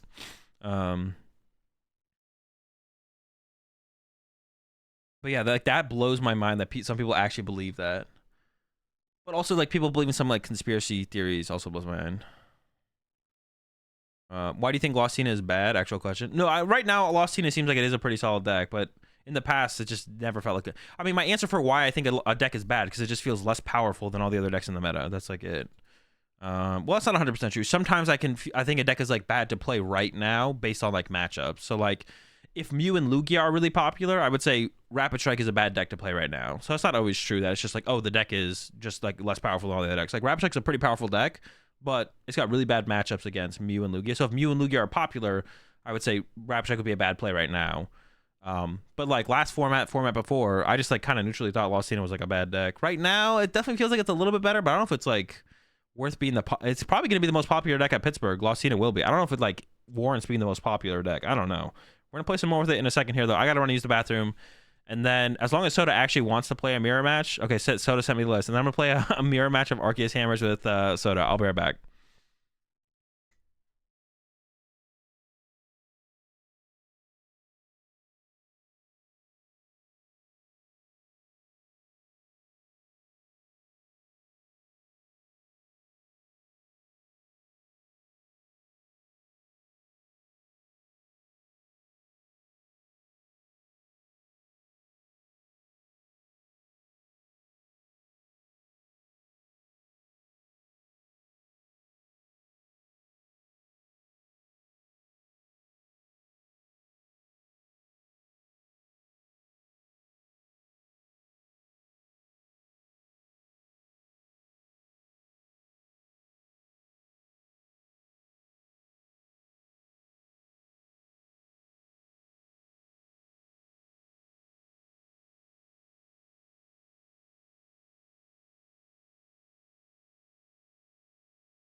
All right. I'm gonna have to like reset my client after I add soda here probably. Do you still have to do that every single time? I experienced it recently. Never mind. What do you think about Lunala plus Miss Mage's deck? Not good. Yo, give me some yo chat, give me some like family friendly conspiracy theories like the moon landing is fake. Not family friendly, but you know what I'm saying. Wait, hold up. That's right, the image has to change. How do you make Bennett EX work? I can't tell you that. That's my play for Pittsburgh. And it's broken, to be honest. You're all missing out.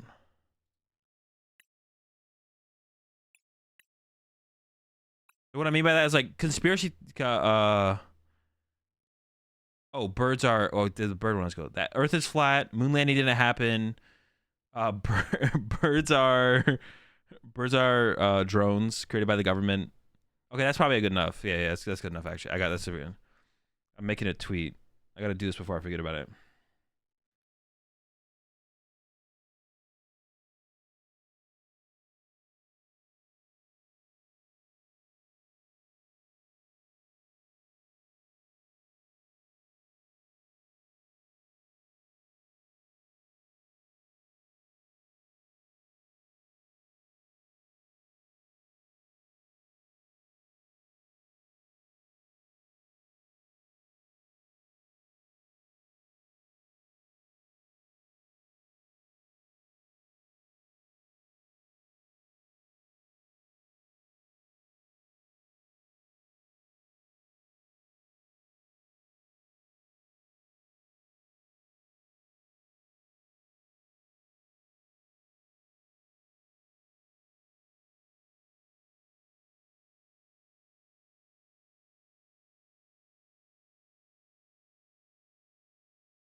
All right, appreciate it. Oh, that would have been a good one, Soda. Hold up, I can like edit my tweet. Get this shit. Wait, is this you play 4 of these? What?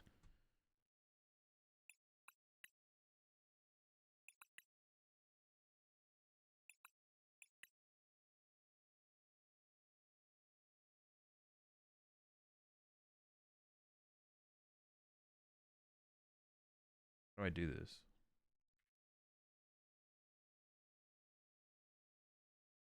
Have you watched the live action One Piece? I have. I'm on like episode. I think me and Lorelai are on episode 4. Yeah, I think we're on episode 4. We just finished episode 3 last night.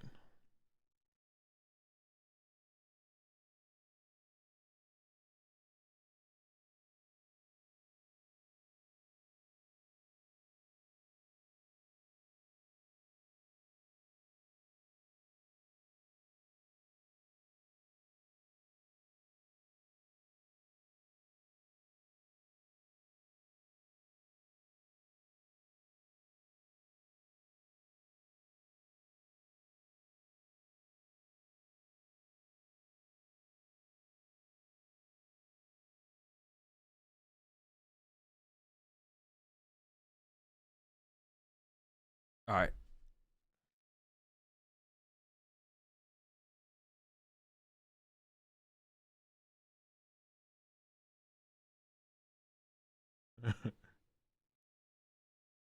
All right. What am I? I gotta change some more things in this deco fast. Charon's care. Well,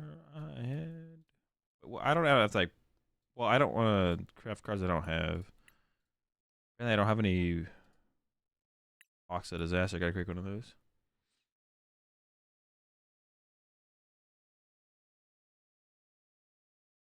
Yeah, I'm not trying to. Yo, I'm not trying to.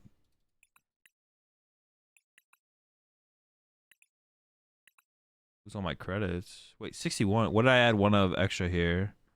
Soda. Hang on. Yeah, we're gonna do a best soda 3. What did I fuck up here? Oh wait, Pokemon League headquarters. There's supposed to be 3 of these. Okay, that's actually a big deal in the mirror match because if you go second. All right, what's in this deck? 3 stadiums. Okay. Push spell it. Okay.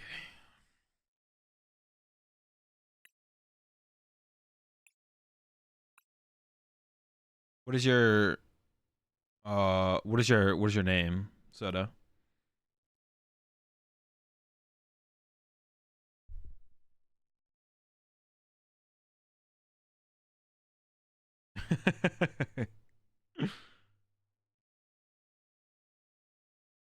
With that Fox dude you hyped on the podcast? That's gotta suck though.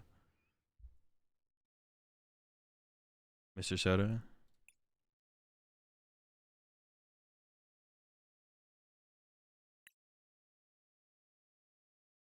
So now, oh no, I can add you first and then we have to restart our clients, right?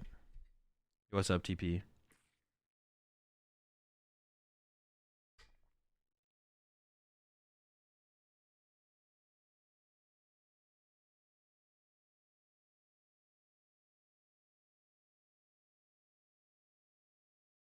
Why are you not showing? Why is it not?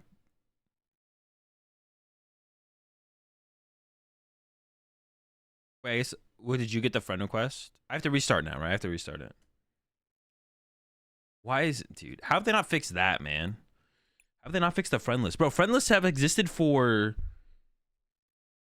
I don't know, a long time. How can you not get the coding down on a friends list, bro? That has to be like a thing they can copy paste, right? Like, there's no way. Right? Like, am I trolling?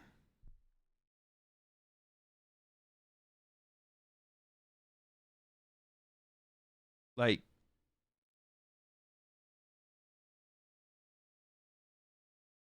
programmers don't have friends, that's why. Friends is working as intended. All right, Soda. All right, you're showing up for me. This is the best part about playing online tournaments. This is why I don't want to play in online tournaments, dude. It's such a hassle. And then like if I played in an online tournament and one of the games, even if I won, if Halo 2 had a friends list, yeah, like friends lists have been around for so long. How, like, I just don't understand how you could mess that up, especially for this long. How long has the friends list been messed up? How long has been PTCG Live been a thing? 2 years? 2 years? Dude, we've been playing PTCG Live for 2 years instead of PTCGO? No way. Has it really been 2 years? I didn't realize that. That's so long. Am I accepting flavor text cards at Pittsburgh? Yeah, sure. Has it been 2 years? Dude.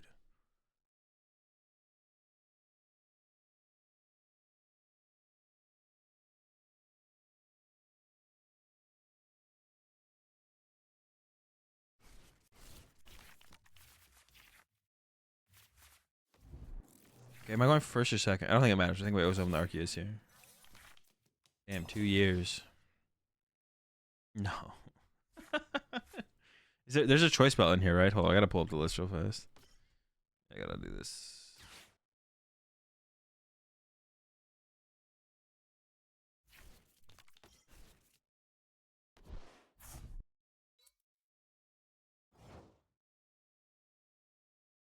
One choice belt? Okay.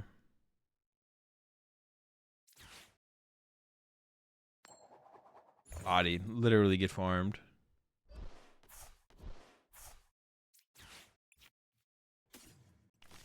Bufferton? Bennington? What if I just don't Iono here? Is that ever better to just not Iono? I just go attach pass, right? How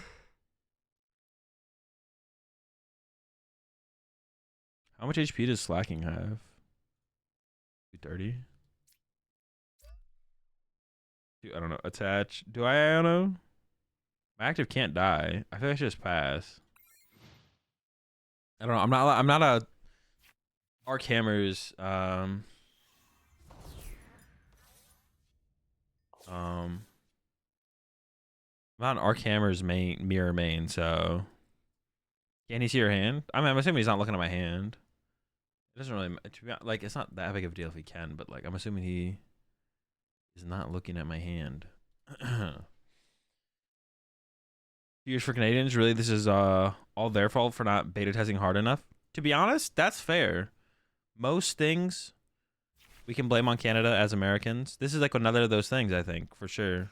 Like, I think it is their oh, they prized the Melanie. That's kind of funny if they did. Oh, true. Cool. I think, yeah, I mean, most things we can blame on them. It's another one of those things, I think. Wait, what the? Did they just? No. He had the Melanie in hand. He just drew with Brow first. I was like, damn, bro. Imagine getting that lucky. I've been watching the. I'm not caught up. I watched the first 2 episodes. But I haven't watched any past the first 2 episodes of the Ahsoka show. But it's been pretty good so far. I think it's been fine so far. I didn't expect like a whole ton from it, but how much longer are we streaming? Until 6. Oh no, I'm gonna have to get off a little bit before 6 because I have to until 5, so about an hour more. Because I'm actually like, so I'm leaving tonight. Well, effectively leaving tonight for the airport. Yeah, we're getting freaking smashed. All right, Starbirth. Melanie. Double turbo. And I need to get some juice off this Schmelanie. To be honest. Ooh, that is not juicy at all. If we get a heads here, we could be cooking.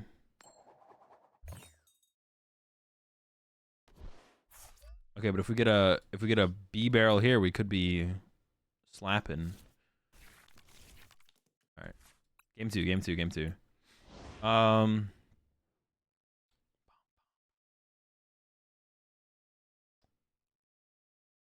It's significantly better from the first 2 episodes. Like, holy. All right. I mean, I want it to be good for sure too. Yeah, I want it to be good.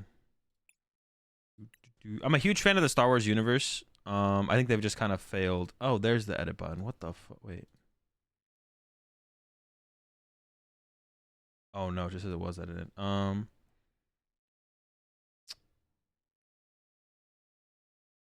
Big fan of the Star Wars universe. I think Disney has failed pretty miserably so far. Andor was really good. Everything else has kind of sucked. They've done a fine job of putting Star Wars characters into shows, but very little besides that. Andor was really good, but they haven't actually made any good shows besides. They haven't made anything good in terms of movies or shows besides Andor. They've just put Star Wars characters into shows and movies. That's basically the extent of what they've done besides Andor. Andor was actually really good, and Ahsoka's been fine so far. So plenty of time for them to ruin it, but so far so good. Dude, my hand sucks. Rogue One was pretty good. That's true. Actually, Rogue One was good. Actually, I actually was a big fan of Rogue One. I take that back. Rogue One was sick. I forgot that was Disney. Also, you know, to be honest, Han Solo wasn't that bad either. Han Solo, it's mainly been their shows that, well, the shows in the trilogy were really bad. Kenobi was terrible. Kenobi was really bad. The only thing that was good about that was the fight scene with Vader. That was it. As not a big Star Wars fan, you're liking Ahsoka. Dude, he just had the fan of waves in. Here, I'll save you, Justin. I'll just like delete your message.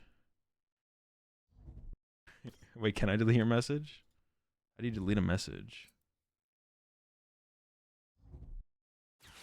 I don't know if that's possible, to be honest. Can you delete someone's message? I can time you out. Oh, purge. Yeah, I didn't know how to do that. I figured it out though. Dude, what the Soda is so lucky, bro. Oh. Dude, I guarantee if I played against Soda at a tournament in day 1, Soda would body me because he's so lucky and I get really unlucky against him. But then he would like me and Soda would play in round 4 of EUIC and he'd body me.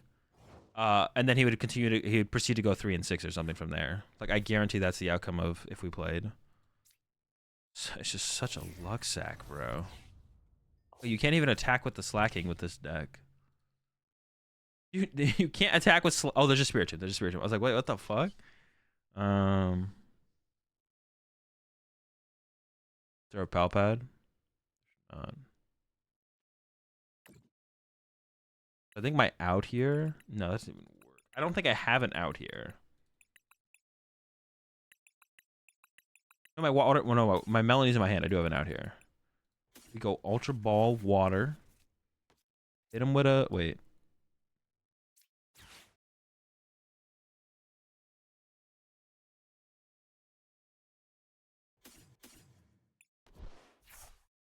Grab the bibs. Hit him with a hammy.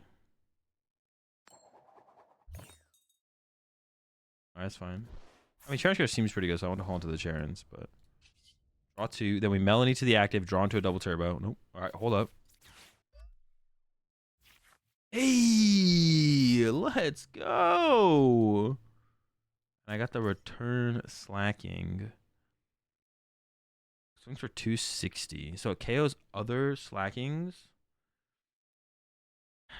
But I'm not KOing the active. Ooh, how do we tackle this? So if they go slacking KO my Arceus, slacking KOs them. Okay. But if they go slacking boss KO my slacking, if they go slacking boss KO my slacking, I can't KO their slacking back. This would make me do -20. Dude, there's so much going on here. Holy shit. Oh my gosh. All right, let's bench this to buy us some time. I think I attached the box of disasters here. Is basically what I'm trying to get to. Okay, I think that's correct. I only want to take 2 energy. Yeah, I don't know, to be honest. I don't know how to play this. This is so crazy.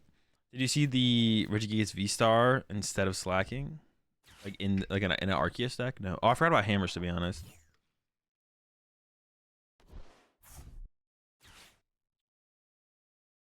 If I attack into something with Box of Disasters as last prize cards, they would take a prize card. We sudden death, right? Yeah, you sudden death. Unless there's a second win condition met. And the second win condition would be if someone gets benched out. Yeah, if you both have a bench, then you go to what does the tiebreaker game look like right now? What is a tiebreaker? It's shuffle up for a new game, both set out 6 prize cards, first to draw a prize card, right? Yeah, I'm pretty sure that's it.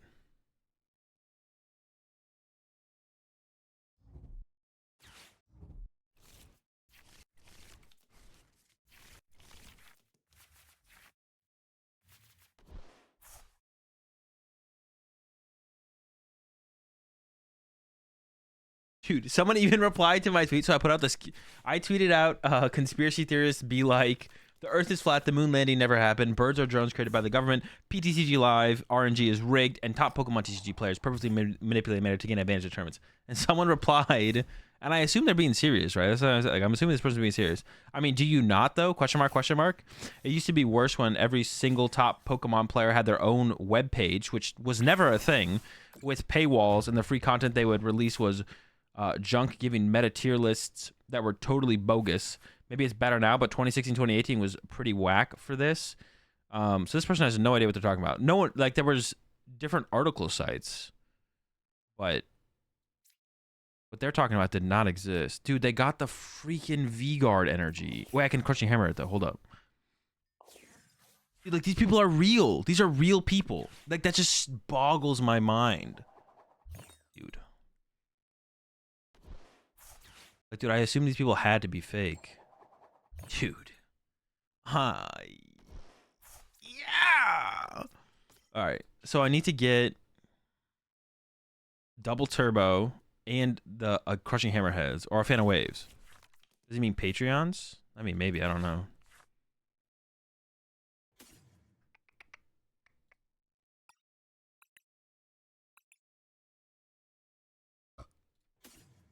I'll just go with this. Whatever. Draw 5. Double turbo and Fan of Waves. Oh, wait. I haven't played a supporter yet. We're not done. We're not done. I can't put that in play because that would shut off me. I can do this, though. Grab this. All right. Iono. Double turbo. Fan of Waves. Or Crushing Hammer. I take Crushing Hammer and get aheads this time. on, don't let me down, bro. This is my last hammer. Give me the heads. Dude, come on. Was that my last hammer? No, I guess that was my third. Wait, no. No, that was my fourth. Did I get 4 tails, bro? Wait, how are we attacking? Because he's got Spiritomb in play.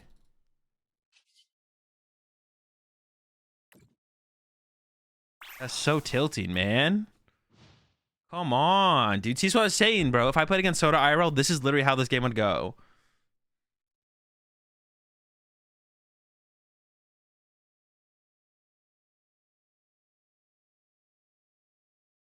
Get emoted on. How do top players manipulate the meta? Kind of makes sense to me, but not fully. Okay, well, if it makes sense to you, then you should have some idea of how you think top players manipulate the meta. So you tell me, Mayor, how do you think top players manipulate the meta? And then I'll give you my answer. But you said it makes sense to you, so how does it make sense to you? See, I don't think people understand what manipulation means. People just don't know what words mean. People think, well, actually, I'm not going to say what I'm going to say yet. I'm going to wait for Mayor to give their answer first, because I'm not trying to influence your answer. So you give me your answer first, and I'll tell you. Limitless manipulates meta? How? Why are you Ultra Balling Arceus just so I Iono it away? Just a thin deck? Or yeah, because it thins the deck. Because then the Arceus goes to my hand, and then Iono guarantees puts it to the bottom, so I won't draw into it, guaranteed. I mean, well, if the Slacking punches me, they do get knocked out. I don't know. I think they can play certain decks or say certain decks are tier 1 or 2, and more people will play those decks so they can play counters or better decks. I don't know, though. No one does that, though. That's the thing, though. Like, so basically, Mayor, nobody does that. What you just said is possible, but literally 0 people do that. No one does what you just said. All right, so we can still win this game because we can get the fan of waves for this energy and then get back ahead. We can get that KO as well. Nobody does what you just said. Manipulation. Oh, nice. It was prized the whole time. What do they do then? Nothing. Nobody manipulates the meta. Manipulation implies malicious intent, but nobody actually manipulates the meta. Wait, where's Soda's fan of waves? What does it matter? I want to use Trinity Charge. Yep. To manipulate means like someone saying Mew VMAX is tier 1 for a tournament, and then someone saying Mew VMAX is tier 1 for a tournament, genuinely thinking that, and then you show up to the tournament and everyone is playing Spiritomb and Drapion, wasn't them manipulating the meta. They just probably made a poor judgment call, right? Or maybe the information they had really made them think that, but that's not being manipulative because they genuinely thought that Mew was a tier 1 play for that tournament. Just because everyone showed up with Drapion and Spiritomb doesn't make their intentions any less genuine.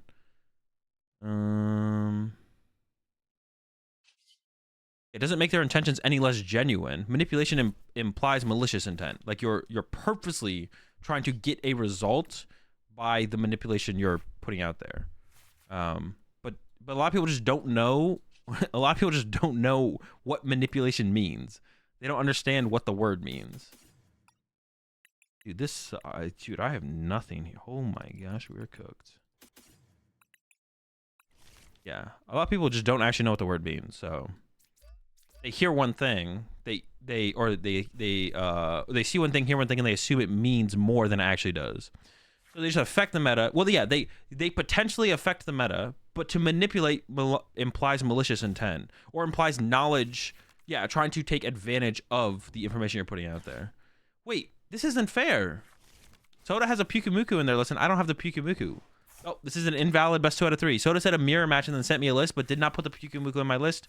Therefore, Soda is cheating, and I win the best 2 out of 3 by default. Technically, it just requires intent, not malicious intent. No, I'm pretty sure it does require. Okay, maybe you're right. Like if you're saying a deck is tier 1 with the idea of trying to, like, if I just make a tier list and I say Mew is tier 1, and I don't care who the heck, you might be right actually. There might not have to be malicious intent. If I just put Mew, or was the tier list that me and Chip just did recently on the Uncommon Energy podcast, we put the tier S deck as Gardevoir and nothing else in tier S. Now we just did that because I think Gardevoir is tier S and so does shit. But if we did it with the idea of, oh, we're trying to make more people play Gardevoir, that'd be different. But that's not our intent. Our intent is just to put out a tier list out there, and we don't really give a fuck who does what with it, right? So I guess that is fair, to actually be honest. I think that actually is fair. Yeah, me and Chip do not care if you look at our tier list and like, oh, yeah, me and Chip do not care if you look at our tier list and then go play Gardevoir or not. So maybe there doesn't have to be malicious intent for... Well, no, but to manipulate, I think, does imply malicious intent. I'm going to look up the definition of manipulate.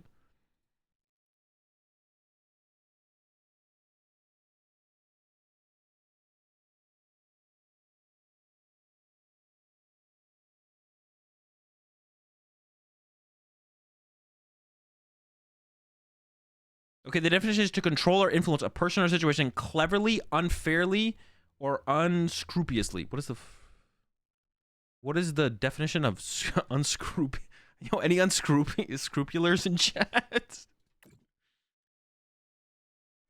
What is it? What does unscrupulously mean?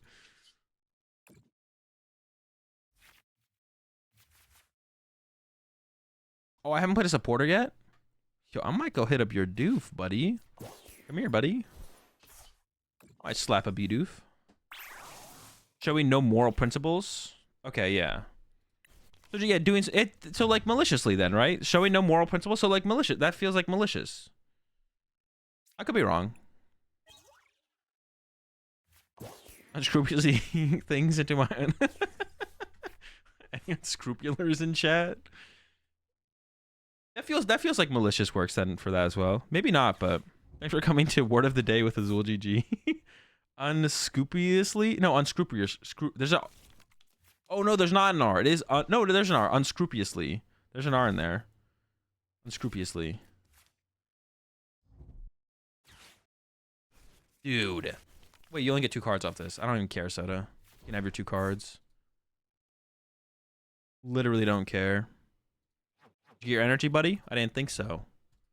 Ooh, the box of disasters.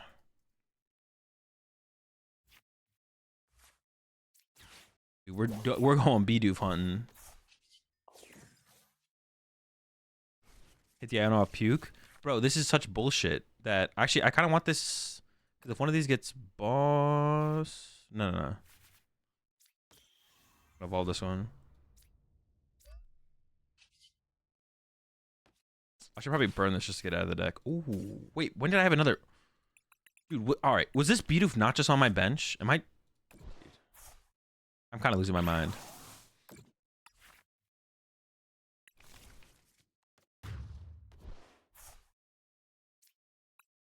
Yeah, but so no one in the Pokemon TCG, specifically the people who get called out are top players. No one in the Pokemon, I'll just say no one in the Pokemon TCG though is trying to do that. No one is trying to unscrupulously take advantage or of the Pokemon TCG. You know what I'm saying? Like no one's trying to do that. It's just like not a thing.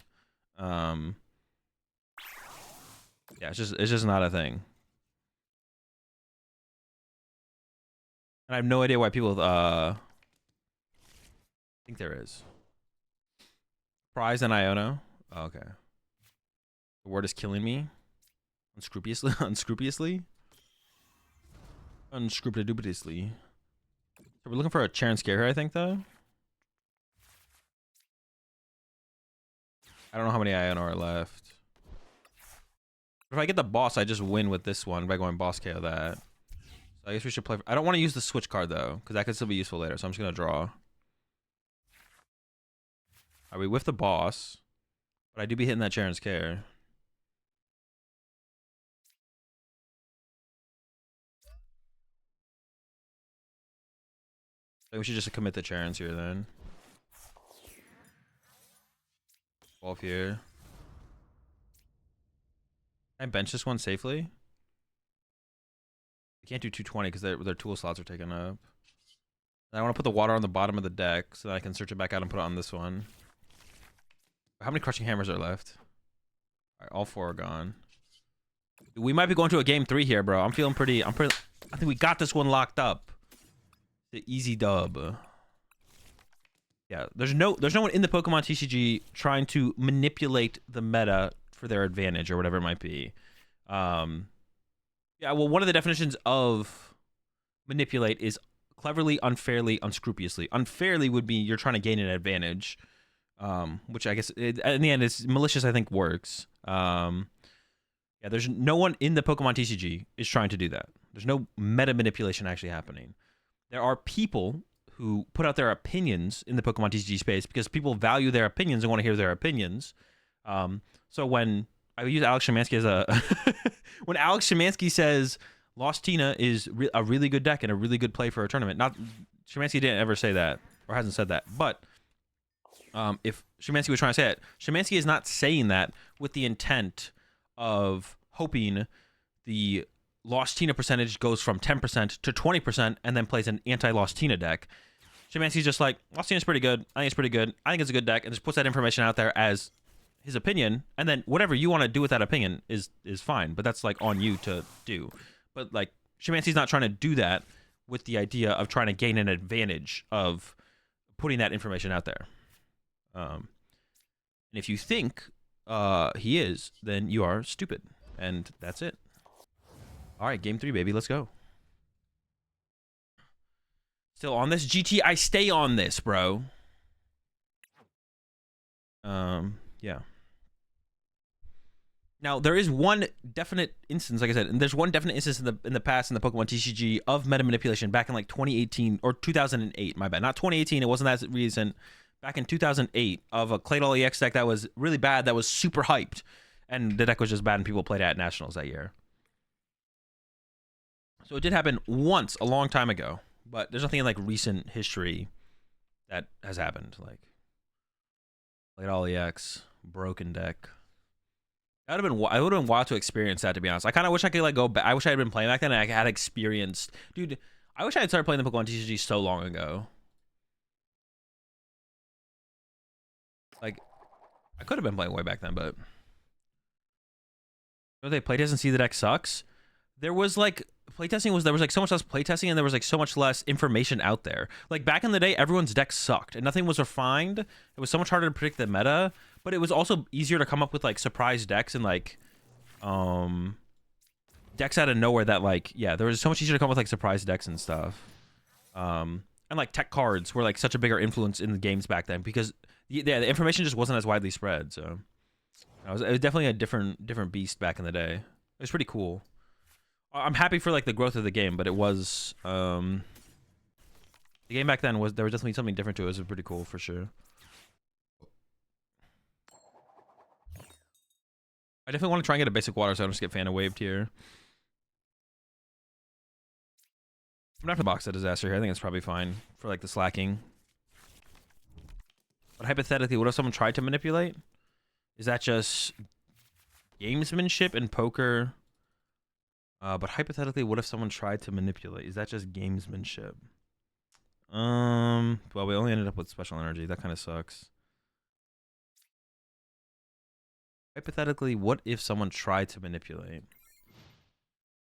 Well, it just wouldn't work in the current day and age. There's too many people play the game. At this point, it wouldn't work. Gamesmanship in the Pokemon TCG, like all right. So let's go back in the day when it would work, when we had like 100-person regionals.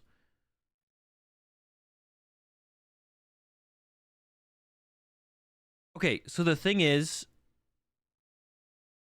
so explain gamesmanship to me in poker. What does that mean? Oh, they bluff all the time as part of the game. Well, that's different. Poker's different. Like bluffing is part of the game. So what would happen is if someone successfully manipulated the meta, they would get exposed as a meta manipulator, and then everyone would hate them, and they would never be able to manipulate the meta again, and they would be like shunned in the community. So would it be worth it for one tournament to be known as a meta manipulator after that? I don't think so. I don't know. It doesn't seem like it would be. It would make sense to want to do that. Dude, we are just cooked, man. Yeah, I mean, that's what would happen theoretically. Dude, please say the Fanta Waves is prize, bro. Fanta Waves be prize, please. But that's basically what would happen, yeah. Yeah, that's basically what would happen. It's like, be like, oh, this person actually is like maliciously trying to like manipulate the meta. No one would listen to that information again. So like for one tournament, you would theoretically gain that advantage, I guess, and then no one would like you anymore. No one would listen to you anymore. So I don't know if it would be worth it, I guess, to ever try and do. But to do it successfully, anyways, to begin with, you could try and do it in the current day and age of Pokemon, and you'd probably never get exposed as trying to do it, because to actually manipulate the meta in the current day and age of Pokemon, when there's 1,700 person regionals, is probably just impossible. Is being a manipulator a bad thing? Like all the things to be called? Well, being a meta manipulator, I think, is a bad thing. I mean, being called one is not the same thing as being one, though. Yeah, well, I don't. Yeah, being called a meta manipulator isn't like the part that's bad. It's just like the act of doing it is like cringe.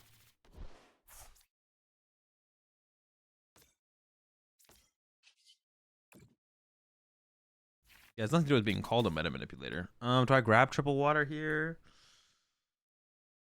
I don't even know what my goal is next turn. This is so bad. I think I do just do the one and pray. Yeah, one and pray, I'm on it. How about just being a manipulator? I mean, that's also, yeah, I mean, that's why being a manipulator is also a bad thing, yeah.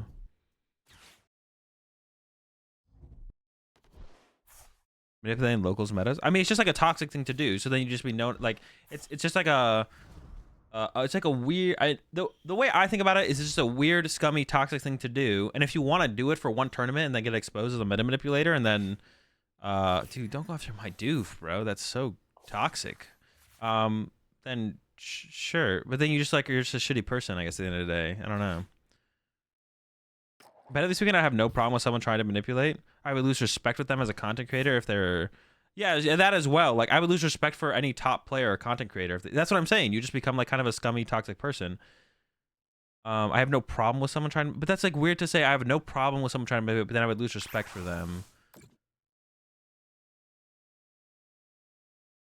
It doesn't compute in my head. I'm trying to like think about that a little bit more.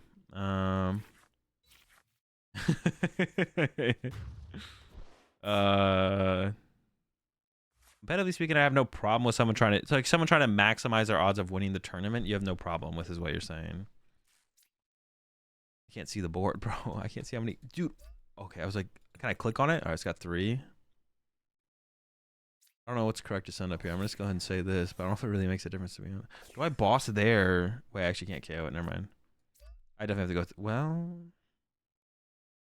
No, I want to boss KO that B-Barrel, which is Iona.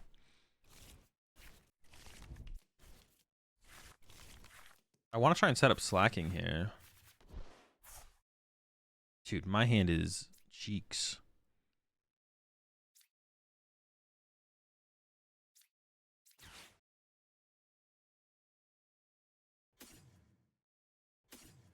All right, we're going in. We're going in. I don't even know if the slacking is in my deck. Look.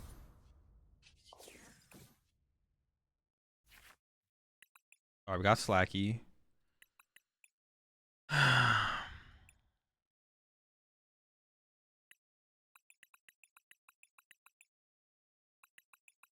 Basic water. Got a crushy.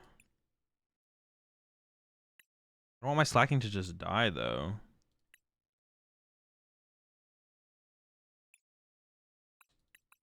Dude, if they got the nuts, they got the nuts. Let's take the L.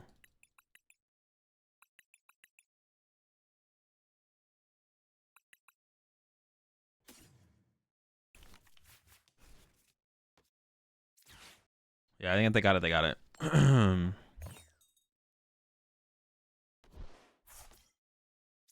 right, we're in. We're all in. We're all in. We're all in.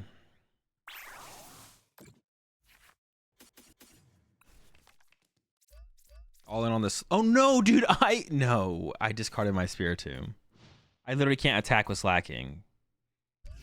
Dude, why did I even show up to work today? Would it be considered meta manipulation, for example, you played Miraidon this week saying it's a deck that could win regionals and then playing something that counters Miraidon well?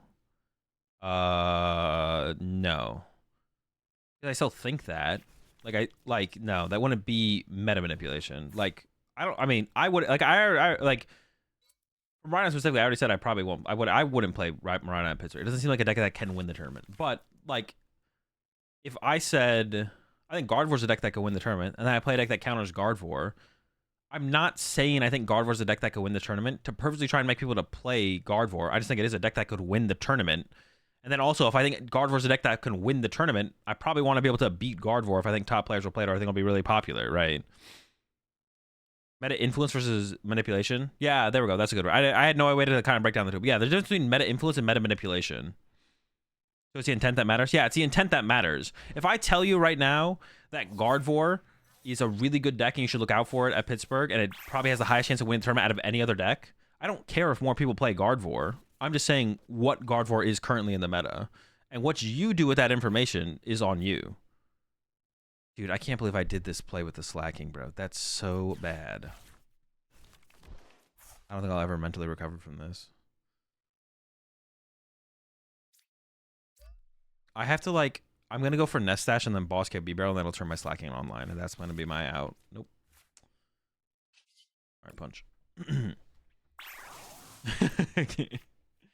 Yeah, so it's like, yeah, influence versus, that's a good way to put it, influence versus manipulation. Manipulation implies you're trying to get a reaction from what you say and then take advantage of that reaction. Influence is you just putting information out there and you don't care what people do with it. Kind of like Sit, people knew Aurora Lugia will probably win the tourney, but Azul's group tried to counter it. Yeah, and I always told people that I think Lugia is the best deck, but I'm never going to play it. I'm always going to be, that means I always have to be trying to play a deck that beats it. Most people won't switch. I don't actually believe in that fully either, though, Bella. Like, I'm sure there's a lot of people who have taken what I say to make their decision. Not like everyone, but I'm sure there's plenty of people out there who have, in the past, when people have asked me questions about certain decks or what I think the meta looks like, or is it worth countering this deck or that deck, I'm sure a lot of people have taken that into consideration when choosing their deck, and has potentially led to them choosing one deck over another. Now, like last minute, maybe not. Like if today, we're 2 days away from the tournament, I said, I don't think Lugia is that great, and then someone's already locked in on playing Lugia, it's probably not changing their mind. But if 3 weeks ago someone came into my chat and was like, yo, how good do you think Lugia is? And I'm like, Lugia is a terrible deck right now. I would not touch that thing with a 10-foot pole. That might change someone's mind between playing Lugia or not, right? But when you're like literally 1 day before the tournament, then I don't think it's going to influence anything really. Would you be down to play Lost Tina versus me on Palkia? Yeah, sure, Punch. But my recent Lost Tina gameplay has been questionable at best. So you're gonna get what you get. Would you play Chi and Pao though? No, I would not play Chi and Pao. You won't catch me playing Chi and Pao. I think Chi and Pao is just not good. The casual audience is gonna nod along and still play the same thing they have been playing for months. That's possible. Maybe the more competitive people are the ones who are gonna like take my words. But like I said, like I'm not saying I have a huge influence on the meta. I'm just saying there definitely are people who have taken the things I've said and applied it to their applied that to their decision making for a tournament. How many? I have no clue, but it's definitely more than 0. It's definitely greater than 0. Whether that means they tech for a certain matchup or don't tech for a certain matchup or completely switch decks, definitely is more than 0. Well, Azul, if Azul isn't playing Chi and Poop, now I'm not gonna. I wish I could afford an hour of your time to learn about picking a deck. I mean, I talk about that. You can always ask me questions on the stream. I talk about that stuff all the time.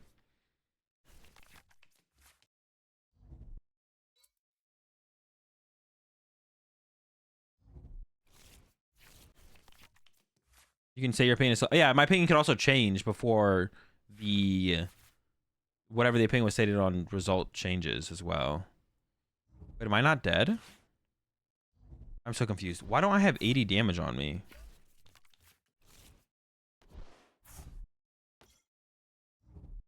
Oh, there's the choice spell. Okay. Bench puke. Oh, because they didn't have full HP. I was like, I thought the box of disaster was supposed to do 80 damage to me. I'll admit I stayed off Lost Tina because of Azul. That's good. I'm doing the best I can to keep everyone off Lost Tina. I don't want anyone else to fall victim to the deck, but no, there's no King Gambit in here. Dang, Soda won it. And based on what we talked about earlier, that means Soda must be the better player between us two, because there's no way if I was better than Soda that Soto could ever have beaten me. So, therefore. Your devotion to Tina's demise is greatly appreciated. I do what I can. Some people call it meta manipulation. Others call it God's work. Exactly. All right, Punch. Hit me with an ad, or let me know what your in-game name is so I can add you. No, wait, no, actually, no, Soda, I win by default because you didn't give me the puke. My list didn't have a puke in it. You said we were playing a mirror match, and you sent me a list, and then we weren't playing a mirror match. By default, I win. Nice try, buddy.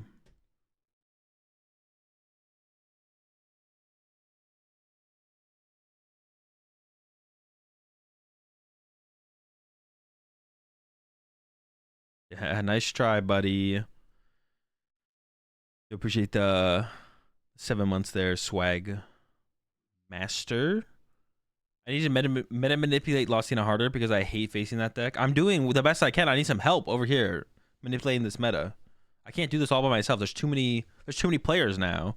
One man cannot manipulate the meta enough on his own anymore. When 1700 masters show up, there's too much meta to be manipulated for one person. It's impossible for me to do alone. I need you, the good people of the PokemonTCG community, to step up and manipulate with me. And together, with our powers combined, we can make Lost Tina an irrelevant deck in the meta. How can you 1v1 me? You can use channel points. 1v1 me. What a call to arms. Rise up, chat, and together we can manipulate the meta. We can manipulate Lost Tina out of the meta. But I like Lost Tina. Well, first we'll deal with you, and then we'll manipulate the meta. You appreciate the 4 months there, Justin. You know what? I'm going to straight up burn my Lost Tina deck. All right, one of us. I got some Lost Tinas I can burn too, to be honest. Well, not Lost Tinas, but Giratinas.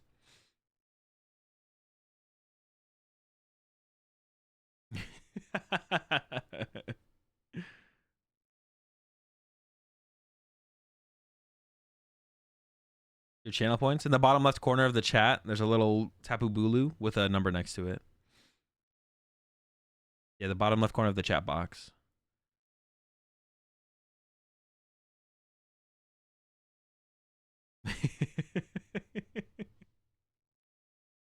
How far out from Worlds starting did you think Mew would be a choice? At Worlds. Yeah, at Worlds. Because I arrived at Japan on Monday. So we started like talking and testing starting Monday. And we're like, all right, let's put in some time with, all right, we're like, we don't know what we really want to do. Everything's kind of up in the air. Let's put in some time with I don't know who brought it up. Let's just do some Fusion Mew stuff. It's like, maybe Fusion Mew seems pretty good right now. Like, we're like, if Lost Tina is going to be this popular, is that favorable for Fusion Mew? We're like, well, it might be. And then we're like, all right, let's play some games. And it ended up being favorable. Like, okay, what are the other matchups that we're worried about for Mew? And we're like, Lost Box probably won't be that popular. That's like one of the harder matchups for Mew. We didn't expect Lugia to be as popular as it was what it was. And we're like, Rapid Strike will probably be decently popular. We kind of expected Rapid Strike to be like played, especially by like to go deep potentially. So we're like, all right. And then we did our spreadsheet, and then Fusion Mew came out on top. So if you were to play any deck fully blinked out just because of how the cards all looked, what would you pick? Any deck that has Cleffa.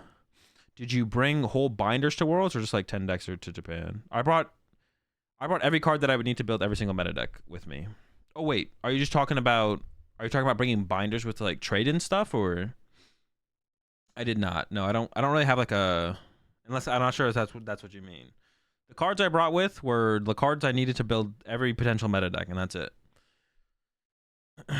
I get not wanting to play Lost Tina as a player who expects to place well, as a player who's got no shot. But that's like the problem. Then why does it matter? Well, at that point, if that's your mindset, Snoopy, then it just doesn't matter what you play.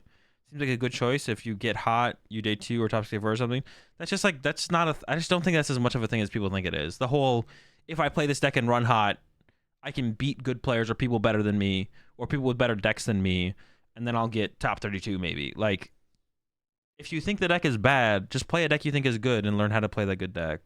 Like, even if you're not trying to go like super deep into a tournament, even if you like your goal is to just kind of show up and have fun, hang out, and play against and play the tournament, like it's still such a, I just don't like that mindset in general. Yeah, I just don't like that mindset in general. You should still just pick a good deck though. Pick a deck that you think is solid. Just pick a Solid deck that you are most prepared with. And if that is Lost Tina, then go with Lost Tina. Too many people, I talked about this yesterday, too many average players try and like make a meta call with a deck. The only, if you are an average player, and even above average player, and even like getting closer towards like top level players, for a lot of players, you should literally just play the top deck that you are most experienced with. That's literally just what you should play for pretty much everyone. You want me to play Tina, right? Yeah. It should just be the deck that it should just be the deck that you have the most experience with. That's as long as it's like a solid choice for the tournament, right? The example I like to give for that, like if Mew and Lugia are really popular, probably shouldn't play Rapid Strike. But if you don't think Mew and Lugia are going to be super popular, then Rapid Strike's a really good play. So if that's the deck you know the best, then you should play that. Play what you know and invest time. And if you don't, and if you have time to invest time into learning a deck, then pick the deck that you think is best for the tournament at the time, and then invest time into that. Is Arctina any good? No, Arctina is terrible. You have your cards in penny sleeves or dragon shields? I basically carry all my cards in a box where I put the playset of every single card that I'm bringing with me in a penny sleeve in the box.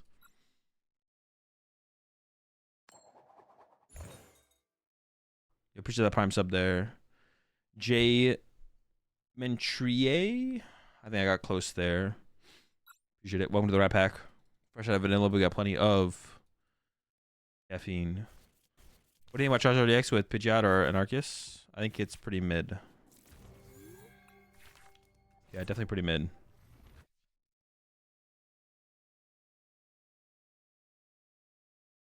We should bring Arctina to pits. Dude, imagine if I showed up with Arctina. That'd be pretty hilarious. Bro, there's no... it'd be so hard to convince me to roll up with Arctina, to be honest.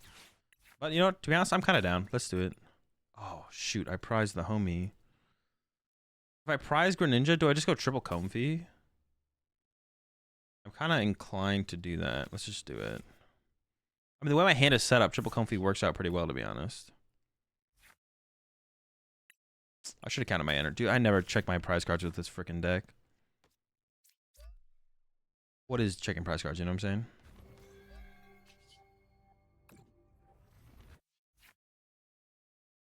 I appreciate that the prime sub as well there, Abyss. I missed that one earlier.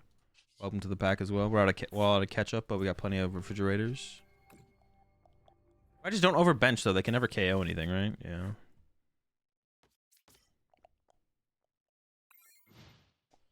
What do you guys think of the Zorg box deck? It's pretty good, but pretty bad in the meta. So if your goal is to win, I wouldn't play it.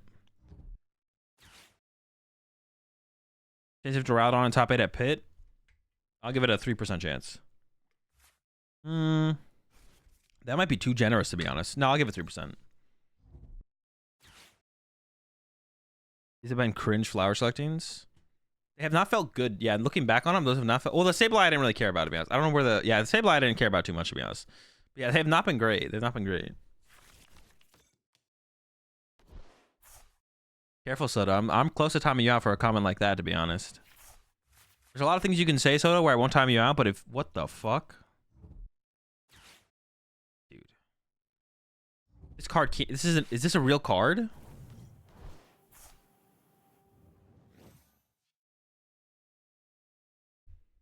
Bro, this can't be a real card. This is fake. Dude, I only have escape rope. That sucks. Ooh, the vacuum could go hard here, though. Hold up, hold up. Oh, this could go insane. Come on, go insane. Nope. I need to get... Dude, I need a Path to the Peak off this. That would have been crazy. Now this kind of sucks. Damn. Damn. I can't give up another grass energy, right? I don't think so.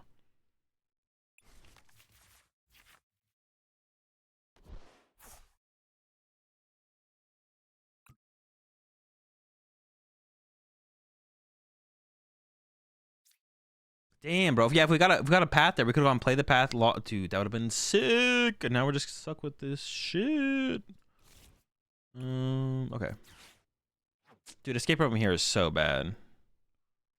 Escape room here is so bad. That sucks. Maybe I can like a Gram punch on that or something now. Grammy slap.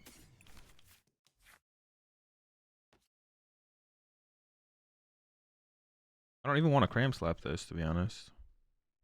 Am I just... Dude, what am I doing here? I don't like this. Bench. Am I just going bench evolve attached? That feels like so weird. It does like leave the Cryogonal in the active, which to be honest almost feels like a good thing. I'm down to... Whoa.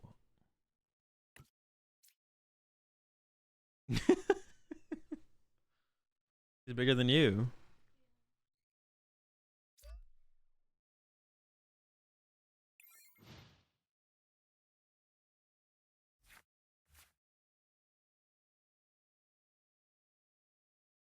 This is like the one matchup where Cryogonal does nothing. Bro, I'm pretty sure every matchup Cryogonal does nothing. I'm pretty sure this thing doesn't do anything against... What does it ever do anything against anything with? Should have Underbench and Abyss Seeking. I mean, the Palkia still doesn't want to KO my Tina. I am fine. You know what? I'll be alright. I'll be okay. Alright.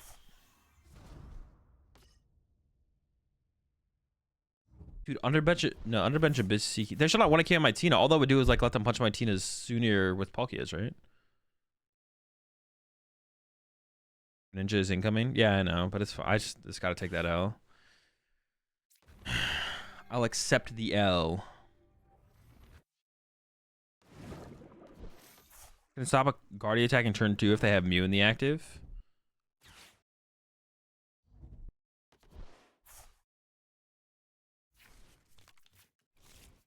Does Guardy care though? I don't know if Guardy cares. Like, except the LNR game? No, I won our match. You cheated. Your deck was different. You cheated. Listen, man. I don't make up the rules, Soda.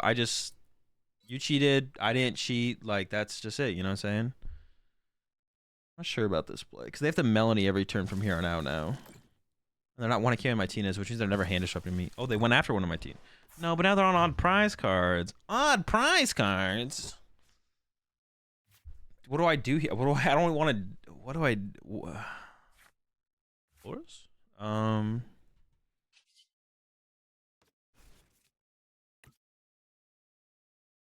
wait, what? Oh, they lost City. Okay. Ooh, lost Schmitty.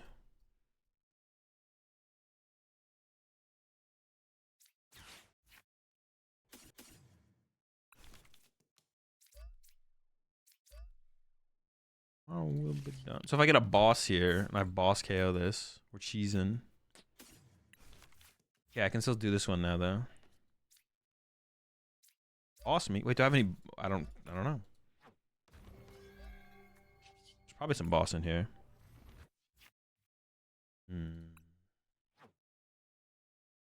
Tina is pretty good. Super Rod is also pretty good. I think we're gonna lock in the Tina.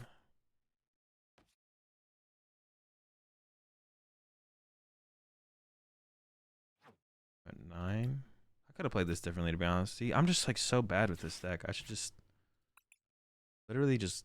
I'm just trash, to be honest.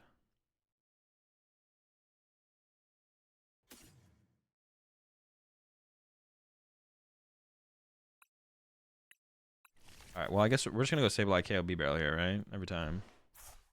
Oh, wait, I already attached. Oh, and I prized my other Sableye. Dude, checking prize cards is so important. Dude.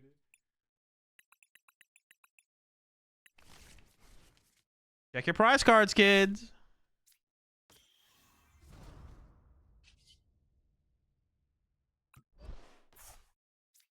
I'm just gonna punch him with the crunchy cram here. That's so funny. Am I going to Pittsburgh? Yeah, I'll be there.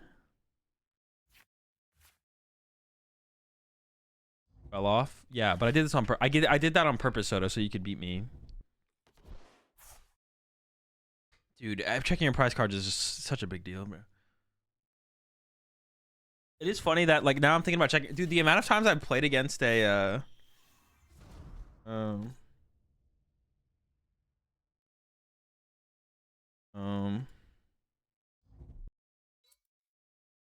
the amount of times I've played against someone playing Lost Box, and then they play a Mirage Gate, and they like look through their deck, and then they look at their hand, and they look at their deck, and they either like take one energy and can't do the play they want to do, or they fail it is pretty high, to be honest. Like throughout all of last season, it's so funny every time it happens. Someone will be like, ooh, all right, Mirage Gate, look at the deck. And they like slow down and they stop and they're like, they look at their hand, they look back at their deck and they're like, all right, take nothing. That's how I feel right now though. Not checking my prize cards. Yeah. Gotta check your prize cards. Not checking your prize cards, you're winning, you know what I'm saying? Like, big dubs. It's always a good time though. You can help me out. To be honest, I think we're winning this. I'm feeling pretty confident. Let's go with this first. What am I doing? Why am I trolling? I favor the Mirage Gate. What can the Mirage Gate get from me right now? Like 1 water energy? I can just hold on to them, but I think I want it. Wait, how many energy do I have in my discard pile? None? Well, then I'm not sure.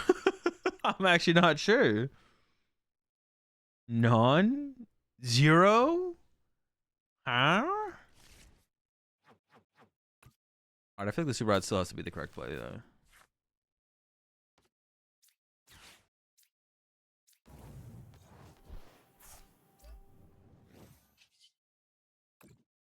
So I'm gonna get rid of the grass and the psychic here. Oh, but I know they have to Melanie again though. So I know my hand's not getting disrupted. Yeah, we're chilling though, we're chilling. If they weren't Melaning here, then I would be like, what do we do? But I know they have to Melanie here to attack, so that puts us in like a pretty good spot no matter what. You ready to that play where you Mirage Gate and stare at your hand? Yeah. Should Rapid Strike box play Tomb? No, the matchup is just awful. The matchup, like, oh. Dude, the Cryhon play? All right, that was unexpected. All right, this is unexpected. Unexpectedly cringe. Yeah, this is not in the playbook, to be honest. Interesting.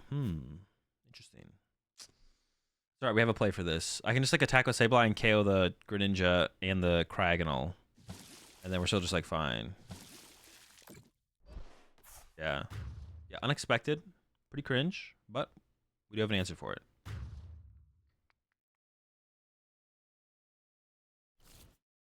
Wow, that's extremely unexpected and cringe. Did you come up with that play all by yourself? Or what's our top deck?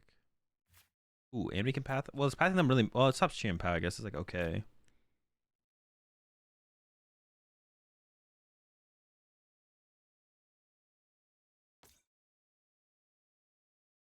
Get a water.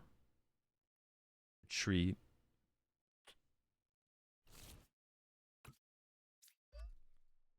In-laws.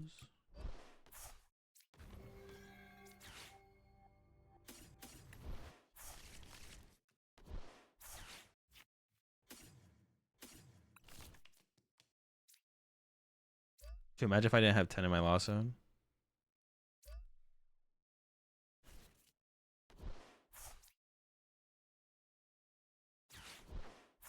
I have 18 in the loss zone? Oh, have I ever had 18 in the loss zone before? What the fuck? 18? 18? What?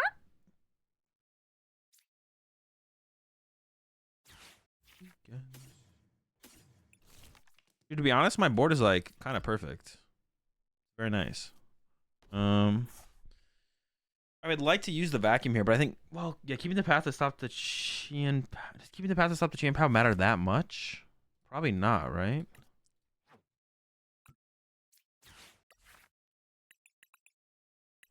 Honestly, like if they're gonna Iona me, I'd rather have less cards. I don't know. Just rock it, bro. We're rocking it. Yeah, I don't know if I care about Chian Pao coming to the active to like do that.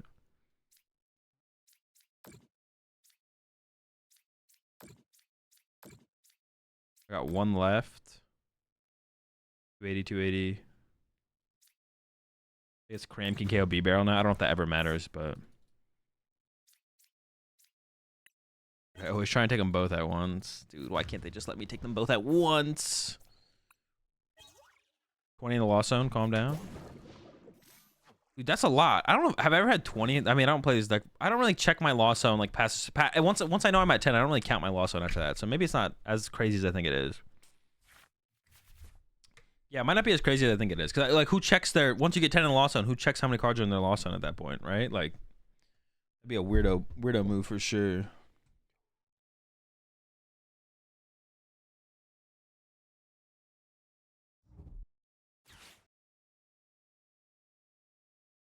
Attack with lost impact? Yeah, just attack with lost impact is just 20 is pretty common. All right, whatever, Snoopy. Jeez, let me be hyped by getting 20 in the lost zone.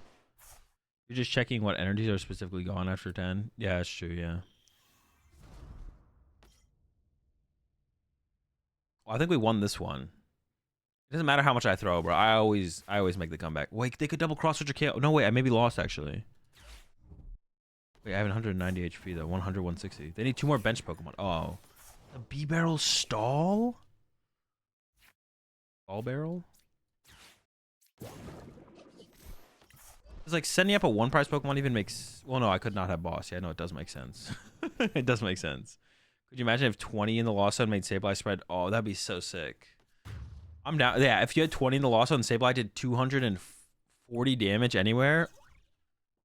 Sableye would be insane. You would just play like a turbo lost zone deck where you just like played 4 vacuum, I don't know, maybe 4 Pokestop, 4 Sableye, and you just get to 20 in the lost zone as soon as possible, and then you just be like 240, 240. Why is this glowing up here? What is it trying to tell me? Oh, it's gone. Dude, why does clicking this again reopen it? Oh, no, it doesn't. I'm not gonna... Shh. We're not thinking about it. Go next. All right. 40 in the lost zone, you just win. I would have to double or be per 10, because like 30 in the lost zone to something or what? The Bennett? Oh, the bet would actually maybe be good to actually get there, to be honest.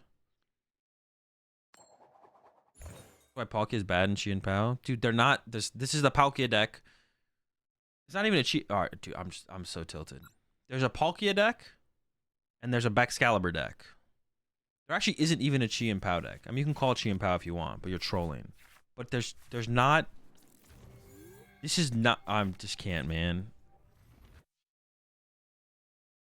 I hate it so much. Stop comparing the Palkia deck to Baxcalibur Chi and Pao. I'm gonna call. I think it's a Baxcalibur deck. Dude, it's so tilting. It's Chi and Pao, therefore it's a Chi and Pao deck. It could be a Chi and you could even call this a Chi and Pao deck. You could even call this a Chi and Pao deck, but stop being like, oh, the Baxcalibur version is better. They're not the same. It's so tilting. They're just not the same deck. This is just the best way to play Palkia V-Star. It's just so tilting to me. Like the direct comparison to being the two decks and as which one is better, it makes no sense. They're just completely different decks. Saying Baxcalibur Chi and Pao is better than this Palkia deck is like saying Mew VMAX is better than this deck. It's like, yeah, sure, both things might be true, but there's just like a constant comparison between this deck and the Baxcalibur deck, which is so tilting because it's just like not a thing. It tilts on it. Listen, just because you're stupid and don't know the difference doesn't mean... I don't know where else to go from there, to be honest. That's all I got. I think we are Abyss Seeking this turn, though.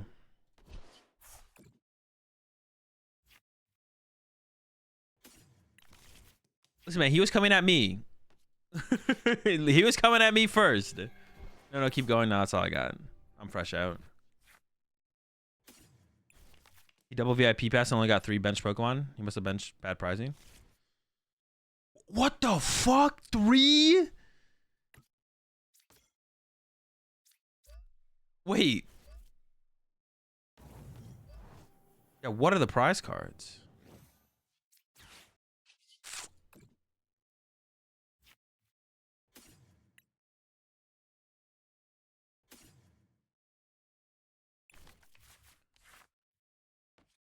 He came at me and said, "Get tilted, laugh my ass off." I don't mind firing back. Just because you don't know the difference between not comparing the two decks. because you don't understand the reason to not compare the two decks consistently, constantly, and all you see is Chi and Pao.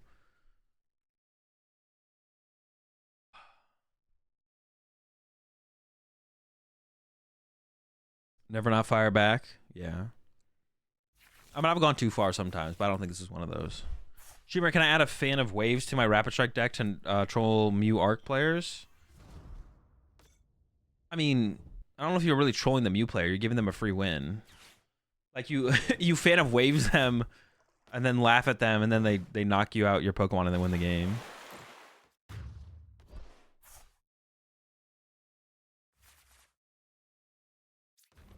So I don't know if you're really trolling the Mew player. It could be funny to do against Arceus. To be honest, it could have an impact against Arceus. That could actually have an impact.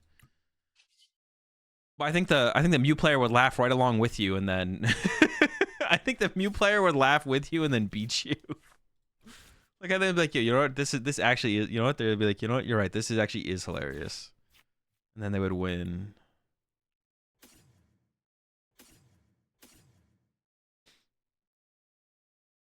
Let's laugh together, yeah. That's literally what they would be like. I could get another Tina here. I don't think I want a bunch of Tina here there for them to go after though. I'm just do one Tina.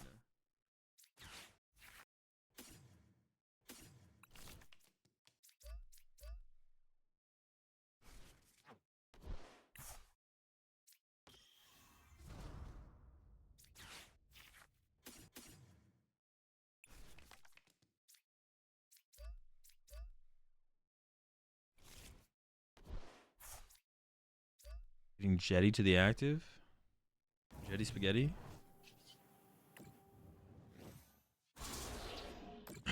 There's not an overlay for the deck list. This deck list might not be in the overlay. No, I don't think so.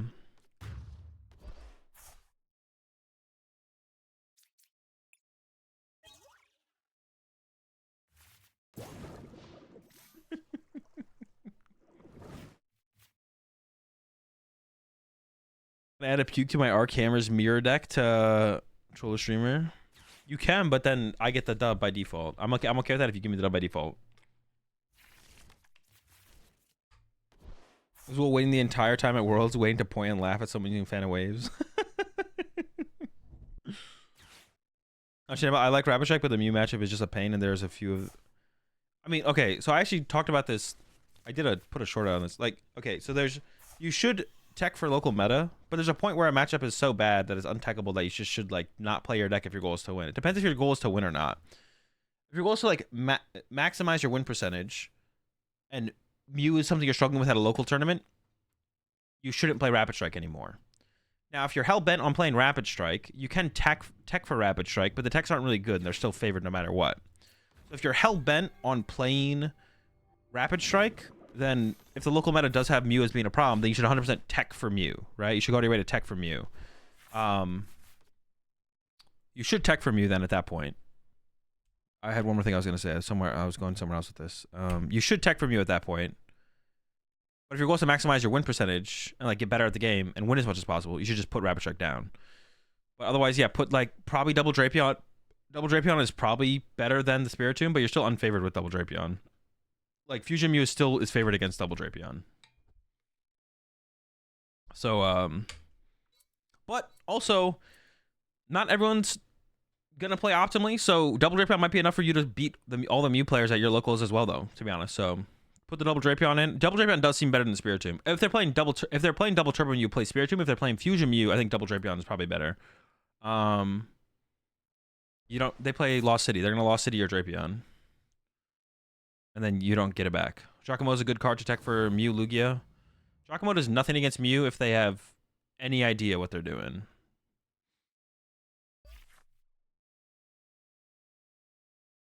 Are things like that part of your testing schedule, like assuming some wild shed counters? Wait, what do you mean, Bonds? Yeah, what do you mean, Bonds?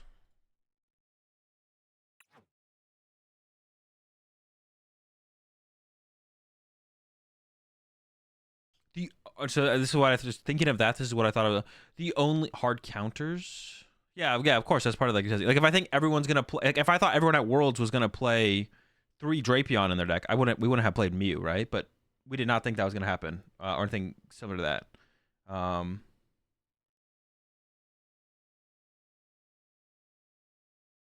yeah, if we thought everyone was gonna play triple Drapion, we probably wouldn't have played Mew, right? But like that's a prediction we make in our testing, and in our testing and stuff like that. Not today, Doom. Not today, Doom. I'm gonna do a tier list. I'm gonna do a tier list for Pittsburgh meta, and then I'm gonna head off. So it was discussed though. Well, yeah, but we just like thought of what are people playing right now? What do we think people are playing? And then we're just like, okay, so we were like, what is Fusion Mew's win percentage against Lost Tina? And we assumed all Lost Tinas had Spiritomb. What is our win percentage against Lost Box? All Lost Boxes we assumed there was no Kyogre Lost Box going to be played. What are Lost Boxes playing? Or what is our win percentage against Lost Box? Not without Drapion. It was like Lost Box with the Drapion. Like what are our win percentage against what people are playing, or what we think people would maybe play? Like what would, like even if like the last major tournament no one played Spiritomb and Lost Tina, do you think that changes going into Worlds now? For like Mew specifically at Worlds. And then we're just what is our win percentage against like those decks? Not today, Galaxy. No more tier lists. I gotta head off because I gotta pack. How much advantage do you think skipping day one gave you? I don't know how much of an advantage it gives you, to be honest. I mean, it gives you an advantage. It's hard to quantify it though. It's definitely really hard to quantify. I'm not sure. Is the Obsidian Flames Tyranitar EX deck good? I assume you mean Tyranitar EX deck. No, it's not, Graham. Bad. Oh yeah, Giacomo's not a good tech if the Mew player knows what they're doing. That's what I said earlier. Dude, I have something else I was gonna say. What were we talking about earlier? Oh yeah, with the Chi, if your goal is to play, the only reason you would consider both decks a Chi and Pow deck and make a comparison between the Palkia deck and Baxcalibur would be if your goal was to play the best deck that contained the card Chi and Pow. If that is your goal, then it makes sense to directly compare Baxcalibur Chi and Pow to the Palkia deck that happens to play Chi and Pow. That is the only reason there should ever be like a consistent direct comparison between the two decks. But if your goal is to play the Palkia deck or to play the Baxcalibur deck, you shouldn't immediately directly think about the other one just because they play some similar cards. That's what I want to say. So it tilts. It's like, dude, it's just the amount of times you guys have asked me questions around those two decks. Like, it's just not the way you should think about it. Like, it's like just like a, it's just like a, like it, I'm just tilted about it at this point. I am just tilted about it at this point. Pretty easy to quantify if you gave you the advantage of not failing to make day two. Well, obviously it gives me that advantage, Bladder, but like day one is easier than day two. Like, so how much? Like, I don't know. I would assume I would make it from day one to day two personally, but like it doesn't mean I would for sure. But I mean the advantage is I don't have to play in day one, obviously. But like, it's you have to calculate. You could calculate it like that's like obviously on its face that's what it gives me, but like you have to calculate it further than that. Like what? Like to answer that question. Does it even matter? No, it definitely matters. That's for sure. Yeah. Thoughts on the Cragnole for going second in the Raihan? The Raihan is interesting. Punch. The Cragnole is probably bad. Yeah, I don't think that. What matchup is the Cragnole helping? The Cragnole is probably just bad.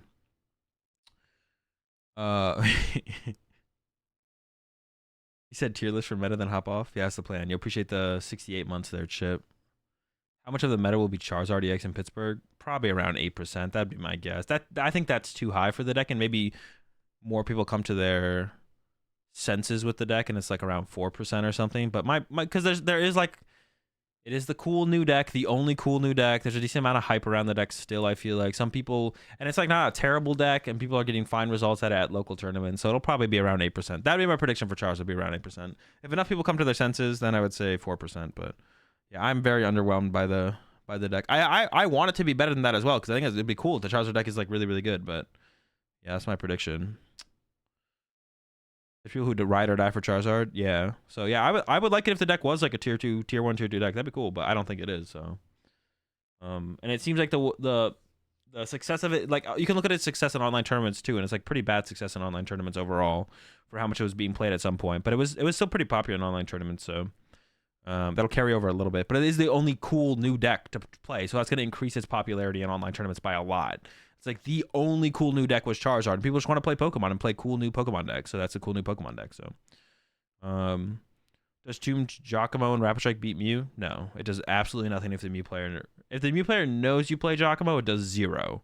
If they don't know you play Giacomo, the surprise factor, like in a best of 1 tournament, you probably get some value out of it against Mew players if you hit it. But I think the most consistent route to victory against Mew is to play. The most consistent route to beating Mew is probably double Drapion. But I personally, if I played Rapid Strike, I would not tech for Mew at all. I would just be like, the matchup is so bad. Like, if you're going to a best out of 3 tournament, that's like they're gonna know about your Giacomo by game 2 or game 3. They'll know about your Drapions. They'll know about your Spiritomb. As soon as the Mew player knows what the Rapid Strike player has as a tech for the matchup's like impossible for Rapid Strike.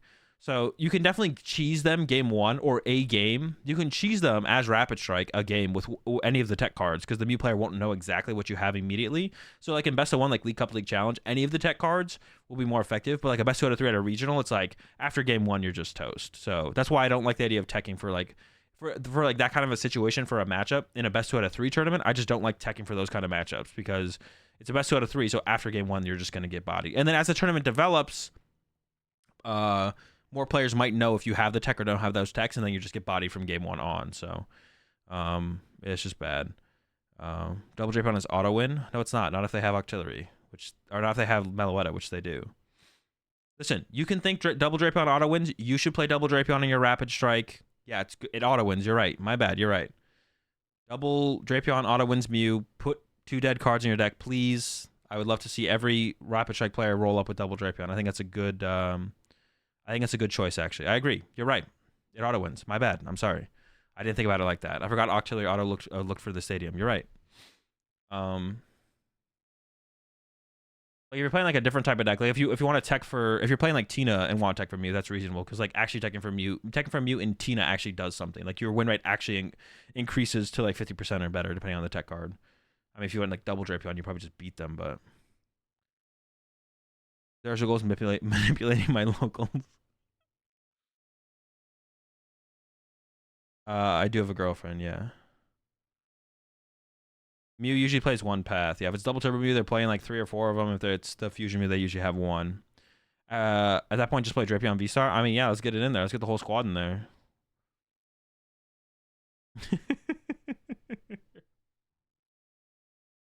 Or Drapion? You know what? To be honest, I'm kind of down. Get the whole squad in there, but get the whole Drapion family.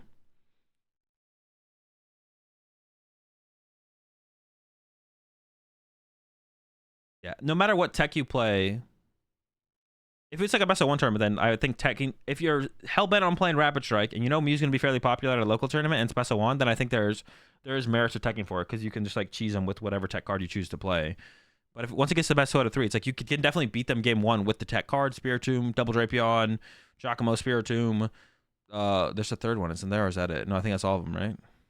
You can definitely win it, but after game 1, you just lose to Fusion Mew. If it's Fusion Mew, which most Mews are Fusion Mew, you'll just lose to the Fusion Mew player after they know what you're playing. I assume you already have a very specific list for this event. Am I wrong? You are wrong, yes. You show me this list? The Tina list? I mean, it's just the Fawn's Tina list. It's all fun and games until Drapion gets led and donked turn 1. Yeah, that's the problem with double Drapion more so than anything is it makes... If you open one of the Drapions in like any other matchup, it's so much worse. Like, it's so bad.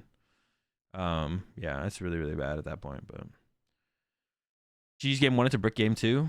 I'm loving it, man. I'm loving it. Mew's pretty consistent though. They're not bricking very much. Mew's pretty consistent. I especially like the list that me and my group played where we played 3 nest ball. It felt, I don't know, we had so much dude, it was actually really annoying to be honest because we played triple nest ball, double feather ball, and the amount of games I opened with like 2 Pokemon was so high. It was actually kind of annoying to be honest. Yeah, I did see a chip. We looked at the pilot's video earlier. I was telling everyone to make sure you probably don't do it. You're not trying to get like your account banned to get a couple credits.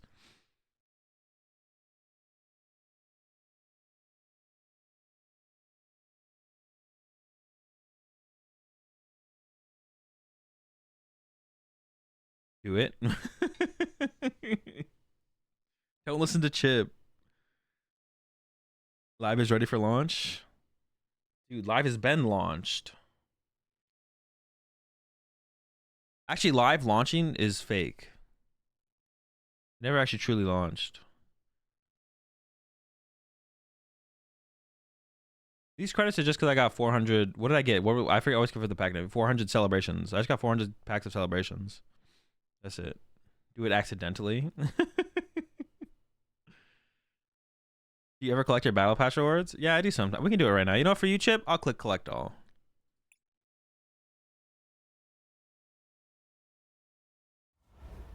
At worst, you get banned from a trash client. I say send it. All right. No, I'm not gonna condone anything. You guys know it exists. Whatever you want to do, you know, it's on you at that point. You know, there's a possibility. As long like you know, there's a possibility. I'm not gonna say that. You know, there's a possibility you could possibly get banned. And to be honest, them banning you for doing it would not be unreasonable. And you know, the rest is on you. Return of actually, there's no underscore, Chip. I see you got a lot of credits there. I got a couple credits here, yeah. All right, give me 1 second, then we're gonna do this tier list real fast. I'll be right back.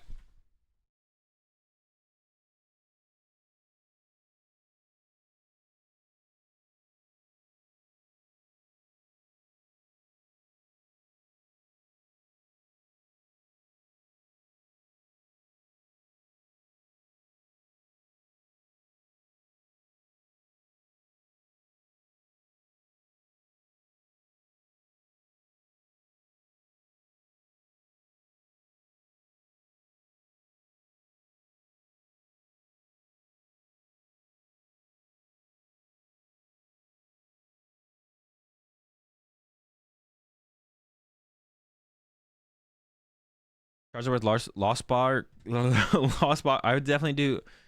I would play Charizard with Arceus and Pidgeot.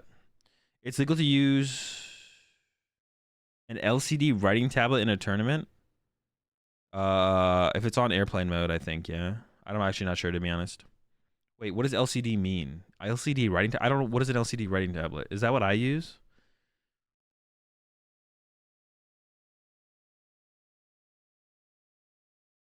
Peoria registration just reopened right now. All right, if anyone's trying to register for Peoria, get in there. Wait, did it really? Wait, which one is Peoria? Well, Pittsburgh this week, Peoria next. Okay, yeah, never mind. Is Pittsburgh registration still open? Like, can people still register for Pittsburgh, or did it actually end up capping?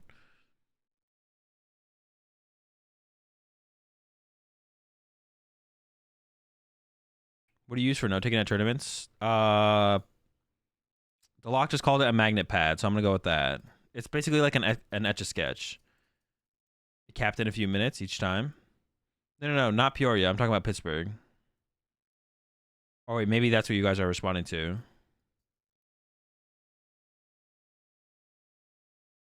Yeah, if you want to see what the specific item that I use, click on the link that V6 just put in chat. Pitts did? Oh, okay. What do I usually write there? Secrets, messages, things I'm gonna put in my diary later.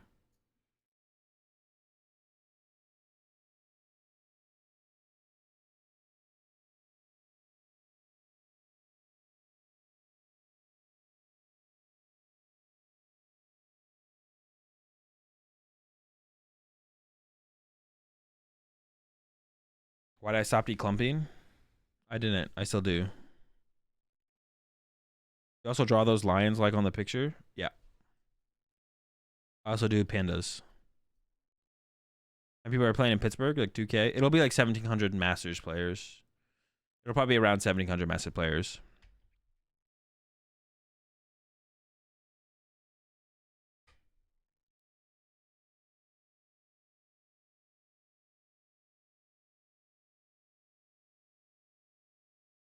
All right, let me find this tier list real fast.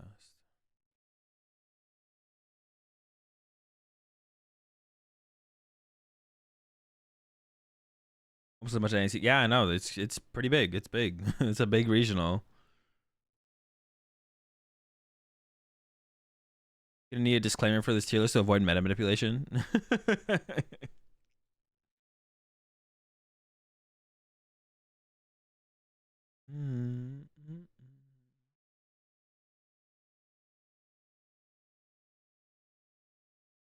All right, hi chat on Notepad if I get on stream. Yeah, if I remember to, I will. Sure, why not?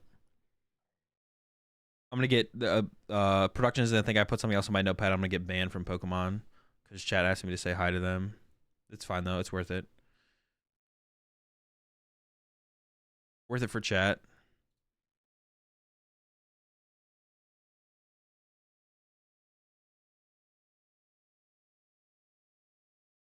So tell me, will Wugtrio win Pittsburgh?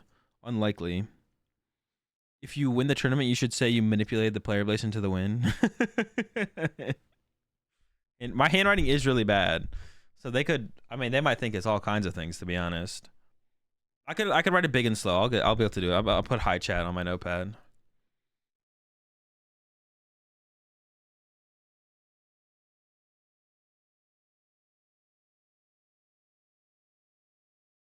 I think someone wrote something on a piece of paper and showed it to chat. Like, that sounds familiar to me as well.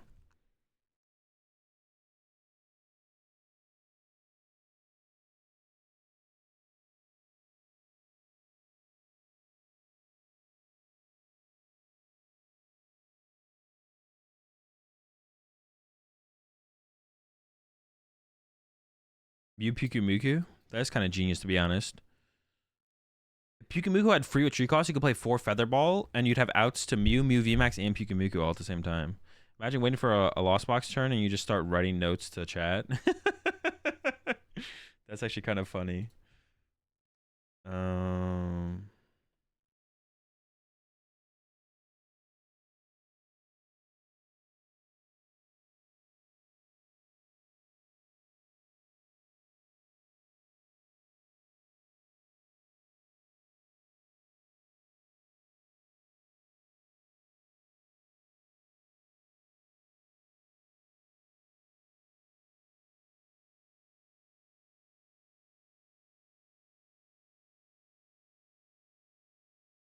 This work? That works.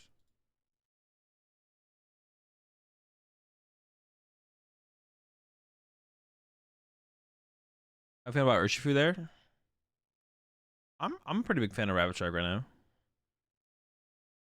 I mean, I get if like Mew and Lugia spike tremendously leading up to the tournament, it would be unfortunate for Rapid Strike, but like right now they're not too heavily played. I do think Mew and Lugia are both like solid plays going into the tournament as well, but if people aren't going to bring them, then it doesn't really matter. Like Rapid Strike's like matchup chart is like so good against like the top, like so many of the top decks. Like,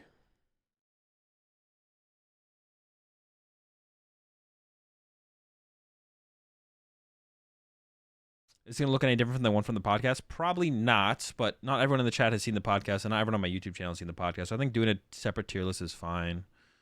Yeah, it's probably not gonna look too different, if maybe any different at all from the one on the podcast, to be honest. But I think that's fine. Where's the Manaphy deck? That is a good question, to be honest. Yeah, go check out the podcast if you haven't already. It's with me and I almost said Trainer Chip, but Chip Ritchie. Links in the chat.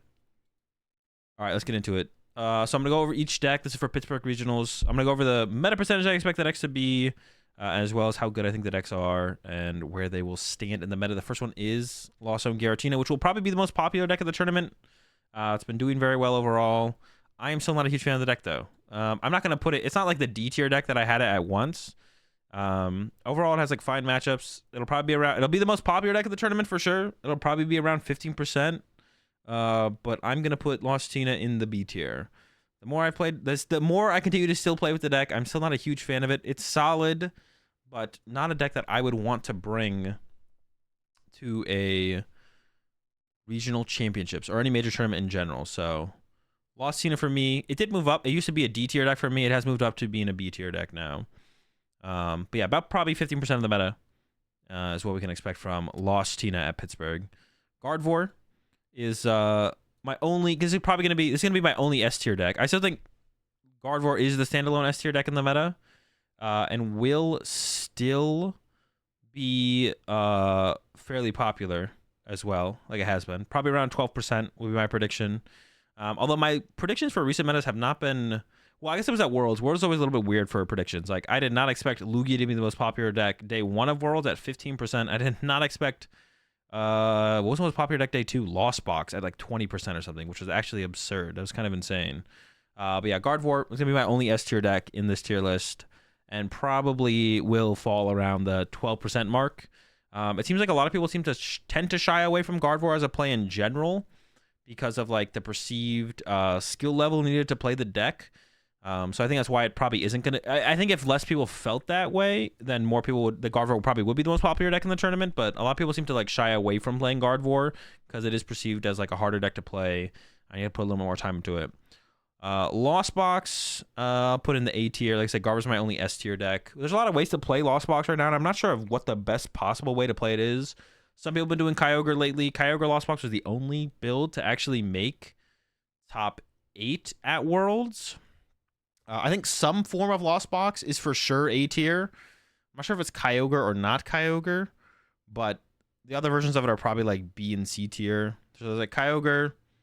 I mean, Sablezard really isn't a deck anymore at all. So it's basically just like Kyogre versus Turbo for the most part.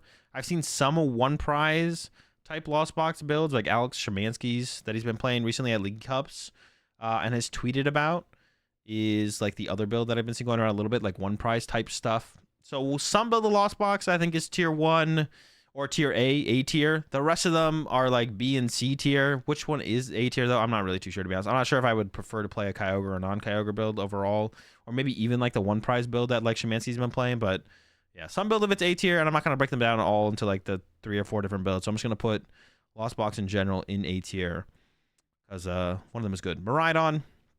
I actually think Miraidon's like a pretty solid deck overall. I've played a lot with it this week. I think it'll be around like a 10% deck in the meta. Oh, Lost Box will probably be around like 12. Lost Box will probably be around, I want to say 10%, but it'll be like a high 10s. It could be an above 10% type deck where like Lost Box would be like 10 to 12% of the meta. Guardy is probably also like a 10 to 12% type deck. Miraidon is probably an 8 to 10% type deck. Like it might come in a little bit on the lower side of that. I don't think Miraidon will be more than 10% of the meta. I could be wrong about though. It's been like a super popular deck lately online, like online tournaments. It's got a lot of hype behind it right now.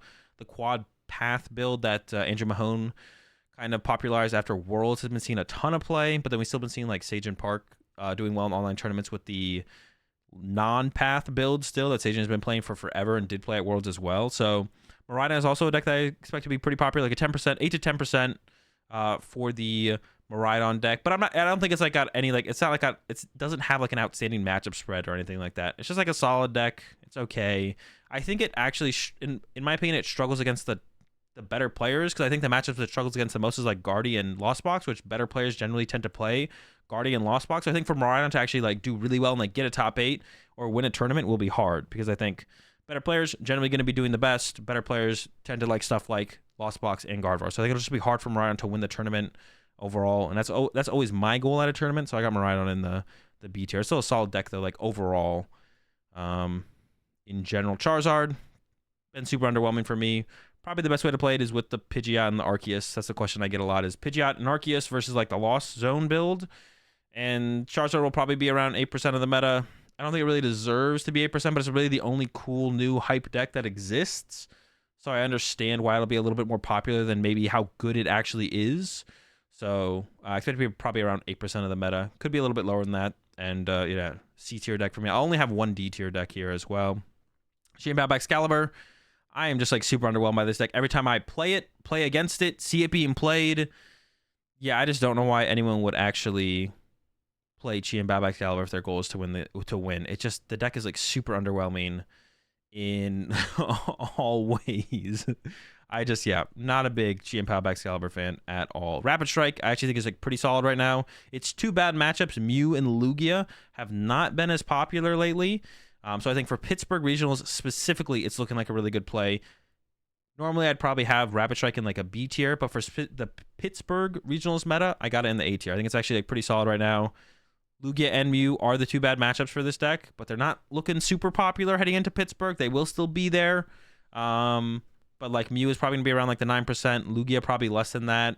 They're not going to be like Lugia and Fusion Mew are not going to be like irrelevant decks. But when they're in the lower counts, that's like the time to play Rapid Strike Urshifu. So I think it's a decent time to play the Rapid Strike Urshifu deck right now. And Rapid Strike Urshifu is going to be like, I don't know, like a 3% of the meta deck. It's like not something you should be concerned about trying to tech against or trying to beat. It'll be a very low percentage deck, 3, maybe 4%. It has been getting more popular as it's kind of been a deck in the meta, but it's not going to reach like the 10% numbers or even close to that, I don't think. Lugia, I'm also a pretty big fan of Lugia. I am a big, even though I said I don't think Lugia will be that popular, I am actually a big fan of Lugia going into Pittsburgh. It's a deck that I personally hate playing. I just don't like how the deck functions and plays, but I do think it is a very powerful deck right now. No one's really looking at it as like a threat, it seems. No one really is in general, and yeah, I think Lugia is a pretty powerful play right now. I don't think it'll be like that popular. It's not going to be the numbers that I've seen in the past, but it is a pretty good play right now overall. I mean, there's nothing really showing up that's going to be really like a big trouble for it, especially with like Gardevoir's cutting Temple of Sinnoh and stuff like that. Like that was the one big hindrance. The big thing that I thought was holding Lugia back was Temple of Sinnoh's in Gardevoir. Gardevoir being like the most popular deck or second most popular deck really consistently. Them always have Temple of Sinnoh. Most people have pretty much not everyone in Gardevoir is cutting their Temple of Sinnohs, which I think gives a big opportunity for Lugia to have a good showing. And if Lugia does show up and do very well, that's when the Gardevoir players will put back in their Temple of Sinnohs. So if you've wanted to play Lugia, this would probably be the tournament to do it, because I don't think Gardevoirs will be running those Temple of Sinnohs. But we'll probably be about an 8% deck as well. I don't think Lugia's going to be like the 15% we've seen in the past, so probably like an 8% for the Lugia overall is what we will is what we'll see from that. Mew, I would say Mew would be less than 10% at Pittsburgh, but Mew has like not been under, I think the lowest it's been is 9.3% at a major tournament. So I don't know. I mean, Mew just always shows up. So I'm going to go and make a prediction that Mew is going to be 9% of the meta at Pittsburgh. It could be its classic 10% that it's usually at. But yeah, I think last season Mew was never under 9.3% of the meta. I could be wrong on that. That's just what I remember. And I don't know. Even when I think Mew's not a really good play, and even when Mew's not a really good play, it literally always shows up at around the 12% mark or the 10% mark. So I don't see a reason why Mew wouldn't show up at around the 10% mark again. It'll pretty much all be Fusion Mew. There shouldn't be very many Double Turbo Mews, maybe a couple. Like there's way less Spiritomb in the Lost Zone Tina decks, so that like the only reason that you wouldn't play Double Turbo Mew ever is because it doesn't really have a good answer to Spiritomb. But if like the main deck that was playing Spiritomb in Lost Zone Tina isn't really playing the Spiritomb anymore, then that would be like a reasonable reason to maybe switch back to the Double Turbo Mew. Overall, though, I think Fusion Mew might just be the more powerful of the two options anyways. So I would recommend if you're going to play Mew to go with the Fusion Mew. And yeah, Fusion Mew, like I want to predict it to be less than 9%, but if Mew just always shows up pretty much no matter what. And when the major tournaments come around, Mew's always going to be around 10%. So around 10% for the Fusion Mew deck. Arctina, I think, is terrible right now. The most popular deck is the Lost Zone Tina. And even decks like Lugia, Rapid Strike, Urshifu, Gardevoir are all favored against Arctina. You have a terrible matchup against the most popular deck in the room, and then even a decent amount of the other top decks in the room you also are unfavored against. Arctina is the worst deck of the like meta decks, not top decks. You know, Arctina is the worst of the meta decks, so it's the only deck that's going to make its way to D tier. And last up is Palkia, which I am going to put in B tier. I'm actually a huge fan of the Palkia deck. It's a ton of fun. And it's just a very solid deck overall. I feel like no matter what matchup I really go up against as the Palkia, I feel like I always have a chance. Palkia is a deck that doesn't feel like extremely powerful, but when you actually play games with the deck, you actually have like seemingly a fine matchup against pretty much anything. All your matchups are pretty close. You're pretty much fine against anything. The deck doesn't feel like overly that it can like really pop off or is like very powerful. You can't have like ridiculously strong turns like the Lost Zone decks or like Miraidon or even Gardevoir getting like a turn 2 knockout with a Zacian on like a 2-prize Pokemon. It can't really do anything like that, but it's pretty consistent at setting up a turn 2 attack with Palkia and consistently attacking with Palkia over and over again, maybe getting a big attack with a Chi and Pao or a key Greninja snipe play. Feels like the deck is pretty close to 50-50 against most decks in the meta. So yeah, I'm a pretty big fan of the Palkia deck, so I have it in the B tier as well. And this is my tier list for the Pittsburgh Regionals meta coming up this weekend. Tier list, yeah. All right, what do you think, chat? How did I do? What about the real threat, Arc Aggron? Aggron's pretty scary. You never know when someone's just going to include an Aggron and Metal Energy in their deck. Colorless Lugia? It's not a real deck. Fake deck. I haven't played enough of it at all to have any opinion on it, besides that it would suck, so I'd probably put it in D tier.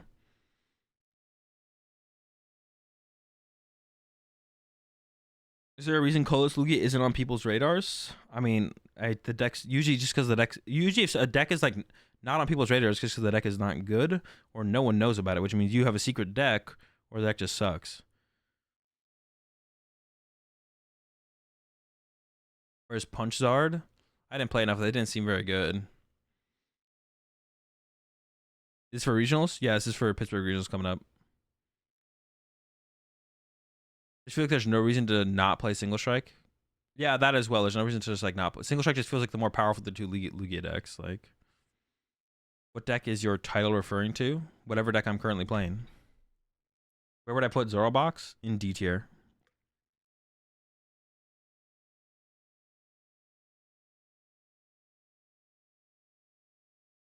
Isn't Colorless Lugia more consistent than Single Strike?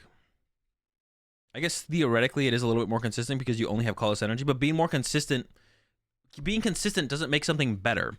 Because I could literally play a deck with 59 energy and 1 Palkia, and then I always open Palkia and always have an energy attachment every single turn. My deck is the most consistent deck in the format of any single deck. Is my deck better than every deck? No. The only thing that matters is win percentage. So the Colorless Lugia deck is more consistent, probably. The Single Strike build is more powerful, and the power of the Single Strike build leads to a higher win percentage. So being more consistent doesn't matter. If that's all that mattered, then I would be winning tournaments with quad Palkia 56 water energy, because my deck would be the most consistent ever. I always have my main attacker in my active, always have my water energy attachment for turn. Obviously not to that extreme, but you know what I'm saying. Like, consistency isn't everything. Power is also important. If you just sit there and do 110 damage every single turn, even if you can consistently do that over and over again, it doesn't mean your opponent swinging for 200 damage every other turn isn't better than your 110 damage. You know what I'm saying? So the only thing that matters at the end of the day is win rate. And Single Strike Lugia has a higher win rate than Colorless Lugia, so. If you are comfortable with the Kyogre turns, then that. To be fair, Colorless Lugia has a high win rate. It just sucks. I mean, it probably just has a high. It probably just has a high win rate.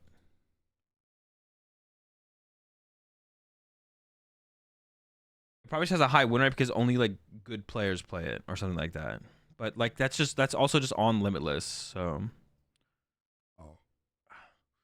On Limitless, Colorless has a higher win rate than Single Strike. Yeah, but it doesn't mean that it actually is a better deck or has a higher win rate when like it all comes like it doesn't mean it actually has a higher win rate. Like when Lost Box first came out, Lost Box's win rate was terrible, but the deck was way better than its win rate. So like it doesn't like the win rate on like something like on the general population isn't always indicative of how good a deck actually is.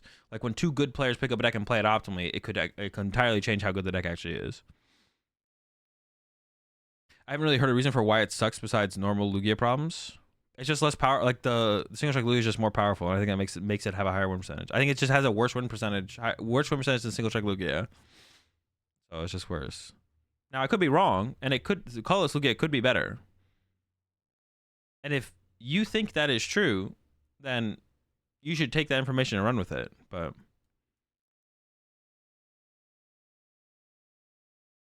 yeah. I think it's just like it's just worse than Single Strike Lugia. It just has I think it has a worse win rate than Single Strike Lugia would in a tournament.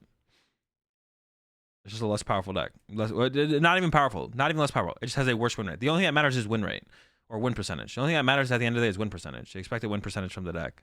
And I think Single Strike Lugia and many other decks in the format will have a better expected win percentage if I picked it up and played in the tournament over Colorless Lugia.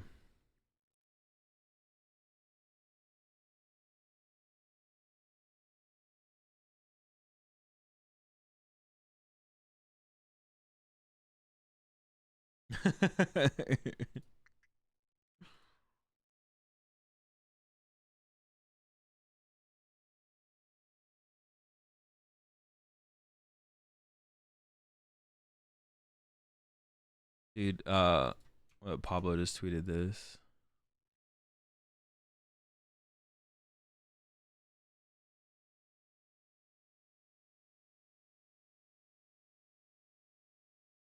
What do you think about Gudra? Either Arc Gudra or Lost Gudra? I mean, they both suck.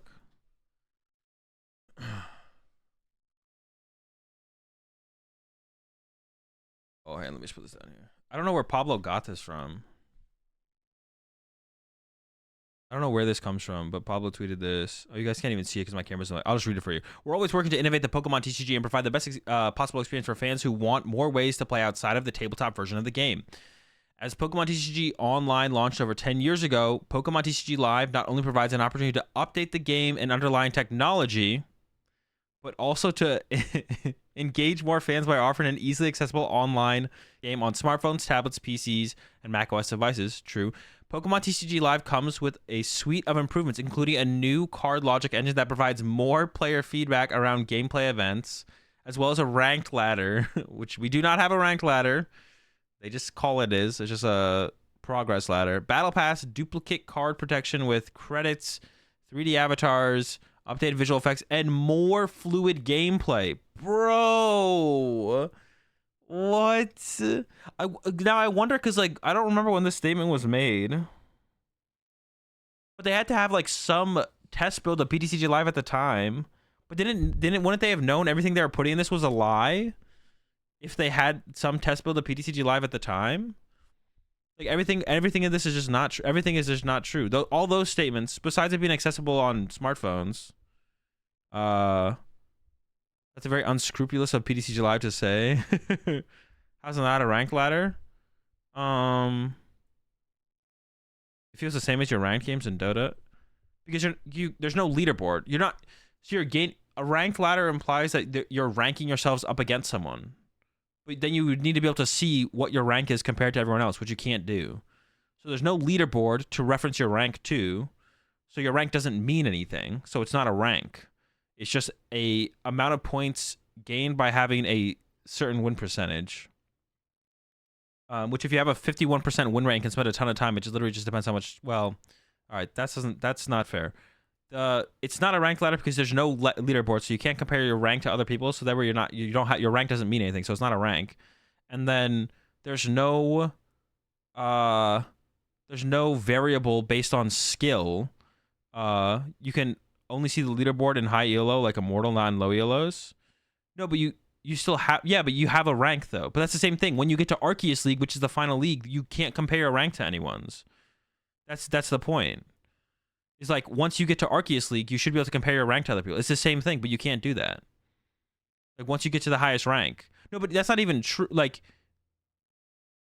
and then the other part of that every other all those other systems have is that there's a variable based on who you play against and how much rank or little rank they have. So if you pair up against someone who has way more rank than you or a higher rank than you and you beat them, you will get more rating. If you lose to them, you will lose less rating. If you play someone of equal rank, you will gain X amount, lose X amount. If you play someone at a lower rank than you, considerably lower rank than you, if they beat you, you lose a ton of rating. If you beat them, you would only gain a little bit of rating. So it's missing that, and then the ability to compare yourself to other people, which are two key parts of a ranked ladder, which they do not have. Yeah, they don't have those two things. Like you're not climbing based on who you go against, and then how you do. It's just wins and losses. So it's not comparing you to other people, which is what the point of a ranked system is supposed to be.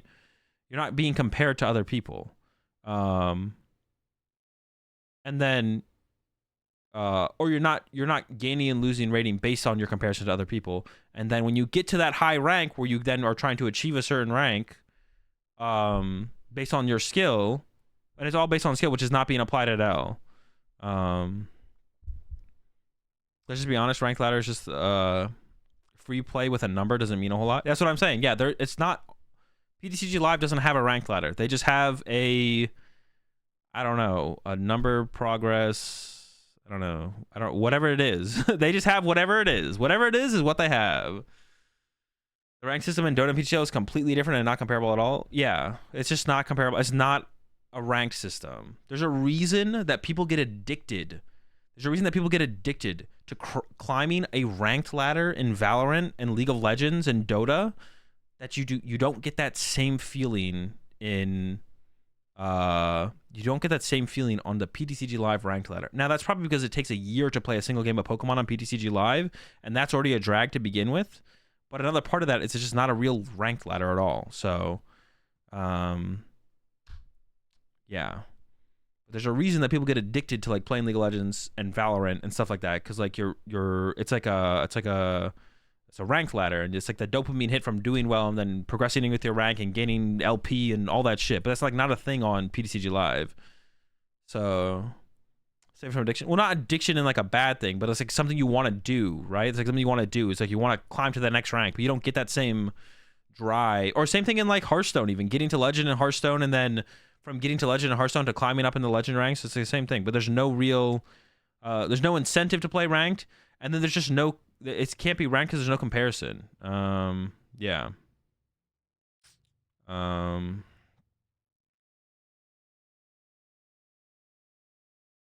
So yeah, it's just not a real ranked ladder, and they should change it. But I don't think they're going to, which really sucks. No passion? Yeah, you get no. You have no passion that motivates you to want to play the PTCG ladder. It's just sad, man. It's just sad. It is sad. It's sad that they advertise like them not having a ranked ladder in their game is like in 2023 is cringe and just stupid. But the fact that they advertised a ranked ladder and then didn't give us a ranked ladder is just, that's manipulation. They got our hopes up. They got us really hyped for PTCG Live. They made us hate PTCGO, and then they gave us something worse than PTCGO and then took PTCGO away from us. They manipulated our feelings. And because of that, I'm gonna manipulate their meta. All right, chat, that's gonna do it for me. I'm gonna head off. I need a pack for Pittsburgh, and I've got some coaching I gotta do. I'm actually gonna drive to the airport tonight because my flight's at like 5 a.m. So I decided what I'm gonna do is I'm gonna drive to the airport and then sleep in the parking lot. Because I'd rather, instead of waking up and feeling super tired, I'd rather drive earlier than sleep in the parking lot instead. So I think it's gonna be my move. So I'm gonna go ahead and find someone to raid, and I'm gonna get out of here. I'll catch y'all again on Tuesday. I am back to uploading on the YouTube channel, so if you want more content from me, check out the YouTube channel. Check out the podcast that I do with Chip Ritchie, Exclamation Point Podcast, Uncommon Energy Podcast. Check out Quality Patch Designs. They got the best Pokemon merch. I'm wearing one of the shirts from Quality Patch Designs. They got really dope Pokemon shirts. You can actually turn any Pokemon artwork into, you can turn any Pokemon artwork into a card artwork into a shirt over at qualitypatchdesigns.com. So check them out. Pretty dope. And I think it's gonna do it for me, guys. I gotta find someone to raid. Who am I raiding? I don't know anyone who's on right now. I don't know if I'm going to raid anyone. Who am I raiding? I'm just going to send you all into the abyss. I'm out, chat. Check out the podcast. Check out the YouTube channel. Check out qualitypatchdesigns.com. Have a great weekend. I'll be back on Tuesday to VOD review Pittsburgh Regionals. If you're there and you want to say hi, if you're at Pittsburgh and you want to say hi, and you see me and you want to say hello, sure to do it. Don't get manipulated while I'm gone. Don't get meta manipulated while I'm gone. I'll be back to meta manipulate you on Tuesday. Have a good one. Peace.